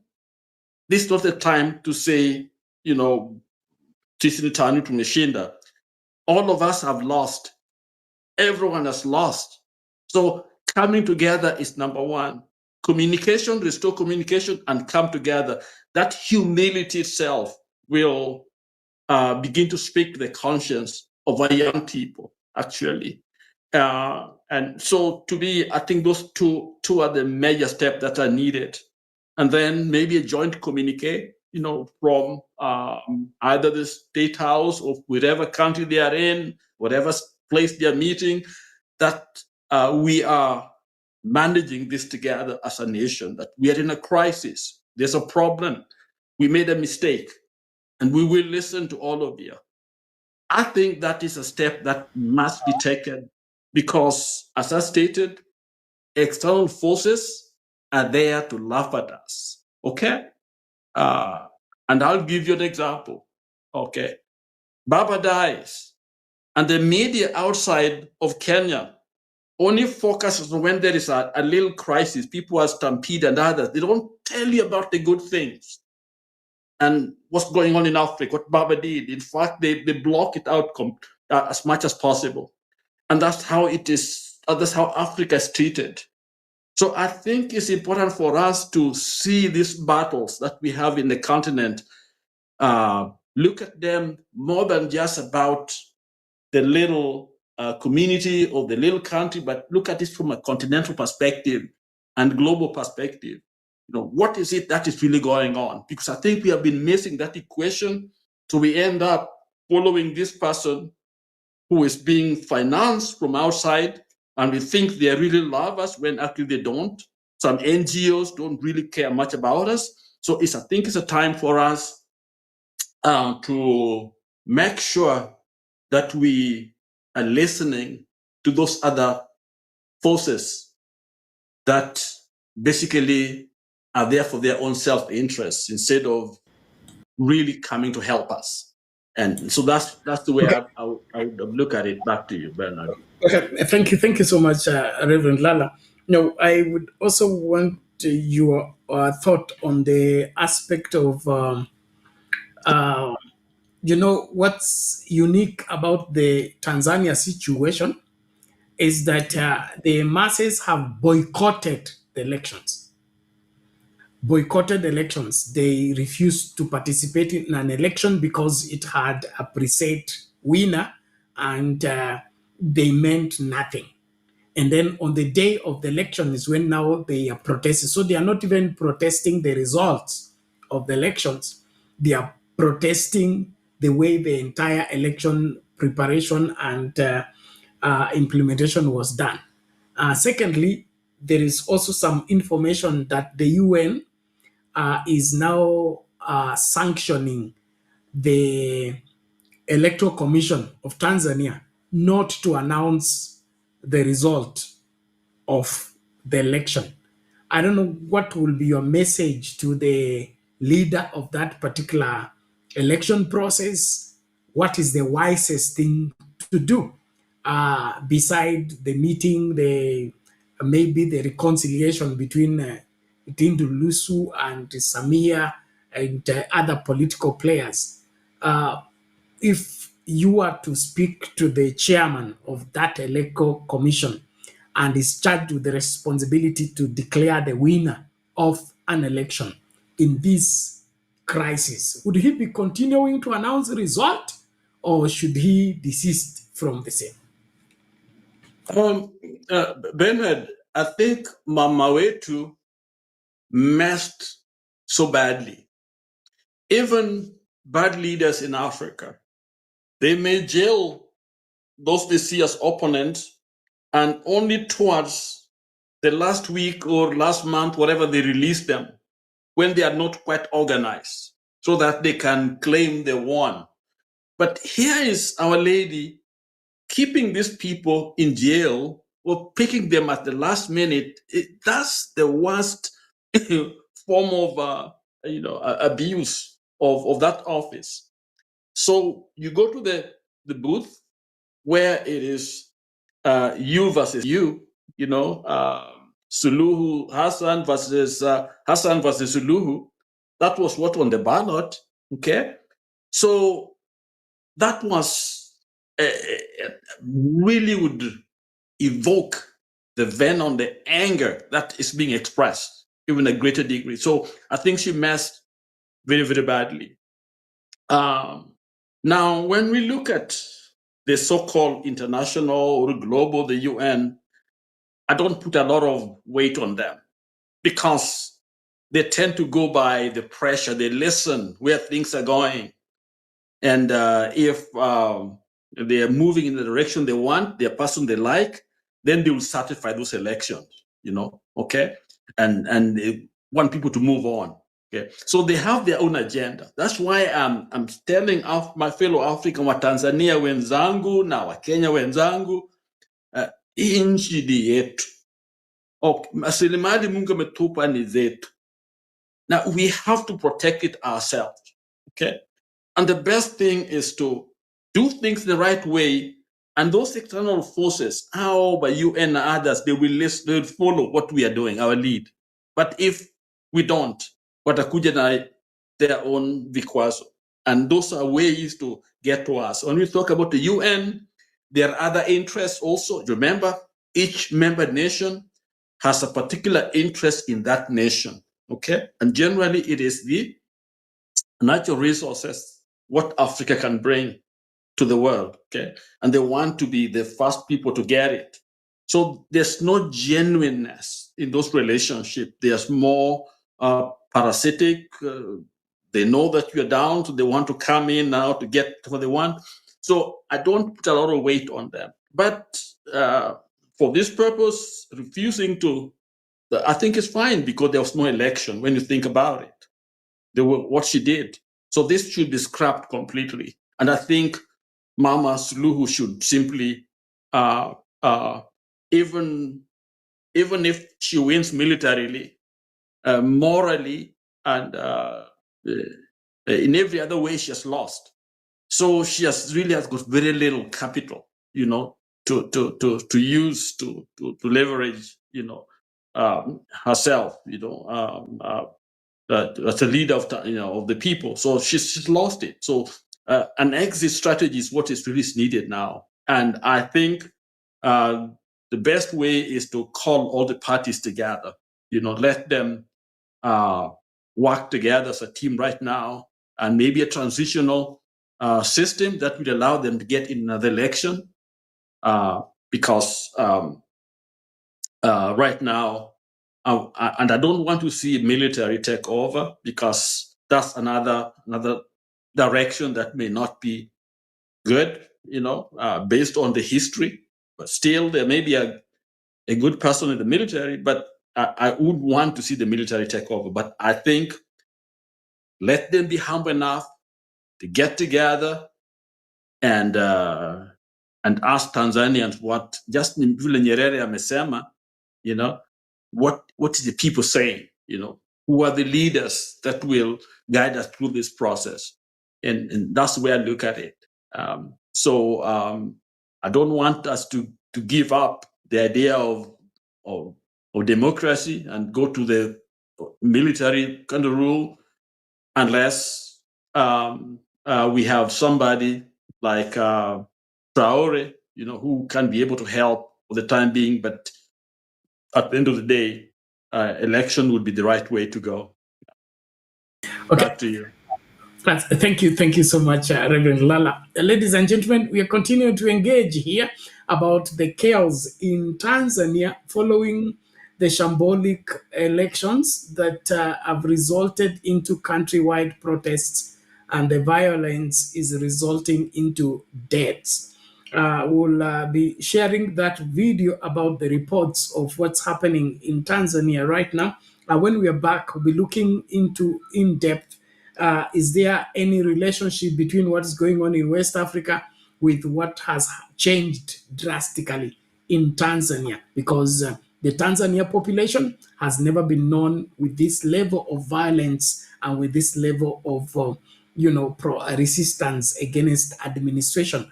What is it that is in play? Let's get the picture of what's going on, and thereafter we get back and break down again. Asanteni sana. Tanzania is reeling from days of deadly unrest following this week's disputed elections, with the opposition claiming that at least 700 people have been killed nationwide, and the United Nations confirming credible reports of at least 10 deaths in 3 major cities. With the government insisting it is restoring order after what it calls isolated incidents, Kenya now finds itself acting as a buffer, tightening security at the Namanga border to stop the violence from spilling further across East Africa. Now, with fear rising and freedom shrinking, Tanzania faces its most perilous moment in years, a test not just of power, but of democracy itself. And Viz Ashley Atieno has the details. The aftermath of Tanzania's general election has turned deadly. What began as protests over a disrupted vote has spiraled into some of the country's worst unrest in years. In city after city, from Dar es Salaam to Morogoro and Shinyanga, anger has exploded over, with Tanzania's main opposition party, Chadema, saying the death toll is far higher than officials admit. Party spokesperson John Kitoka claims more than 700 people have been killed since Wednesday, citing reports from health workers and eyewitnesses across the country. Meanwhile, the United Nations says it has confirmed at least 10 deaths, urging restraint from both security forces and protesters. We are alarmed by the deaths and injuries that have occurred in the ongoing election-related protests in Tanzania. Credible reports we have received indicate that at least 10 people were killed in Dar es Salaam, Shinyanga, and Morogoro as the security forces used firearms and tear gas to disperse protesters. Curfews now blanket Dar es Salaam, and government offices have been touched. Internet access remains severely disrupted. The government insists these are isolated breaches of peace and says order will soon be restored. But on the streets, normal feels far away. At the Namanga border, the unrest has spilled into Kenya, where chaos erupted Thursday as protesters clashed with police and trade routes ground to a halt. Our officers are competent enough to deal with any situations. If there will be any inconveniences in terms of movement of cargo and people, I believe that the officers at our points of entry and exit must be able to advise those who are moving in a manner that then we don't endanger anyone's life. But as Kenya tightens security, anger continues to simmer. Mombasa-based activists are now demanding the release of Kenyan journalist Juma Shoka, who was arrested by Tanzanian authorities at the Horohoro border while documenting human rights abuses. Waliomshika ni maafisa ambao walijitambulisha, manake walikuwa wamevaa plain clothes kutoka Tanzania. Tunakemea vikali kushikwa kwake na tunataka wachwe haraka iwezekanavyo. Na vile mambo yalivyo Tanzania, sijui utamfanyaje. Sasa tuna appeal tu kama Kenya itapita haraka na ili achiliwe, maanake tunahofia usalama wake. Meanwhile, the European Parliament has denounced Tanzania's election as a fraud, saying it unfolded under repression, intimidation and fear. As the Electoral Commission continues to release results showing President Suluhu in commanding leads, the scene on Tanzanian streets tell a far different story, one of shattered trust, rising anger and fading hope. Ashley Atieno, NTV. Okay, there you have it, Reverend Lala. What is your take on the same, especially in relation to the media and now journalists being picked for documenting abuses that are taking place in Tanzania?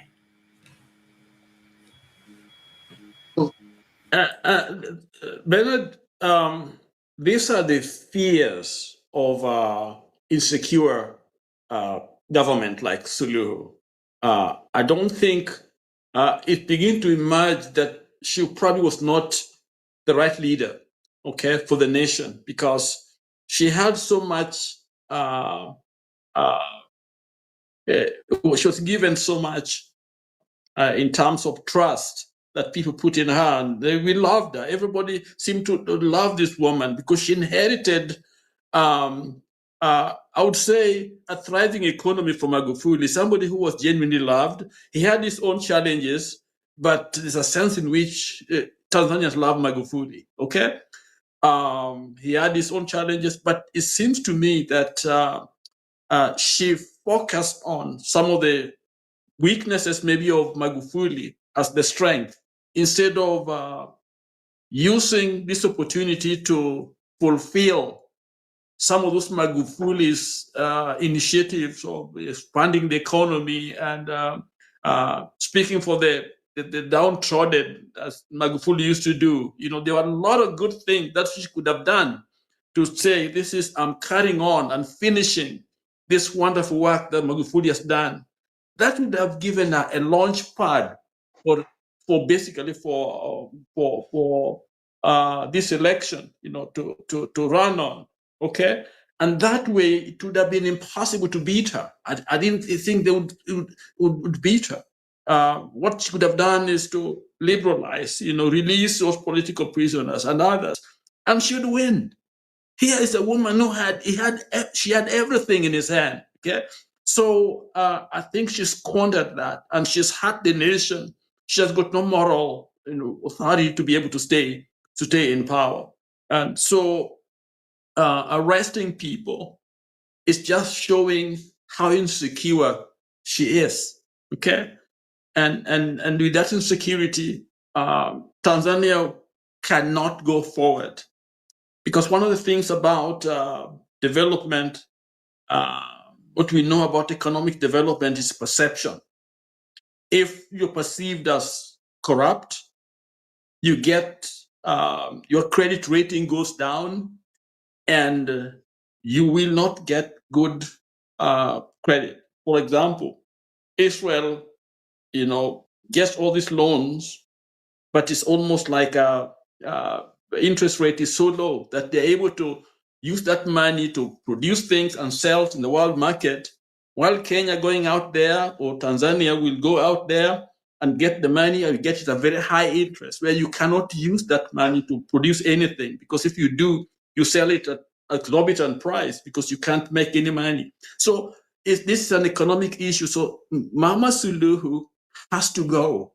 To save Tanzania, and the best way is to, first of all, find someone who is credible to be able to bring all of you together. And these African leaders should be out there, those who have credibility, you know, to go out there and begin this negotiation. We don't have Bishop Tutu right now to initiate. We don't have Mandela's, we don't have Baba, but there are others who can be able to, could do that. Nuns are not there, but something has to be done quickly, and it's for the better, for the good of the region that Tanzania is stabilized as soon as possible. So that's our prayer. Back to you, Bernard. All right. Thank you. What is the fear? They have switched off the internet. They are trying to keep what is happening in the country in the dark. Is this how to manage the crisis, and or is misguided information? Because what I see here is that it appears that the Uganda security, or whatever the Tanzanian security heads are thinking in the 60s and in the 80s. They are not aware that the world has become a global village. So the shutting down of the internet, the controlling of the news reporters.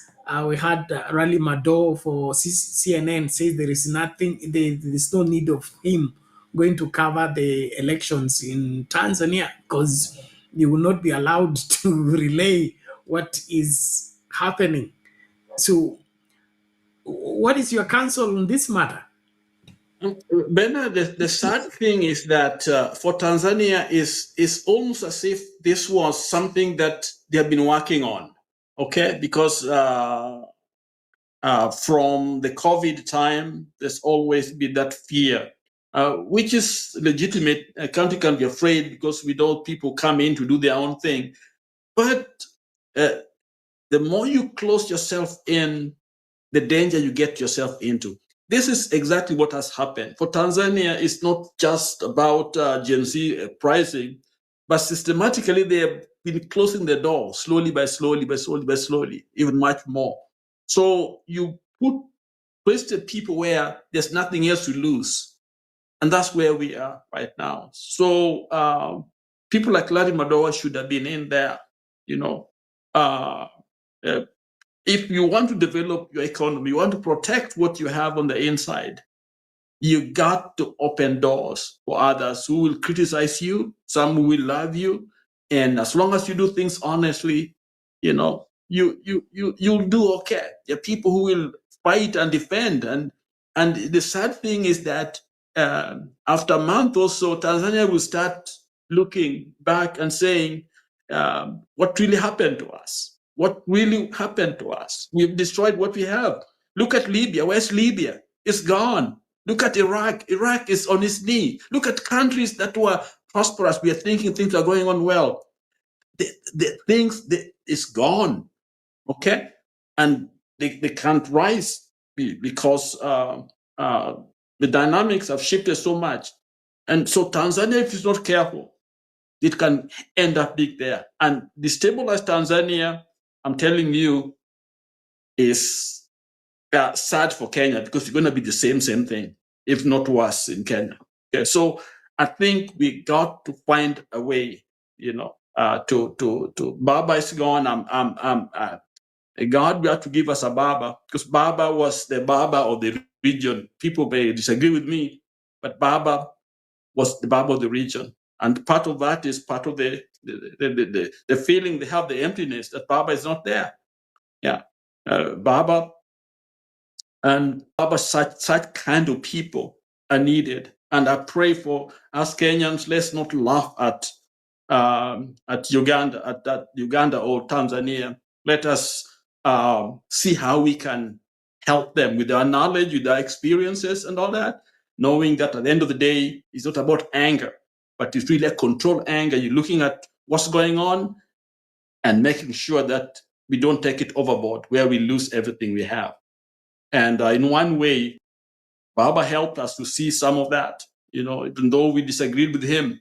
But to an extent, he helped us restore what we have, so we still have a nation, okay? And so Tanzania can learn something, and Mama Suluhu has to come down. The space has to be open, and quickly. Let them do it very quickly. And people can be calmed, okay? And that's what I think. Back to you. Oh, thank you very much. From the clip we have just watched, you see that there are claims of restoring order and restoring normalcy. But it beats my understanding because you want to restore order without addressing what brought about this order.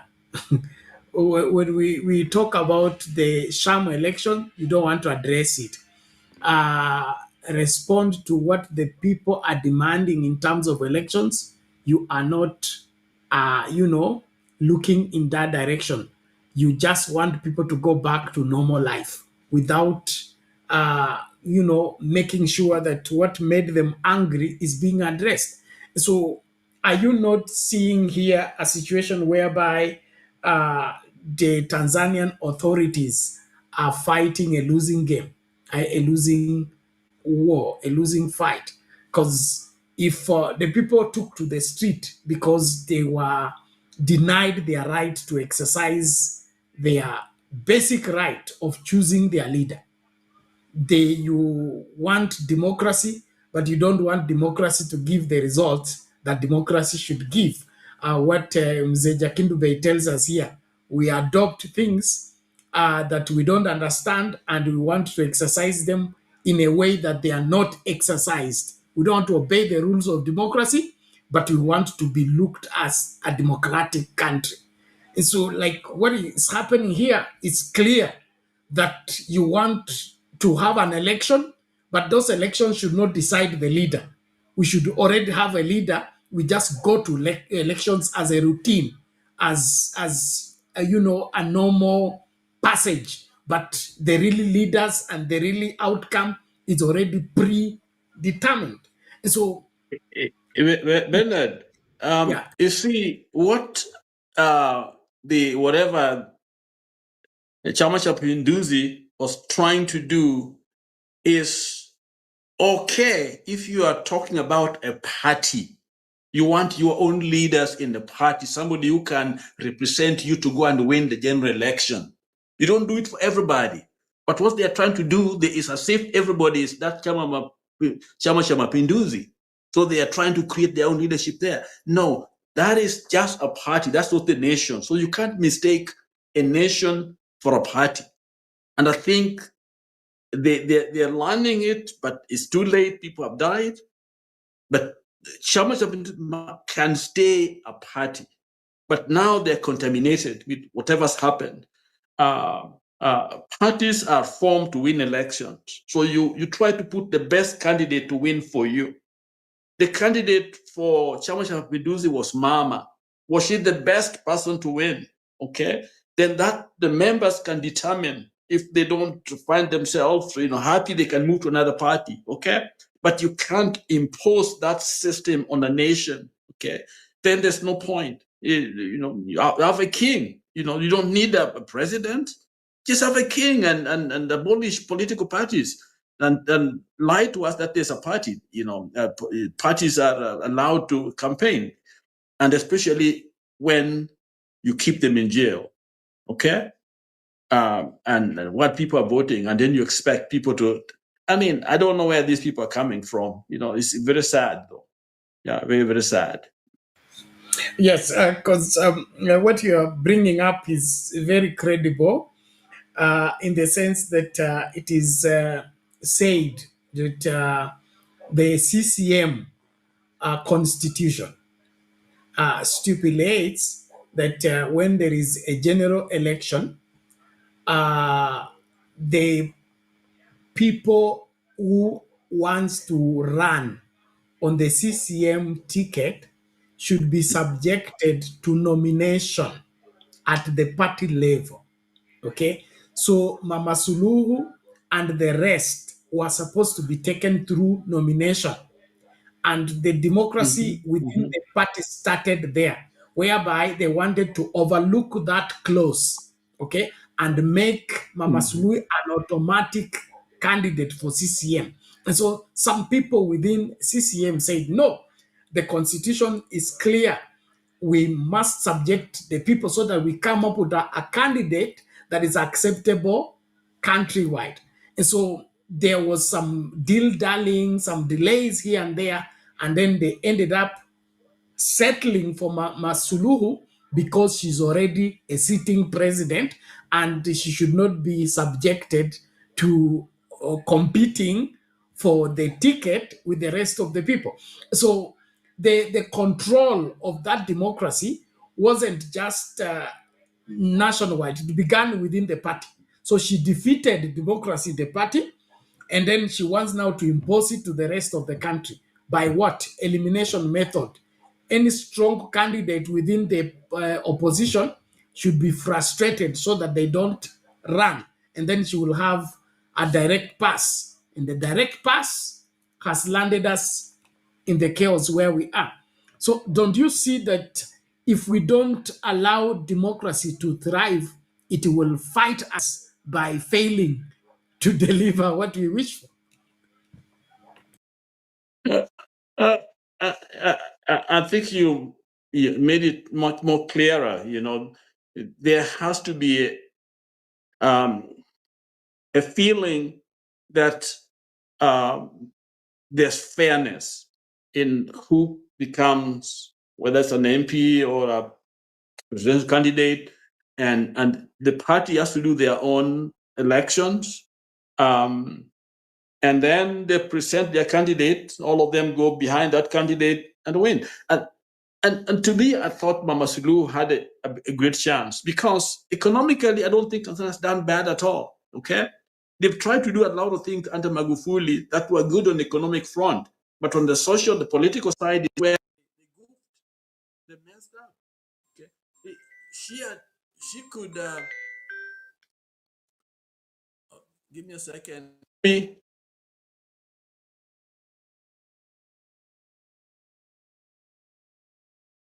Easily, just playing the Magufuli, and also just the only focus you liberalize, let people go and campaign. And I'm telling you, the opposition would have not made it because people don't want to, if they're prospering, if the economy is doing better and all that, they don't want to change that. But she messed when she carried that fear, that anxiety, that insecurity into the campaign, which made her frustrate everybody else, other parties, and make a dictator. And so she was very vulnerable to that.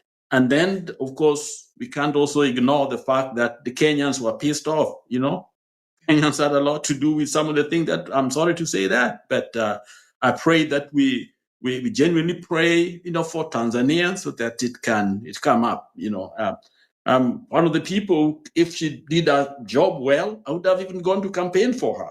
If she allowed other parties to work and the economy was going on well, because we know very well that Magufuli was able to control, fight corruption, and there were genuine results, good ones, that pissed the rest of the world. They didn't like Magufuli that much. So there are good things we can say about Magufuli. The insecurity is the other side, which with other parties of social event, front, that's where there was some challenges. So to me, it's a very sad case. It's a very, very sad case. For this woman to have done what she's done up to the moment. Yeah. Okay. On the same note, Reverend Lala, on the same note, there is, you said Baba is not there. There's no Tutu to lead in the reconciliation or process or recovery process. I want you, in your wisdom, also to share your light on the role of Kikwete. Kikwete is a former president, and Kikwete is very active in the CCM politics. Having served as president for 10 years, why would he be presiding over a country in such a situation when he is an exposed person? He has served as president, because we may be placing the blame on Mama Suluhu when she's green. And remember, she is not from a political background. She came from the NGO background, got into politics, served one term as, I think, a women representative, then another term as a member of parliament, and suddenly found herself as deputy president and now president.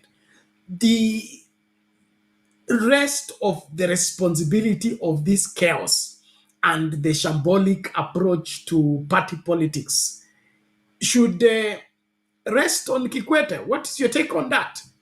Or what is Kikwete's role in misleading Mama Suluhu? We can only speculate, but the leader is Mama. Kikwete may have some influence, advising, been there as a president and give ideas here and there. And Kikwete is a more consensus guy to me. It looked like he was a compromise, and listening to every side. To me, that's kind of personality that he brings out there. So in terms of trying to negotiate between the parties, I think that can be his role. He can try to do that. The drawback is that he is part of CCM. Okay, is part of CCM. Being part of CCM. Suspiciously, the other people look at him. So playing the role of a mediator may not be his role, though he can do it as a former president, coming to people, telling them that we got this together, we can work on it, convincing Mama Suluhu that, to kind of step down from that ivory tower where she is up there. And so the kind of influence, when you're a president, you can choose whom to listen or not to listen to,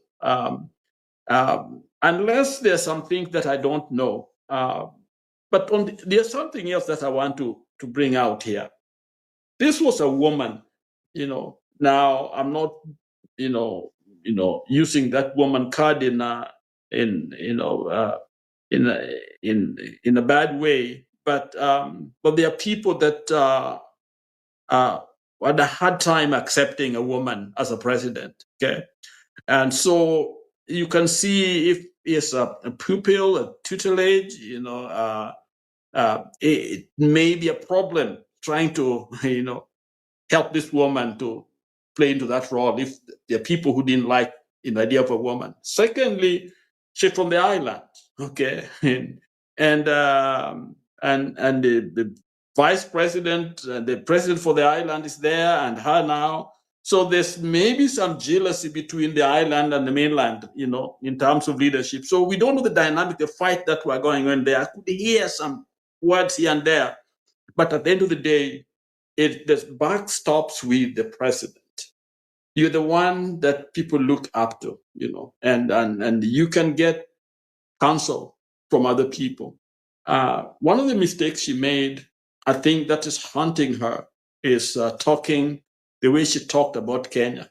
Okay, that was not very diplomatic. There are ways you could say things, but you don't want to put in a way where it can be misconstrued to mean that you are laughing at your neighbor. You may have had a point, but the way you come across, your own people will start looking at you and saying, so this woman, we are nice, we are bending for her, but look at the way she's handling things, okay? And that Ruto's also the same problem with Ruto, Baba and others trying to help him, but it cannot be helped, okay? So the question about Mama is how did she feel about herself as a woman, okay? Was she able to take constructive criticism from other people in the system? Was she able to learn? Or she was, an ideologue, in her own little world, and she was not listening to anybody else, including Kikwete, okay? So I don't know, maybe somebody will help us understand, details how she got to this point where she did listen and just talk anything, thinking that she's secure. It's kind of like Titanic, if you watch the movie Titanic, the owner, the builder of the ship, declared that the ship is unsinkable. There's nobody that can sink the ship. And so when he took the voyage from England, coming to the US, and started going down, people didn't believe that thing could go down. So they are having a party on the ship and they're dancing and happy, but the ship is sinking. It seems to me Mama Suluhu was one of the people having a party, not knowing that this is sinkable. And the way she behaved, I think did not help at all. So it could be simply more than just being a woman. I think there are some things that she could have learned, and she also has to remember that she's not Magufuli. If you're not Magufuli, there are things you can't do. You can get away with it because Magufuli can come to a place and talk to the lowest person, and even if you plan to rebel and they solve a problem with the top of the vehicle, it's gone and people are happy. And there you are, you don't know what to do. So she's not Magufuli, and she didn't understand that either. Back to you. Okay, thank you very much, Reverend Lala, for bringing that up. But I'm not through with Kikwete in the sense that even the decision of Mama Suluhu being Magufuli's running mate, okay? Kikwete was in the committee that decided that Mama Suluhu should be the running mate of Magufuli. It wasn't solely the decision of Magufuli. And then now Magufuli is unfortunately dead. Who takes over to manage the crisis? Kikwete has to step in as a former president and still the custodian of Chama Pinduzi. Now, having been exercised in party politics and the historical politics of Tanzania, and then, of course, there is also the unrest between the island president and the land president. Now, unfortunately, Magufuli did not finish his term as the mass land president. It fell on Mama Suluhu. And now the mainland people, okay, are happy that Mama has been able to hold the country together to bring it to an election. Why can't she allow the democratic process to give us a candidate? Why should he insist that she has to run and she has to be the sole candidate, knowing that it was the presidents of the mainland that she participated into leading? And so you being Kikwete, who has been in this space for long, you must have a way of predicting that if this thing goes the way Mama is suggesting or the way the political party is suggesting, it will result into this particular chaos. So as a president, we are not a former president, we are not even at the place of him mediating the situation. It's why didn't he use foresight to abort the process like Nyerere would do? This matter is not sitting well with the people of the island and people of the mainland. Let us not go into election divided. Let's first of all do what? Meet and come up with an agreement so that when we get into the elections, we are getting into election as one. It is clear that the Tanzanian elections right now, they have arrived on the date of election when they are already divided. And what we are seeing is just an outcome of a crisis that has been boiling all along and somebody has been ignoring.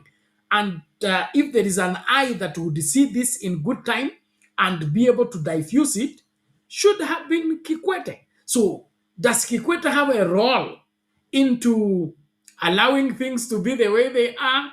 And probably this is an assumption, probably he is the puppet of the foreign powers that were kicked away by Magufuli so that they can find their way back into controlling the minerals.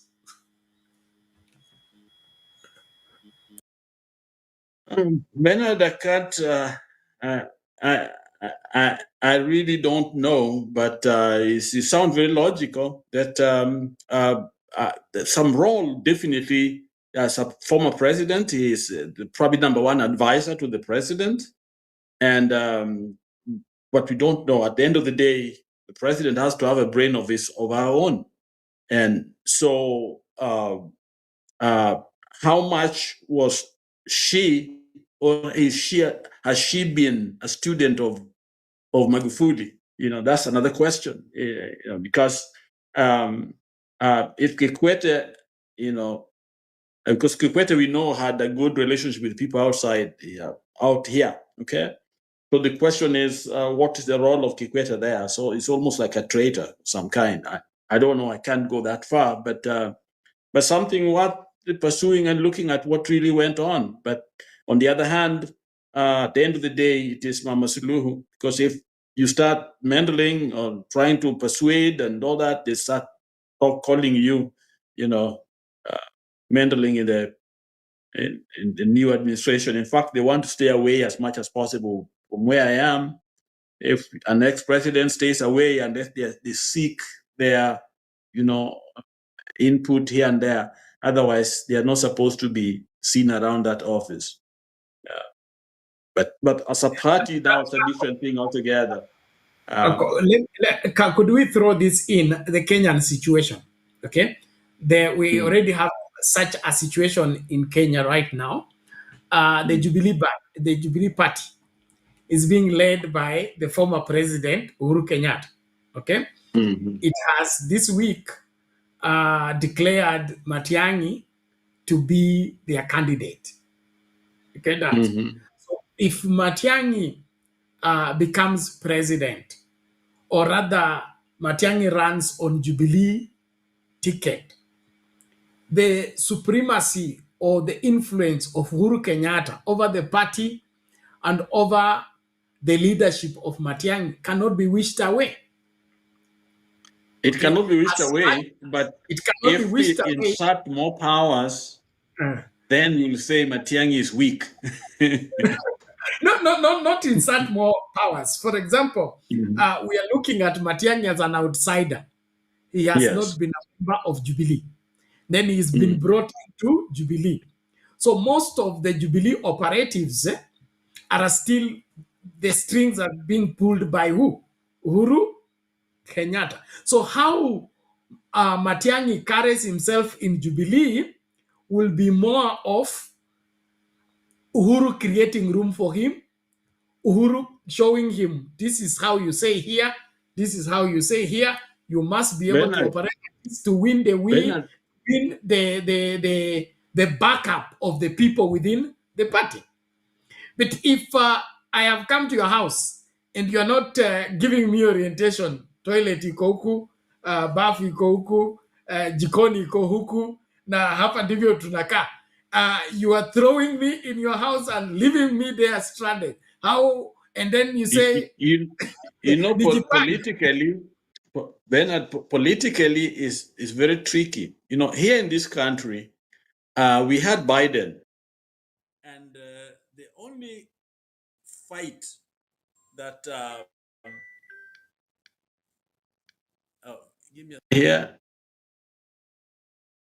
Okay, Biden did very well. Economically, everything was going on well, but they always wanted to tie him to Obama. So the people believe, because they knew there were pockets that didn't like Obama for some racial reasons and others. So they always tie Biden. The Biden is sleeping, Obama is running the show. Obama is running the show. And the idea is to weaken him. So I don't know whether the president would like to be seen tied so much to the former president, because that also is a weakness that can be exploited very badly. So it's kind of hard to know. But I'm sure definitely Kikwete had some influence. But knowing his personality, and I think probably he used a lot of maybe diplomacy in terms of getting what he wants, based on his character. I don't know, but Africa, there's so much money going around to buy our leaders that that's the sad part. Yeah. And that's the tragedy of even what's going on in Tanzania. It bothers me a lot. It really does.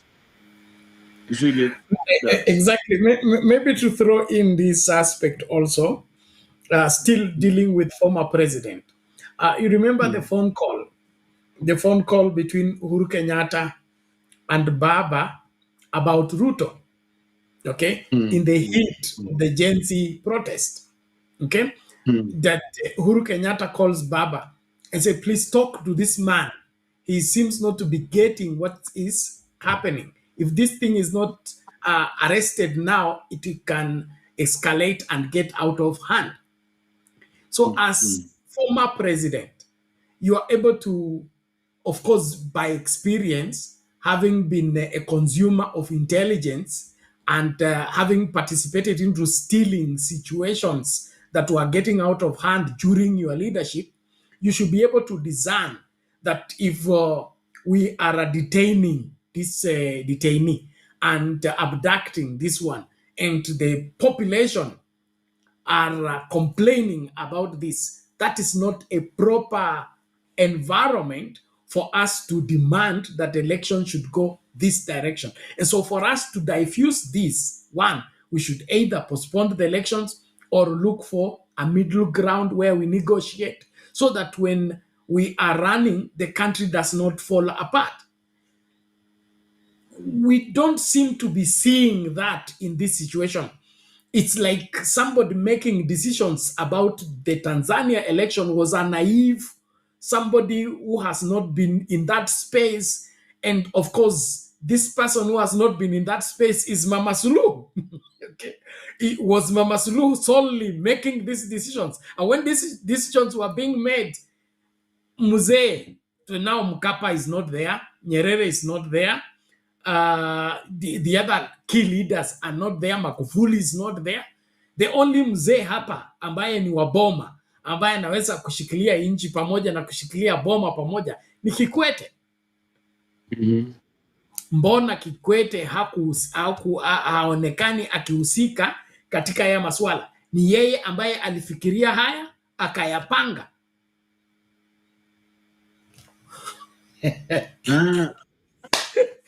Hapo sijui ndugu yangu, hapo sijui.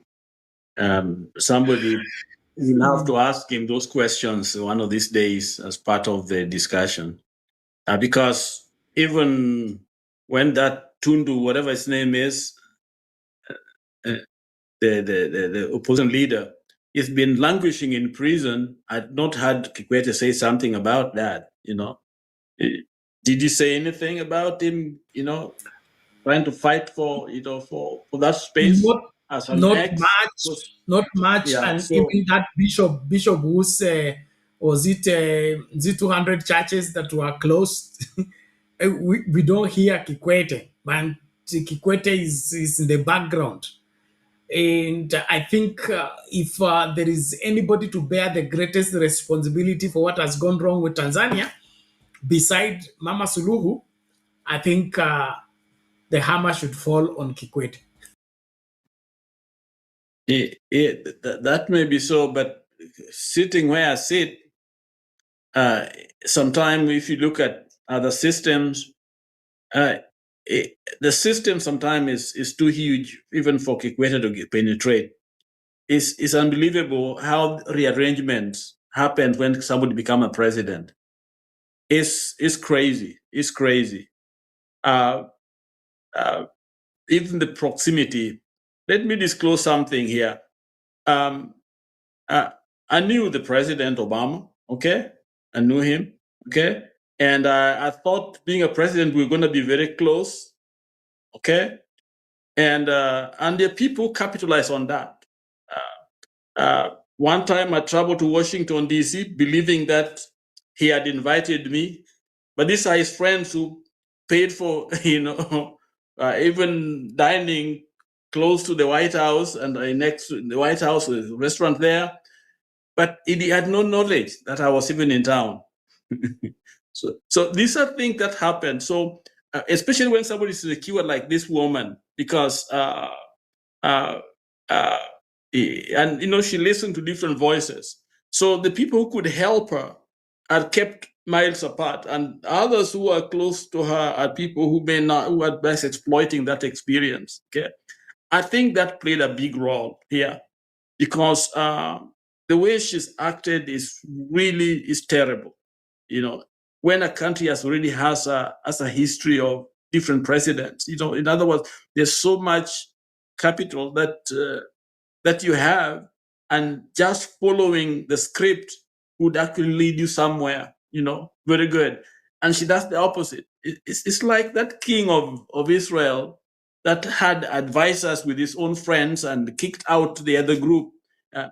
That's what I think, because the way things have happened, you know, she could have had, you know, because when you're a president, you are a consumer of intelligence. You know, you know so much every morning, every day. They brief you, and you know exactly what's going on, and you use that information to formulate policies, and that can be able to address the problems. Okay, for her to have had that kind of access to that kind of information.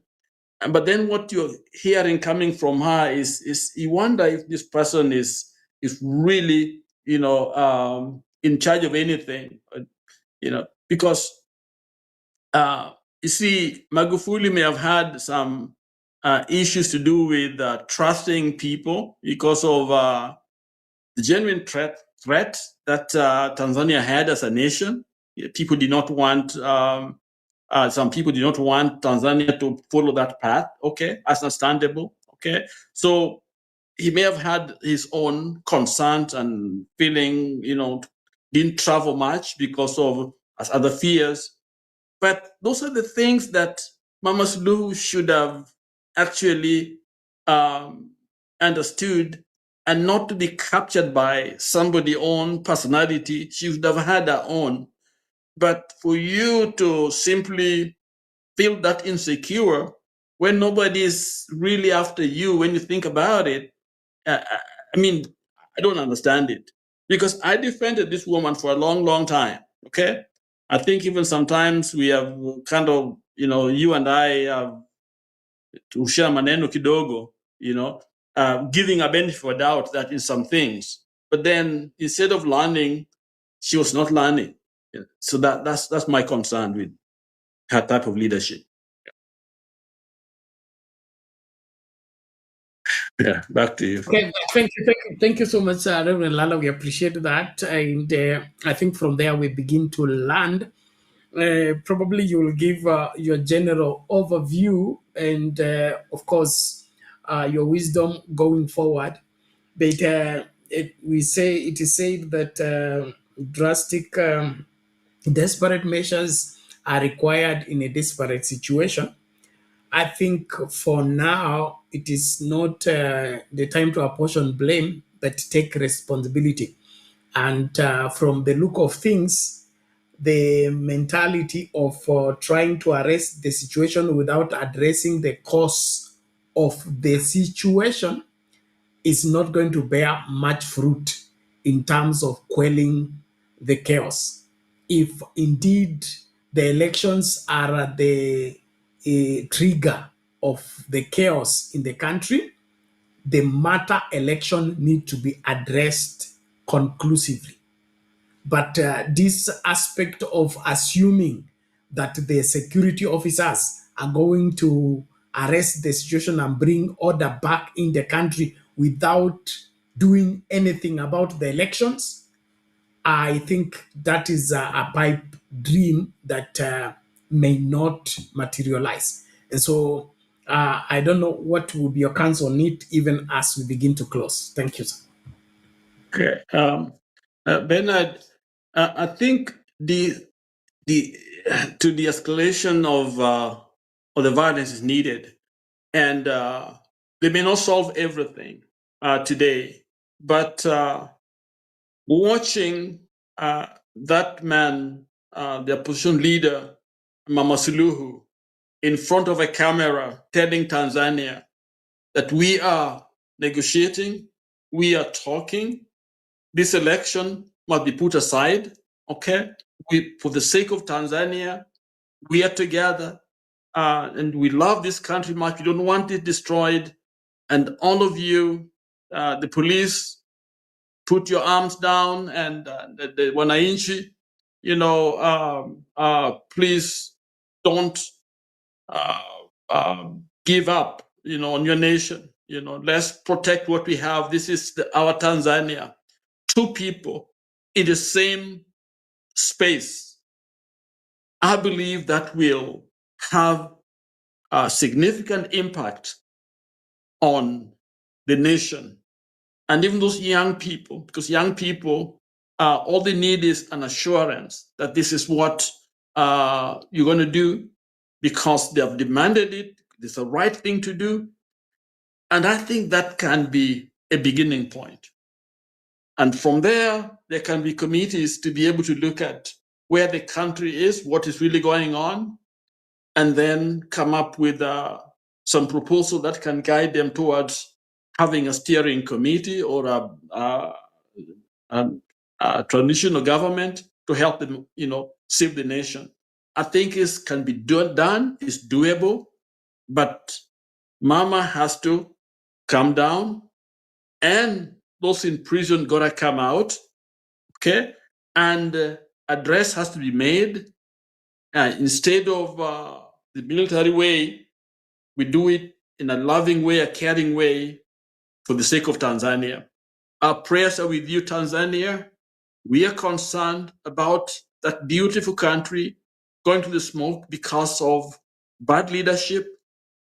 You, Tanzanians, can change the trajectory of your nation by a simple act. The two leaders, or the three of them, and how many they are, coming together, not somebody less than the other, but you come as a nation. And we in the region are with you. We know they are enemies of Africa, enemies that uses the color of your skin and other ways to make sure that you are subject, you're down, you don't have anything, they control your resources. We need to understand they don't mean anything good for us. We don't want to be another Libya, because it's possible Tanzania can be another Libya. You don't want to be a Somalia. You don't want to be an Iraq. These were countries that are doing very well. But look at what's going on with this country. Look at Beirut and other places. Okay? So let us save Tanzania. And let those leaders and those military people bring them together. Go pick all of them, put them in one room, and let them make those decisions. You can help us as military to save our land. Otherwise, my prayer for Tanzania, may God bless Tanzania. May God bring peace to Tanzania. May the region find peace. May good governance be the aspiration, and may we realize them. In all the 3, 4, 5 countries called the East Africa, we need true democracy, true love for the nation.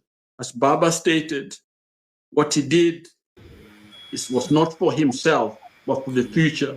Let us yield, hear, and listen to the voice of our ancestors, Pierre Baba, and we will save our land. Thank you, Bernard. Thank you for what you're doing.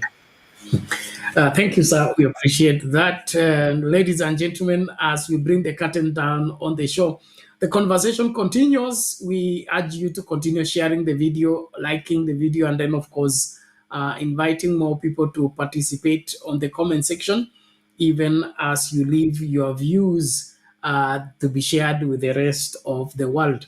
And to the Tanzanian authorities and the people we love of the beloved country, the United Republic of Tanzania, the leaders especially, listen to the people, like Mwalimu Nyerere said. And what Tanzanians are asking for is to be allowed to elect the person they love to be their president. There are no other demands. They just need an election where they will freely participate and their vote to decide who becomes president. They are sick and tired of predetermined elections. If that is put in the picture and well addressed, the unrest in Tanzania will be put put under control. But if you insist that you can use the power of the military or the power of the bullet to silence the masses, I think you're biting more than you can chew. And of course, for the rest of the world, let's also speak up for Tanzania and Tanzanians. No keeping silent from the neighbors and the international community. We kept quiet when things got out of hand in Rwanda and ended up losing 1 million people. There is no more time for silence. The rest of Africa, AU, and the rest of the organizations around the world, let's speak for Tanzania. Let's ensure that the right thing is done. Mama Suluhu and team don't seek reconciliation only, but also address what brought about the drift. What brought about the drift? Let's call off these elections. Let's buy more time and have an election that the people have been satisfied to have made the decision of where their country is going and who leads them there. I look forward to meeting again in the subsequent programs. Please subscribe to Sound Candy Talk if you haven't. Follow us on TikTok and on Facebook and X as well. I urge us to be part and parcel of what makes Sound Candy Talk Sound Candy Talk. Support us in any way possible to keep the show running without interruptions. Thank you so much. Tukutane tutakapokutana. Yes,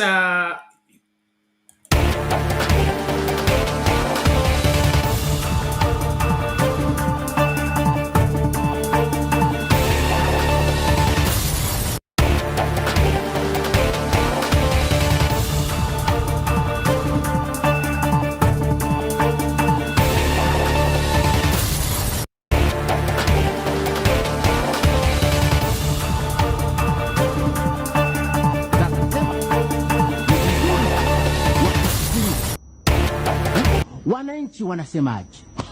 Msipuuze kabisa hiyo. Ndio. Na hiyo nasema na sisitiza.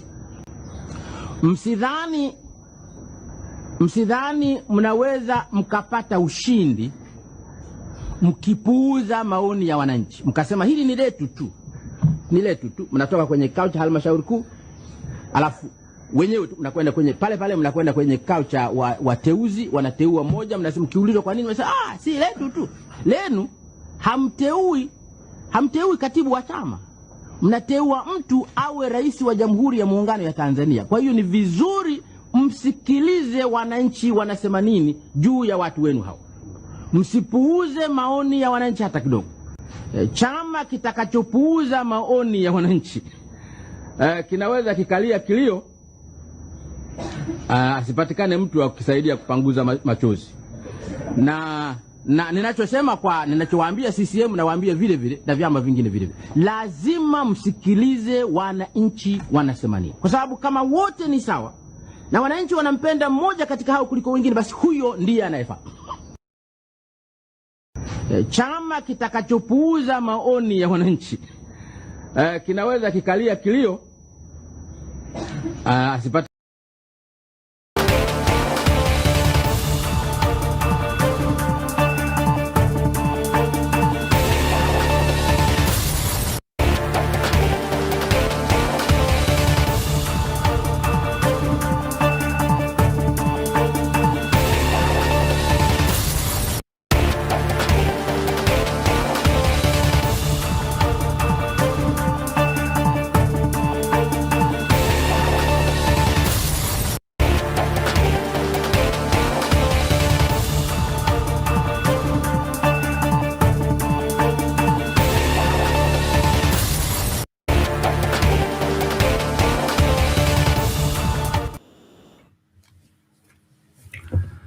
greetings to you all. Thank you so much for making time to join us. This is Sound Candy Talk, open forum political discussion show. The show that gives you an opportunity to air what you feel and think about the latest development on our political front. Well, as the world and the rest of Africa continues to mourn the son of the soil, His Excellency, the late former Prime Minister Raila Amolo Odinga, the controversy of our bad history ceases not to shock us. Nyeri Governor Mutaihu is under fire today because of the remarks he made that implied or indicated that he was celebrating the death of Raila Odinga on the pretext that it would result into more development for the Mount Kenya people. Now, this is a very sad, I would say, reality of our historical injustices. And, this is our second term governor for Nyeri. He has been, before he got into politics, he was a primary school teacher. And he's not a young man, so we cannot say that he's not aware of our historical, acrimony that has bedeviled this country for a long time. But he opens his mouth and makes some remarks that are not being taken well by, I would say, across the country. People from all walks of life, from all political divides, none is in support of his statements. And those statements are unfortunate to start with, but they are pointing out to something that we have erroneously, in my opinion, have embraced for too long. And right now, the Kenyan politics is not sitting well, not just because Raila Odinga is dead, but because the political class that has always determined the direction of the country by playing politics seem not to having a grip on the people. They don't seem to have a surety that the people will vote them in or will dance to their music. And so I tend to feel that they are trying to hold on anything and everything to try and see whether they can get the attention of the people. So probably this is one of it. But we'll be looking at this extensively with the historical background so that we are able to analyze it accurately. But I'm saddened by that kind of remarks. And it points only on one thing here, whereby our politics have been made to be tribal, and they sell more when they raise tribal, energy and tribal conflict. And so there are people who will not go and vote except they are voting against a particular tribe or voting against a particular person and things like that. And so we seem to be playing the same script regardless of what time we are living. So I would invite your input even as we start the conversation. Thank you so much. Those who are joining us on TikTok, please let's like the video, invite somebody. We are live also on Facebook as well as YouTube, Sound Candy Talk. Please help somebody to locate us as we begin to dive into this particular discussion. But it's a sad reality that the more things change, the more things remain the same.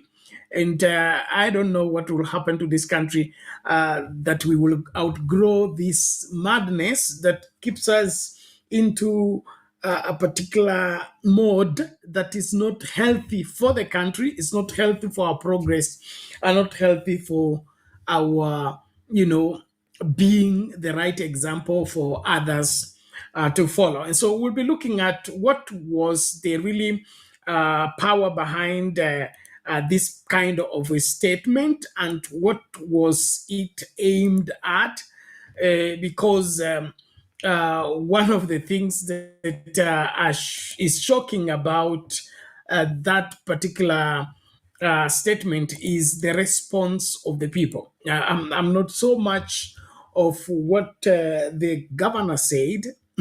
I'm so much shocked by the response of the people, the audience. It showed another, I'm, shaken from within just by the response of that particular audience from that statement. Because if somebody says such an insensitive and backward statement, I don't think it should elicit the clapping and the cheering and all that. And so, we may be talking about the governor, but this problem seems not to be far away from us as Kenyans. Because how do you, you are a parent, you are a father, you are a brother, you are a sister, you are a mother, and part of the family is grieving.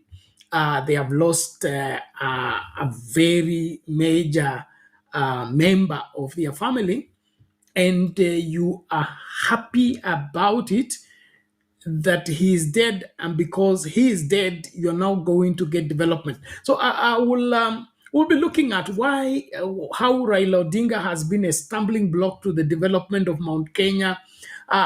Today I want us to have candid talk, straightforward. We want to find out that this Raila Odinga, how has he become a stumbling block to the development of Mount Kenya or any part of this country? From where I sit and from what I know, there is no Kenyan politician, dead or alive, that has made positive contribution towards the advancement of this country like Raila Amolo Odinga. So I would want to find out from you and every other person getting this broadcast on how indeed has Raila Odinga become a problem in the development of this country, because it appears that Nyanza needs to lose so that Mount Kenya gets, Nyanza needs to be denied so that the other parts of the country get. And if Nyanza gets, it is a waste. It needs to be going in a particular place for it to be profitable. Something is wrong with us, something is wrong with this country, and we need to fix it once and for all. And this mindset of the Nyeri governor is where we must hit the nail on the head. Thank you so much. Please karibisha mtu tunapoanza na mchakato huu, na maoni yako weka hapo kwa comments, ama tumia link ambayo nimeweka kwa comment section kuingia studio tukajadili masuala haya kwa kina. Mimi simtafuti mtu. Mimi nataka haki kwa kila Mkenya, na Kenya iwe Kenya kwa Wakenya wote. Kenya ya wachache kinyume na wengine haifai. Hiyo ndio Kenya imesababisha maafa haya yote miaka hii yote. Kwa hivyo kila mmoja wetu lazima tumakinike kuhakikisha kwamba tunapoongea tunabeba kila mmoja katika maongezi yetu, katika maneno yetu. So let's start with that particular story of the statement by the Nyeri governor, and thereafter we'll be getting into the discussion. Thank you so much. Tumia link, ingia studio tukajadili, na naamini kwamba katika mjadala huu tutapata ile ambayo ndio haki ya kila mmoja wetu. Kwa hivyo jitahidi tumakinike pamoja, tujifunze.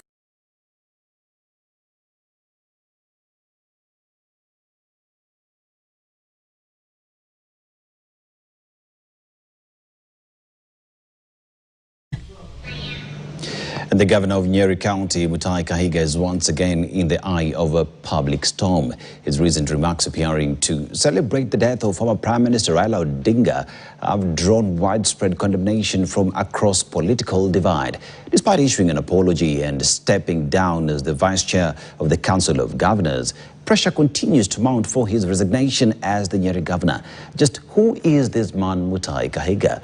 A man who seems to be lucky but with a loose tongue, having risen from a primary school teacher to now serving his second term as governor. Your Excellency, Governor-elect, to come and take your position Born and raised in Nyeri County, Mutahi Kahiga's story is one that can be described as that of resilience and unexpected political rise. Before venturing into active politics, Kahiga was a dedicated classroom teacher, during which he served as an educationist and later as a unionist. Ahead of the 2017 general election, Kahiga ran alongside the third governor of Nyeri, Dr. Wahome Gakuru. They won the election on a Jubilee Party ticket, and they were both sworn in as the governor and deputy governor. A few weeks after assuming the office of the governor, Wahome Gakuru died in a grisly road accident along the Nyeri-Nairobi highway on November 7, 2017. As fate would have it, Kahiga automatically ascended to the throne as the fourth governor of Nyeri, a position he successfully defended in the 2022 general election. The Honorable Mwalimu Edward Mutahi Kahiga. Over the years, Governor Kahiga has earned both praise and criticism in equal measure. While he is admired by some for his assertiveness, Kahiga aliongea kama mtoto. Kwa sababu kwanza ajue, na mimi ndiye mwambia direct. Naambia Kahiga aliongea kama si kama mtu anakaa Kenya. Sababu mahali sasa amefikia, tunaona ni kama kichwa yake imeruka.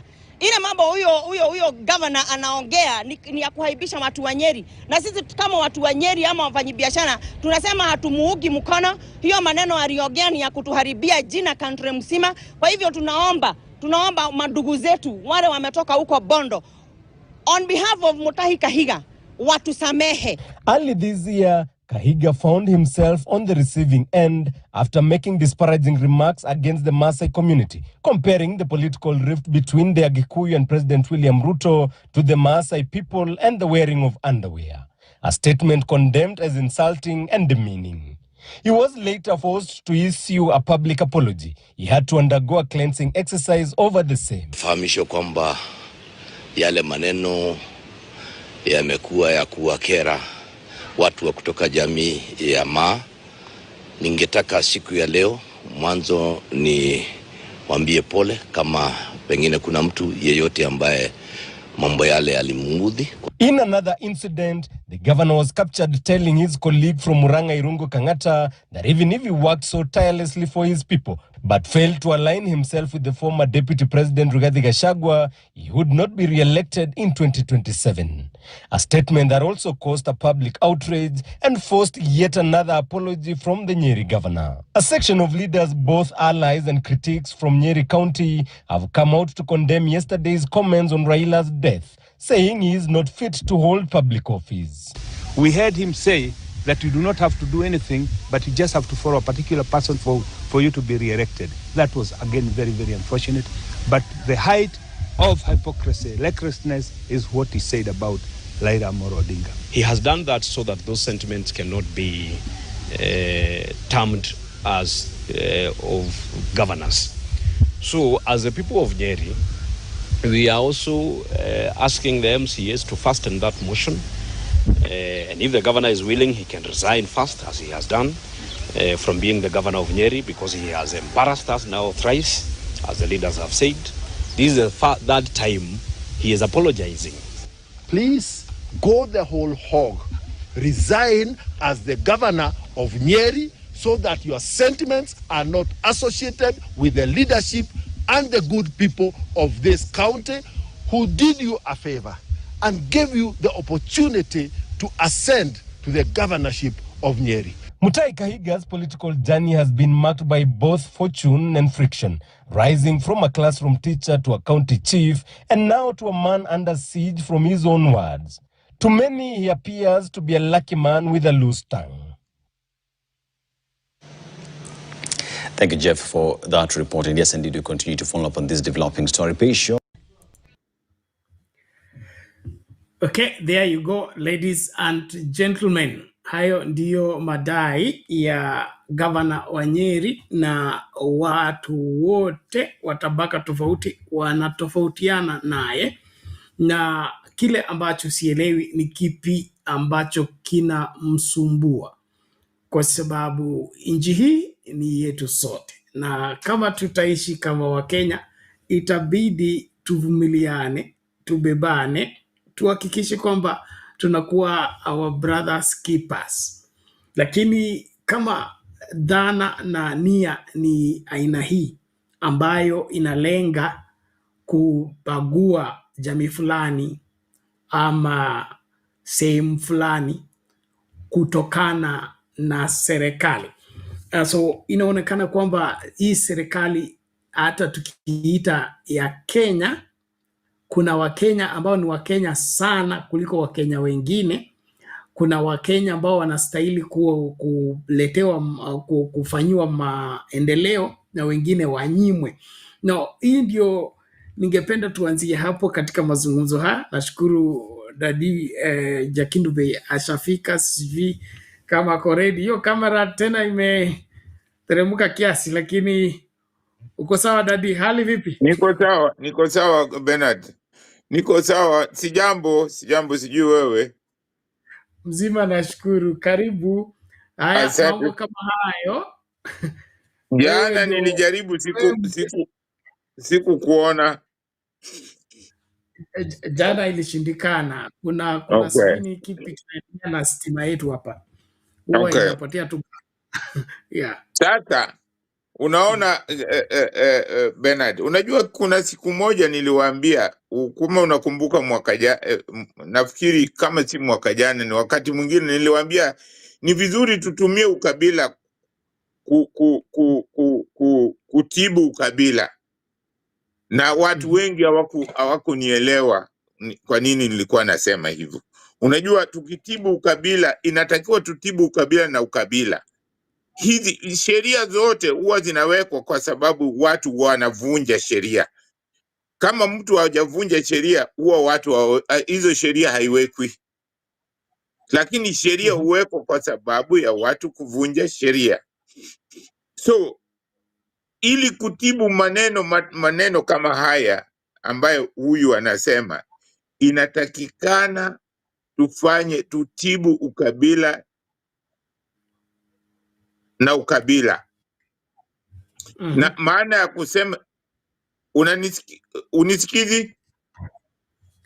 Nakupata, endelea Dadi. Okay. Maana ya kusema hivyo ni kwa sababu watu wanatumia ukabila kwa njia mbaya. Wanatumia ukabila na hii imeturudisha nyuma.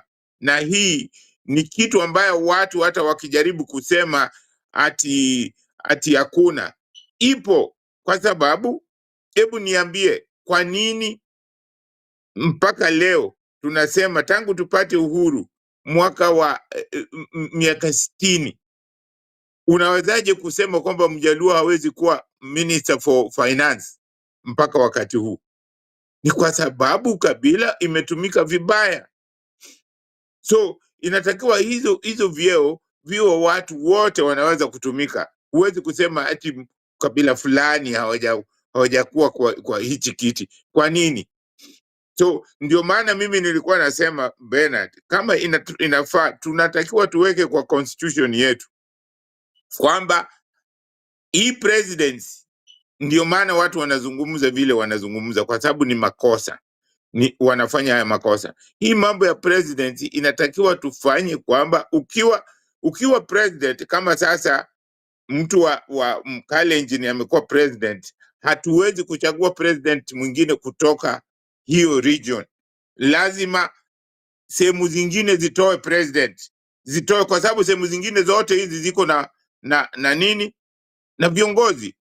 Hiyo itafanya mtu hawezi kusema maneno kama haya, unaona, na haiwezi inaweza kufanya tusifanye, hata mambo ya corruption itapungua, hata mambo ya kununua kura itapungua, haitakuweko tena, kwa sababu utaenda kununua kwa nani na ya nini? Kwa sababu mtu anajua hata Rendile, hata mtu wa Pokot siku moja atakuwa president, so anajua. So hakuna, hawezi kununua, huwezi kuhonga watu, hauwezi kuiba kura. Unaiba kwa nini? Hii watu wanaiba kwa sababu wanataka, sisi wa Kenya hatuna utu. Unataka wewe uwe president kila siku kabila yako tu kila siku. Kwa sababu sasa Central Province wametoa president 3. na bado wanataka, hata saa hii wanataka president. Sasa hiyo ni nchi gani? Kwa sababu wanataka president kwa sababu wanajua wao ni wengi, wako na namba kubwa. So hizo tukishapata kwamba kuna problem kwa hizo namba, kwa sababu hizi makabila zingine ziko makabila chache. Sasa ninajiuliza, hawa kina Ukuru Kot, unamkumbuka Ukuru Kot? Dr. Ukuru Kot atakuwa president siku gani? Kabila yake hapo, yeye ni mtu ambaye anafaa kuwa president. Atakuwaje president kama watu wanategemea tu kabila? Kwa sababu huwezi kusema eti kuna mtu atakuja aseme eti huyu ni kiongozi anafaa tumchague tu bila kutumia ukabila. Hata hao ambao wanachaguliwa, hata Ruto amechaguliwa kwa sababu alikuwa na kabila lake liko nyuma yake, ni wengi, so ametafuta tu kabila kidogo tu Ni hiyo, watu wasiseme ni ati hakuna ukabila. Watu wanajisema hakuna ukabila. Ukabila upo, so ni lazima tukomeshe hiyo ukabila, kutumia ukabila. Tuseme kwamba sasa ODM ikitaka kuteua mgombeaji president, inachagua, inaweza kutoka kwa Mluya, inaweza kutoka kwa Mkisii, inaweza kutoka kwa Mjaluo, inaweza kutoka kwa Mkamba, lakini asiwe huyo mtu anatoka hapo, asiwe ni kwamba anatoka Rift Valley ama Central Province. Hata Jubilee ikitoa, itowe mtu, Jubilee ikitoa kiongozi pale, itowe either Mkamba awe Mjaluo awe Mtaita, itoke hapo kwa chama yao. Isiwe kwamba eti kama ni chama yenu, kama ni chama ambayo kama sasa wanasema chama yao, hiyo itafanya watu watafute. Hizi vyama zitakuwa na watu wote, zitakuwa national vyama, kwa sababu hiyo chama chenu kama haina mtu wa kutoka sehemu fulani, hamtakuwa na presidential hamtakuwa na presidential nani. So tunataka tuwe namna hiyo, ndio to equalize. Sisi wote ni Wakenya. Hatuwezi kusema eti tukifanya hivyo ni vibaya, kwa sababu hata sasa tunatumia ukabila vibaya. Tumepoteza kiongozi ambaye angetoa Kenya, angetupeleka mbali. Tumempoteza kwa sababu ya kutomchagua, kwa sababu ya ukabila. So hii nasema Wakenya hawajaona kwamba Raila alimsaidia Kibaki kwa serikali yake, akasaidia Uhuru, bado Wakenya hawakuona. Na saa hii mimi nashangaa sana na watu wa Gushuku kwao na Martha Karua, walikataa kuchagua mtoto wao kwa kuwa president, walikataa. Sasa hata sijui wanajiangalia kweli kwa kioo. Walikataa kuchagua mtoto wao kuwa president, walikataa kwa sababu kama wangewachagua saa hii hata wao wangekuwa na president mwanamke kwa mara ya kwanza kutoka Kenya. So hii mambo ya uchoyo au mambo ya ukabila ni mambo mbaya. So hizi vitu ni vitu havifai. Lakini sasa huyu jamaa governor, huyo ni mtu afai kuwa governor. Mimi ningelipenda hao wale wanaitwa MCS wamwage nje, kwa sababu huyo mtu hafai kabisa. Ndio tunatakiwa mtu kama huyo tunamwaga nje, ndio mtu mwingine asiweze kusema neno kama hilo, kwa sababu akiachwa tu, kwa sababu unaona hakujafanya hajatoa maneno machafu kwa Wajaluo peke yake, kwa Mr. Odinga peke yake, ametoa kwa watu wengi. So hii ni mtu ambaye inatakiwa au MCA wamtoe, yani wamwage kabisa nje, wamimpeach, ndio watu watajifunza, iwe ni lesson, wasiache tu amesema na iende hivyo. Inatakiwa huyo aondolewe kabisa, kwa sababu haifai. Na mtu ambaye yeye anazungumza juu yake ni mtu ambaye alikuwa hana mpaka.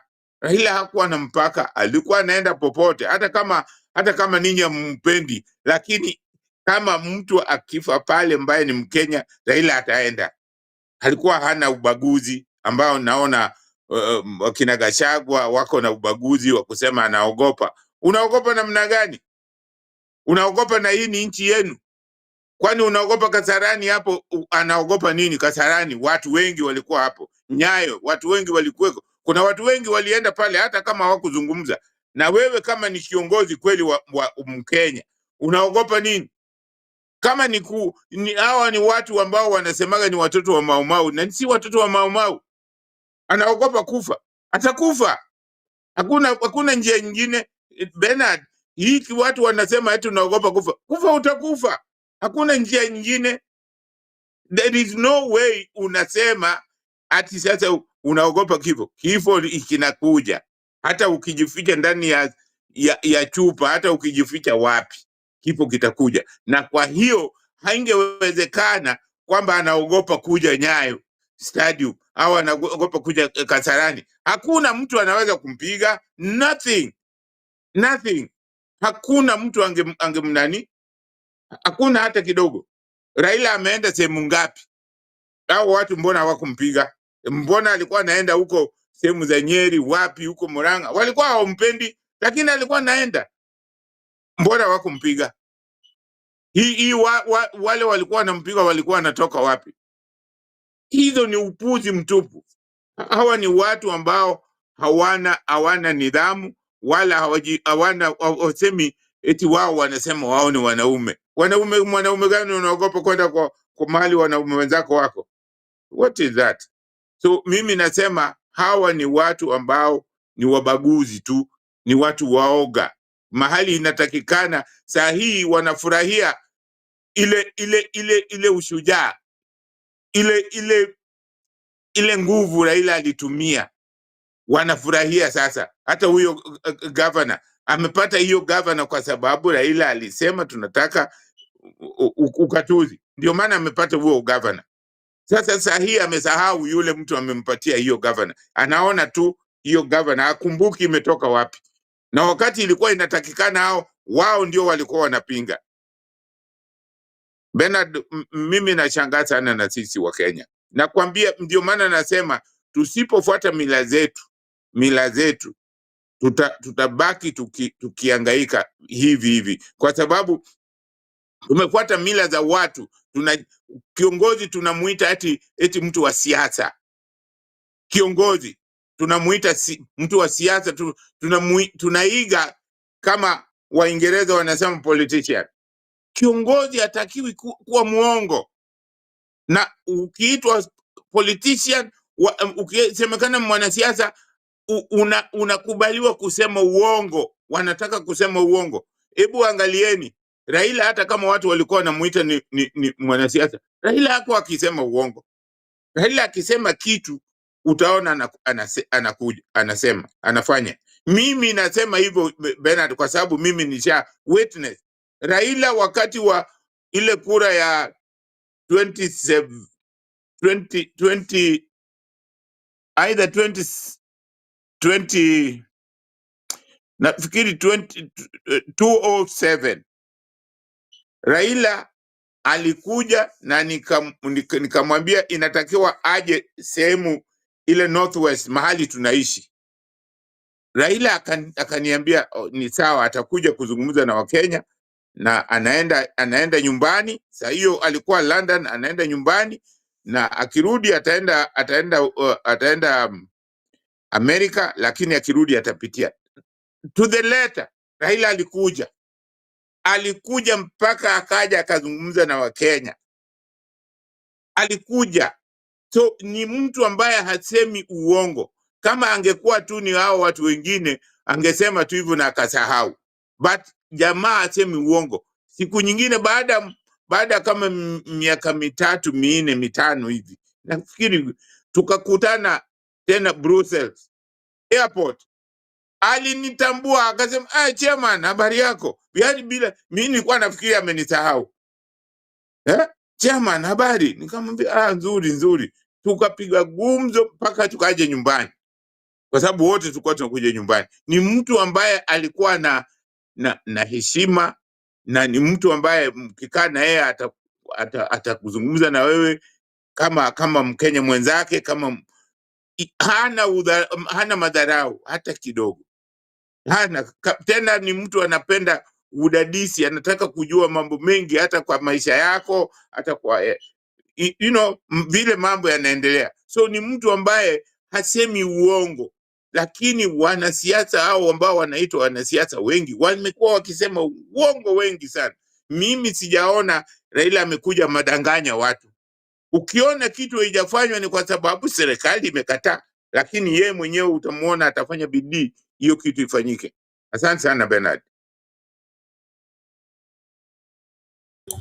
Thank you very much Daddy, kwa utangulizi mzuri na kutupatia overview. Ningependa turejelee hapo, lakini sasa hivi wewe umekuwa hapo kwa muda. Hiyo dhana, tukiangalia ujumbe haswa ya madai ya huyu governor, ni kwamba yeye anasema kwamba Rais William Ruto ameangazia na amepeleka mambo yote ya maendeleo Nyanza, amesahau Mlima, na hiyo ilikuwa kwa sababu ya Raila Odinga. Sasa kwa vile Raila Odinga amekufa, ni vizuri sasa maendeleo itakuja wapi?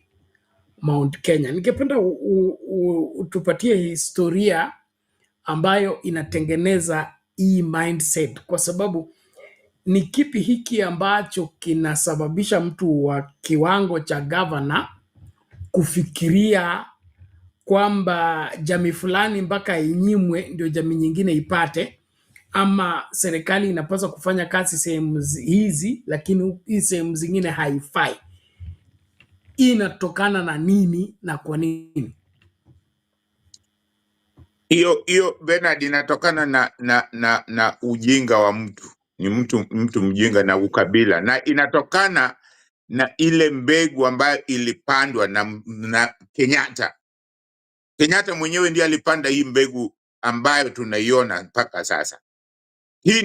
Hii msingi wa ukabila ni Kenyatta ndiye aliweka, kwa sababu kama Kenyatta angesema sisi wote ni Wakenya, lazima tufanye kazi pamoja, lazima kila sehemu ifanye nini, iwe ni sehemu yote ya Kenya, hatungekuwa na hiyo, kwa sababu msingi ni kitu muhimu sana, na mtoto umleavyo ndivyo anavyokuwa.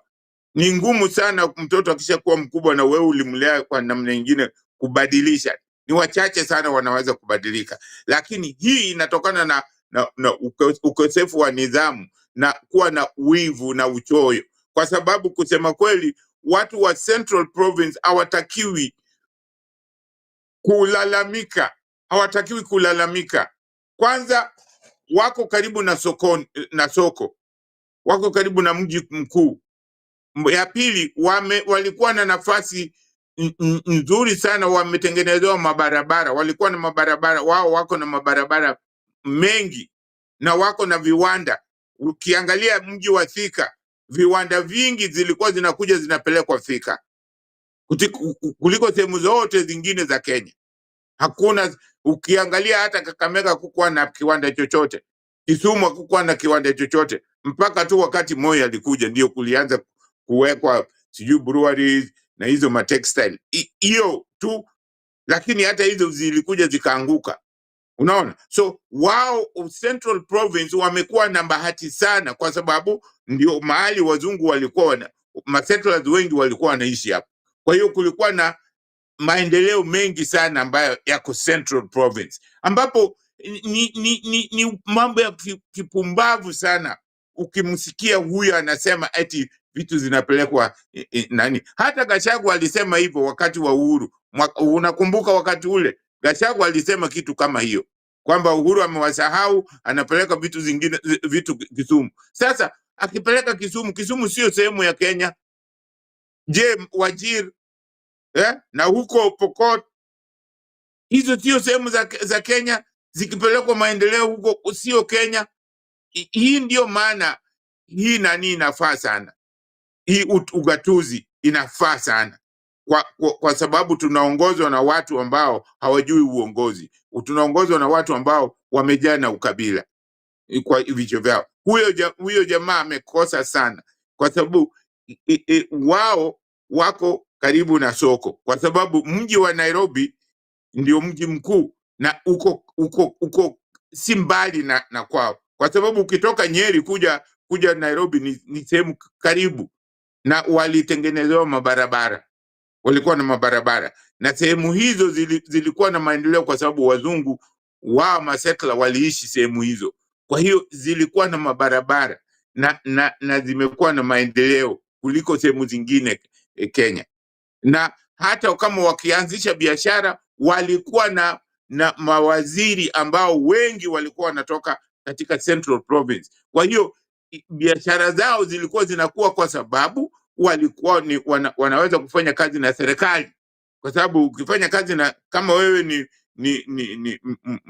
ni wako mtu ambaye unafanya naye biashara ni serikali, ni rahisi kukua, kwa sababu ukiangalia hata bank, ukiwa na bank na serikali inaleta malipo ya walimu au malipo ya wafanyikazi fulani kwa banki yako, lazima hiyo banki itafanya kazi vizuri, kwa sababu kuna pesa zinakuja pale. So hii iliwapatia nafasi nzuri sana, ambapo hawatakiwi saa hii waanze kulalamika.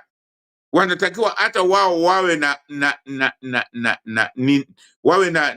utu wa kusema hata hawa wenzetu wapate. Kwa mfano kwamba wakizungumza juu ya tuseme Nyanza, ukichukua Nyanza nzima, ukichukua Kakamega na mpaka Homa Bay, huko kumekuwa kuna kitu, mpaka Kisii kulikuwa kuna nothing. Hata saa hii ukiangalia, si uwezi kulinganisha sehemu hizo na Central Province. Central, angalia hata fishery iko headquarters wapi? Thika. Kuna viwanda ngapi Thika? Na hizo zote ziko Central Province. So hawa watu, ni mtu kama huyu ni mtu ambaye hana nidhamu, ni mtu ambaye hafai hata kuwa kiongozi. So watu kama hao hawajui, hawaangalii historia, na ni vizuri tutakuwa tunasema historia, tutakuwa tunasema haki. Wao wamekuwa na president watatu. Hizo vitu wakati wanapelekewa hizo vitu zote, mbona hao watu wengine hawalalamiki vile wanalalamika? Hata hiyo kitu ambayo wanasema hiyo maendeleo, nani amepeleka nini ambayo si yao? Kitu gani ya Central imechukuliwa imepelekwa huko? Kila mtu anapata haki yake, kila mtu anapata haki yake. Hakuna haki ya mwingine imepelekwa mahali pengine. So ni mtu ambaye hana nidhamu. Ndio maana anasema huyu jamaa hafai kuwa kiongozi, na watu wa Central Province wasiwe na mafikara kama hiyo. Mtu yeyote ambaye ana mafikara kama huyo ni mtu ambaye hana nidhamu kabisa. Lazima wajue hata hizo sehemu zingine ni sehemu za Kenya. Asante sana Bernard. Okay, so asante sana Dadi, tunashukuru kwa hiyo. Labda kwa kifupi tena ni tuchimbe kiasi katika hiyo suala la marginalization. Marginalization ni ile umesema mbegu ilipandwa na Jomo Kenyatta, ambaye alichagua sehemu fulani zinafaa kuwa developed, sehemu fulani siachwe tambarare bila kushughulikiwa. Inaonekana baada ya miaka 60 bado tunataka kuendeleza hiyo, kwamba sehemu fulani zinafaa kuendelezwa lakini sehemu zingine ziachwe za nchi. Mbona hatujajifunza kutoka kwa makosa ya Jomo Kenyatta, makosa ya Moi, siasa mbaya, maisha mbaya? Mpaka leo bado tunafikiria kana kwamba lazima tunyang'anye sehemu fulani ndio tupeleke sehemu nyingine, ndio tufikirie ndio tuhisi tuko kwa serikali, yaani serikali isiwe serikali ya Kenya nzima, iwe serikali ya sisi tulitoa kura nyingi, kwa hivyo tupewe maendeleo mengi. Hao walitoa kura chache wapewe maendeleo, au kusapoti hii serikali wasipewe maendeleo. Ile ilikuwa ya shareholding ya Gachagua. So hii marginalization in mind inatokana na ile ubinafsi, ujinga, ama ni watu tu kuwa wakatili? Hiyo marginalization inatokana na uchoyo na ujinga, kwa sababu ukisema sehemu nyingine wewe unataka tu binafsi, hiyo ni ubinafsi wa hali ya juu, kwa sababu hawa watu ni watu ambao hawana undugu. Kwa sababu hata ukiwa katika nchi yenu lazima uwe na undugu ndani yako, ndio ukienda, yani inatakiwa uwe na nchi ambayo ukienda kama unaenda Kisumu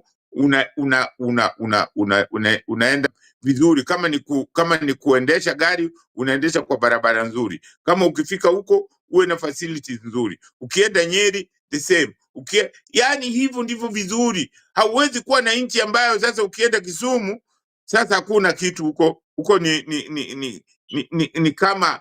ni kama sio sehemu ya Kenya. Sasa hiyo ni nchi gani? Hiyo ni nchi gani? Inatakiwa nchi yenu, kama mnasema kama mmeendelea, nchi yote nzima iwe na maendeleo. Kila mahali ukienda kuna services. Ukiwa na shida umeenda huko sehemu za Kisumu, kuna polisi, kuna ukitaka hospitali ipo safi, kuna kila kitu. Ukitaka shule, kama umeenda huko kufanya kazi, kuna shule. Lakini sasa unatakaje kwamba ninyi wote mnakaa tu kama ni central peke yake? Hizi sehemu zingine sio Kenya. Tena kitu moja nataka Bernard tuelewane hapa, kitu hii watu hawaelewi. Ukipigiwa kura, ukishapigiwa kura, wewe unataka kuwa president. Ukishapigiwa kura, hakuna tena kusema kwamba kuna sehemu zingine hazikupiga kura, kwa sababu kura ikishasemekana wewe umepita, umepata 51+1. Hiyo 51+1 umepata kura sawa yote nchi yote. So hauwezi tena kujiita ati wewe unatoka sehemu fulani, na tena huwezi kuleta mambo ya ukisema share. Kila mtu ambaye anaishi Kenya, hata mtoto akizaliwa leo ana share na hakupiga kura, lakini ana share kwa sababu mama yake ataenda kumnunulia maziwa, na hiyo maziwa yake ikinunuliwa iko na kodi. Kwa hiyo kodi, wote tunatoa kodi equal na tuko ndani ya serikali hiyo moja. So huwezi kusema kwamba kuna sehemu nyingine iko na share kuliko sehemu nyingine. Hiyo ni kwa sababu ni mtu hujui maana ya uongozi, hujui maana ya serikali, hujui maana ya nchi, hujui maana ya kupiga kura, hujui maana ya hiyo kura ambayo unasema umeshinda. Kwa sababu ukishashinda kura umepata 51% na 1, hiyo ambayo inasemekana ni kusema hiyo ni umepata equal yote katika nchi mzima, wewe ndio umeshinda. So ukishashinda, nchi nzima yote iko na share kwa hiyo serikali yako, kwa sababu ni serikali moja, haiko serikali mbili. So huwezi kusema eti kuna sehemu nyingine wana nani kuliko sehemu nyingine. Hiyo inakuwa hakuna uzungumzi tena juu ya mambo ya kura. Hiyo inaisha hapo. So kila mmoja wetu, hata kuku, hata ng'ombe ana share, kwa sababu ni ng'ombe ya hiyo nchi. So hii ni mambo watu hawajui.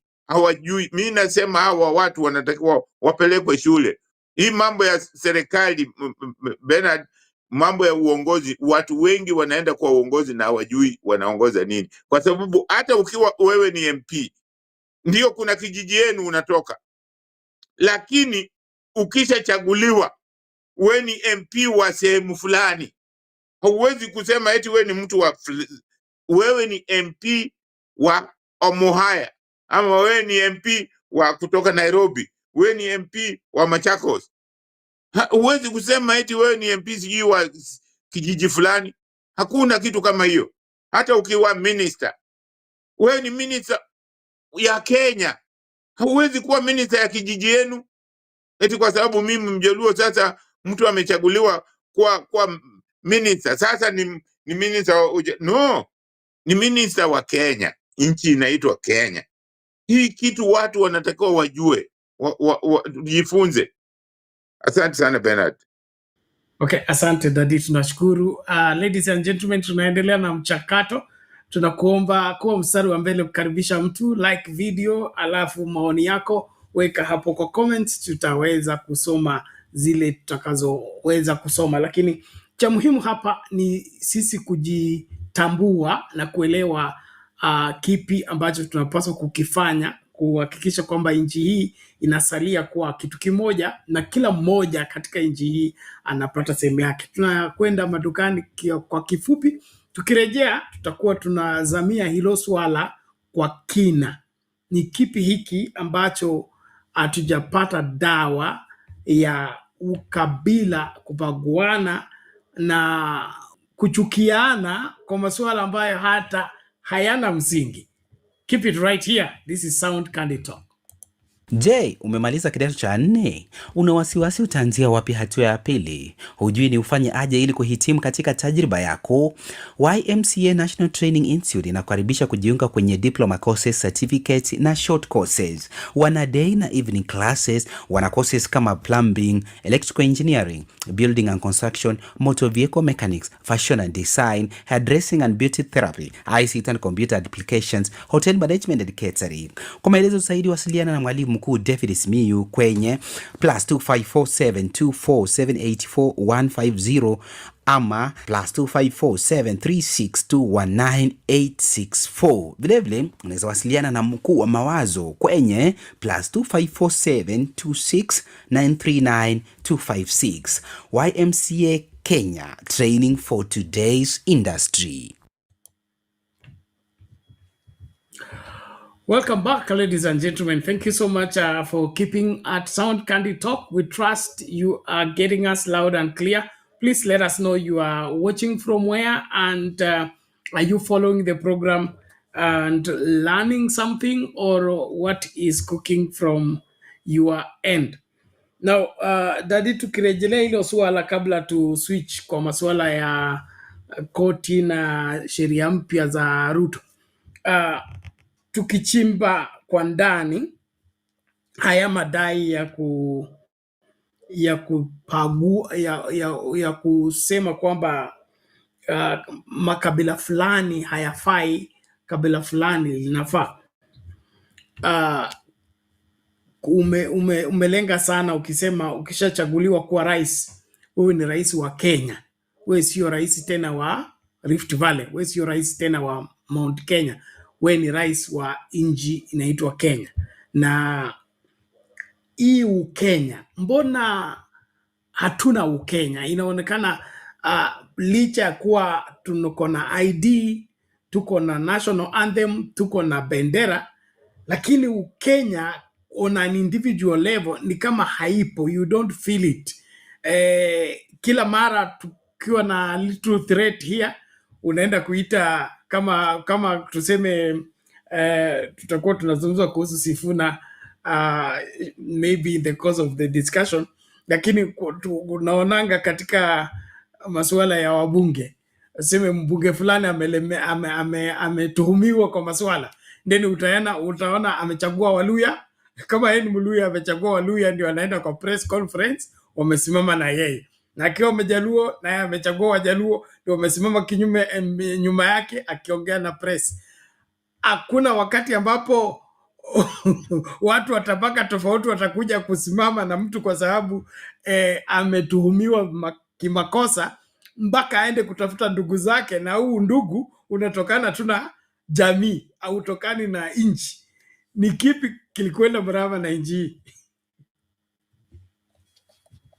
Bernard, msingi ambao wewe unaweka hiyo ndio msingi ambayo ilianza vibaya.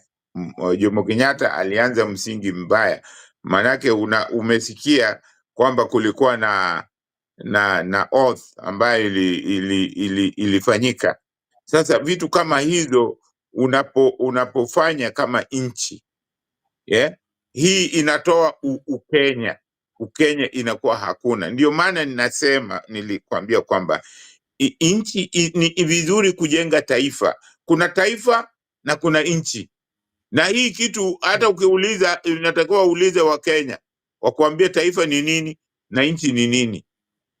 Hawezi kukwambia, atakwambia ukimwambia taifa ni nini hata kujibu.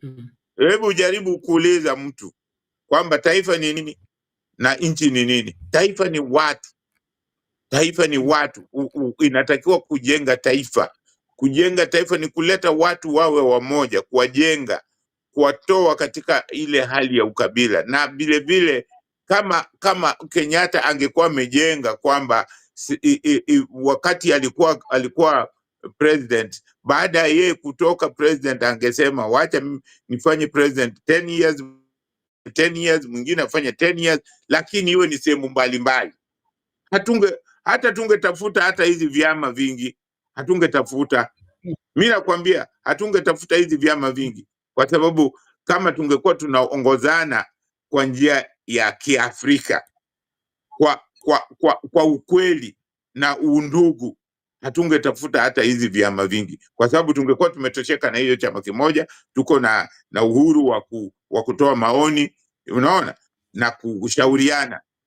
Hiyo ndio inatakikana. Lakini ukitoa hiyo utoshauriana, unataka tu ubepari na kunyakua mali, hiyo haiwezekani. Hauwezi kujenga taifa. Ndio maana unaona hatuna hiyo. Mtu ukitishwa kidogo tu hivi unakimbilia kwa kabila lako, manake huko ndio unafikiria kuna usaidizi. Wakati bado watu wako tu hakuna shida, utakaa tu na makabila. Lakini kukitokea shida kidogo tu, unaona kila mtu anakimbilia kabila lake. Kwa hiyo bado ni kwa sababu hatujajenga taifa ambalo ni la kudumu. Unaona, mtu kama Raila amejaribu sana kutaka kutengeneza BBI. Raila na Uhuru, BBI walitaka kutengeneza nini? Kutengeneza taifa kwa njia yake, ndio watu kuwe na usawa fulani. Unaona, Wakenya wenyewe ndio waliharibu, wanaharibu alafu wanakurudi kulia. Waliharibu. Hata hiyo kitu hawangeiharibu hata kama ilikuwa imeanzishwa namna gani. Unaona, hiyo ndio tunakosa utu. Hata kitu kizuri mnaharibu tu na fujo, eti kwa sababu mtu fulani ndio wameanza hiyo tu, mnaharibu na fujo. Na hiyo ni kitu ambayo inawaletea nini? Udhuri, wema. Kwa mfano Bernard, kama saa hii watu wa Gishugu kwao na Martha Karua walikataa kumpigia kura mtoto wao. Leo wangempigia kura, leo nani angekuwa president? Martha Karua angekuwa president, tena mwanamke, angekuwa tu kama Suluhu Hassan. Ingekuwa bado ni wamefaidika. Kama ni wanataka tu wao ndio wawe na president, wangekuwa na president tena mwanamke kwa mara ya kwanza. Lakini kwa sababu ya wivu na choyo na kutoangalia mbali, mnaangalia tu ati huyu ni mtu wetu, mnachagua. Hata unaambiwa huyu hafai, mtu wako anakuambia huyu mtu hafai, bado tunachagua tu huyo. So hii mambo ya kigeni ambayo sio yetu, Bernard, hii itatupeleka mbali, kwa sababu uliona ukitumia mambo ya uzee, ukitumia kama elder au uzee. Umeona wazee wa Kikuyu leo walikuwa kule Bondo, walikuwa wameenda huko kwa mazishi ya nani. Inatakiwa hivyo. Saa zingine wakati kuna fujo mnaenda kama wazee baadaye. Hiyo ni jambo nzuri, wamefanya kama wazee, hawakufanya kama vijana. Na unaona inaleta sura nzuri, inaleta masikilizano, manake wanafuata mila zetu. Mila zetu lazima tufuate mila zetu, lazima tufanye, hata kama ni uongozi tufuate na kufuata na mila zetu. Bernard, nakataa kabisa mimi mambo ya uongozi ambao hata sasa uongozi ambao tuko nao kusema ati tunafuata tu demokrasia kiholela. Unaambiwa demokrasia kiholela, tunaambiwa tunaweza kudemonstrate. Ukienda kudemonstrate, kitu gani inafanyika? Uko na haki ya kupoteza maisha yako au kupigwa na polisi au kutupiwa tear gas. Kwa nini tusifanye? Kwa nini sisi tusifanye kwamba badala ya kudemonstrate tuwe na demonstration kwa hall? Kama kuna tatizo, tunaenda kwa hall, tunaita viongozi, wanakuja, tuna discuss, tunakubaliana. Hiyo ndio mila ya Kiafrika.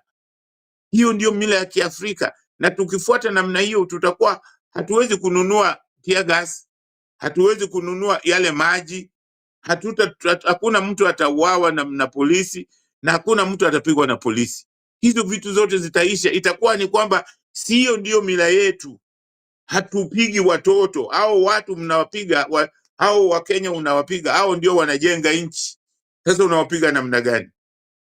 So ni vizuri tuwe na nidhamu katika nchi yetu, na hiyo kukosa nidhamu ndio maana unaona tunasema mambo ambayo hayana maana. Ndio maana unaona tunafanya vitu ambazo tunataka watu wengine wazidi kunyanyaswa, na bila kujali hapa ni ndugu zako, kwa sababu kama watu wananyanyaswa ni Wakenya wenzako. So ni lazima tuwe na tufanye kitu ambacho tunasema tujenge taifa. Tujenge taifa, tujaribu hata sisi ambao kwa wakati huu vijana ambao wako sasa wajaribu kujenga taifa. Hiyo ndio itatusaidia, kwa sababu bila kuwa na taifa, hata mkijenga magorofa ngapi zinaweza kuporomoka mara moja, kwa sababu kuharibu vitu ni rahisi sana, kubomoa ni rahisi, kujenga ni ngumu sana. Asante sana Bernard. Asante Dadi. Tukianza kutamatisha kwa hilo swala ili tuingilie hili la sheria. Kuna swala hapa, huyu Mutahi Kahiga, siku ya mazishi ya Raila Odinga, yeye ndiye alikuwa wa kwanza kusaini hiyo kitabu ya condolences, na akaongoza wazee wa Nyeri kufuatilia hayo mazishi kwa TV, na akatoa speech ya kusifu Raila Odinga vile ameteseka na vile amekuwa mstari wa mbele kupigania haki za Wakenya. So itakuwaje tena baada ya siku mbili anatoa madai kama haya? Inaonyesha swala hapa kuna siasa na unafiki, ambako useme mambo ambayo umeambiwa kusema ama unafikiria watu wangependa kusikia, hata kama uyamaanishi na yafai. Pili, kuna kutumia serikali vibaya. Yani wewe ukiwa kwa ofisi ya serikali, wewe unaona hiyo ofisi uko ndani, badala utumie kujenga nchi na ujenge nchi kwa faida ya kila mwananchi, wewe unaona hiyo ni nafasi yako ya kutumia hiyo ofisi kujinufaisha, badala ya kufanya nini? Kuhakikisha kwamba huu muda niko nao katika ofisi napaswa kufanya hili na hili, kwa sababu nikiondoka, kwa mfano mimi ni gavana wa Nyeri, na wakati nakuwa gavana kulikuwa na shule za chekechea tuseme zilikuwa namba fulani. Nataka wakati natoka baada ya miaka 5 ziwe zimekuwa doubled, barabara ziwe zimetengenezwa, soko ziwe zimetengenezwa, ili isemekane kwamba ilikuwa mula wa fulani ambako hii county ilikuwa chini, lakini ikafanya nini? Kapanda juu. So ni kipi hiki ambacho huwa kinaingia katika mawazo ya viongozi au watu wanaingia kwa public office, kwamba badala ya kuongeza ama kuzidisha maendeleo, wanatumia tu hiyo ofisi kujinufaisha, alafu wana pretend kwamba wanapigania wananchi ama wanasaidia wananchi. Ningependa usungumzie hilo kwa kifupi, alafu tuangalie ile la sheria.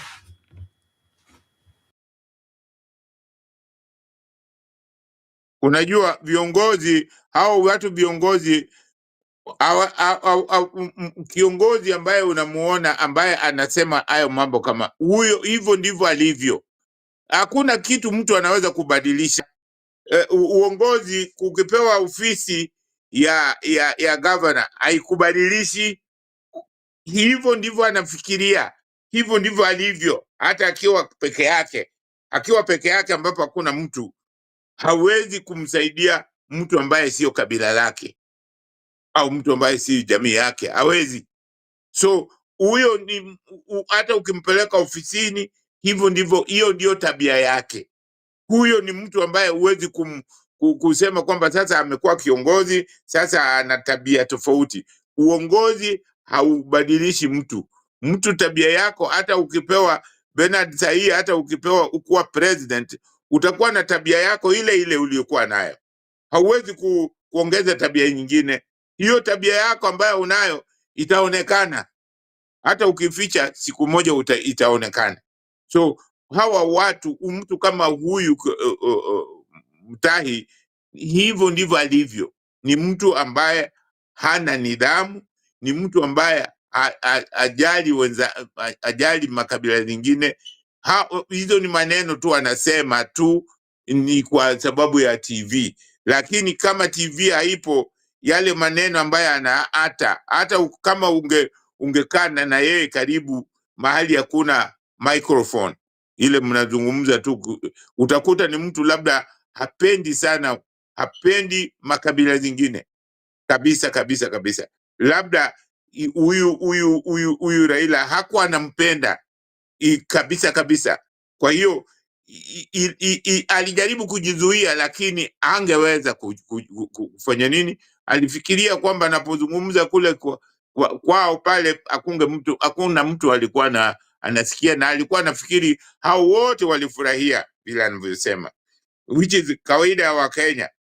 Nishaona mahali Moses Kuria anasema vile Raila anaweza angeweza hata angempata mahali fulani angemuua, lakini watu tena, anasema kanisani na watu wanafurahia, wanacheka, wanapiga makofi. Unaona vitu kama hizo. So hawa ni watu ambao hawana nidhamu, ni watu ambao si viongozi, hawafai. Lakini hiyo ndio doti ya Kenya. Kenya wanatakiwa watu wanakubaliana na watu ambao hawana adabu namna hiyo. Asante sana Bernard. Asante. Labda kwa haraka tu, umezungumza kuhusu watu kusherekea. Wakati hayo madai yalitolewa, watu walipiga makofi wakimshangilia kwa kusema hayo maneno. Yes. So hiyo inaonyesha picha kwamba hata shida sio viongozi peke yake hata sisi wasikilizaji ama wafuasi wa wao viongozi tunafurahia ukabila na tunafurahia wengine wakikosa ama wengine wakiumia. Kwa nini hivi? Unaona, hii ni kitu ambacho Wakenya wanaifurahia. Wakenya wanakubali hiyo kwamba ukabila, kwa sababu kama ingekuwa ni jambo watu wanaichukia, wale watu walikuwa pale wangemzomea, wangemsambia hapana, usiseme vitu kama hiyo, hatutaki. Hata yeye angeona aibu, labda ange apologize saa hiyo hapo. Lakini ilikuja kuonekana mbaya kwa sababu wale sasa ambao wako pale wakaiona, wakasema sasa huyu jamaa amefanya. Ndio maana sasa hata wale walikuwa pale sasa ndio wanaona labda ni mbaya. Lakini mtu anawezaje kusema jambo kama hilo alafu wewe unapiga makofi?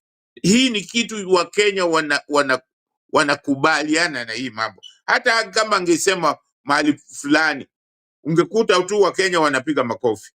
Wakenya hawana hiyo. Ndio maana nilikwambia Bernard, unaweza kukuta wakati naweza kusema kifo cha Mboya ndio watu wote walikuwa na huzuni, watu wote.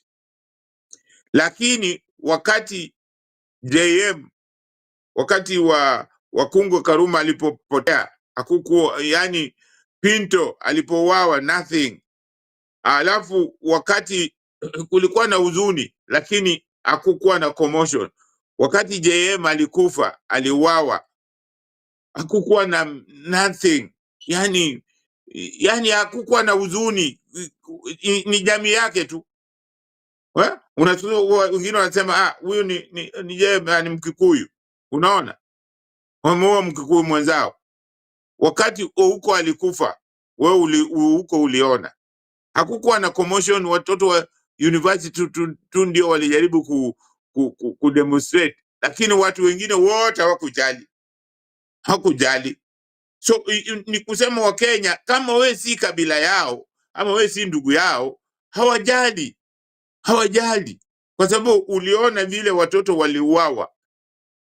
Hakuna mahali, nothing, hakuna kitu ilifanyika. Watu wanapiga tu maneno. Ni sisi hapa ndio tulikuwa tunashambulia, tunasema maneno, lakini Wakenya wenyewe hawakutoka nje kusema hatukubaliani na kitu kama hii. Hatufanyi hivyo kwa sababu huyo si kabila letu.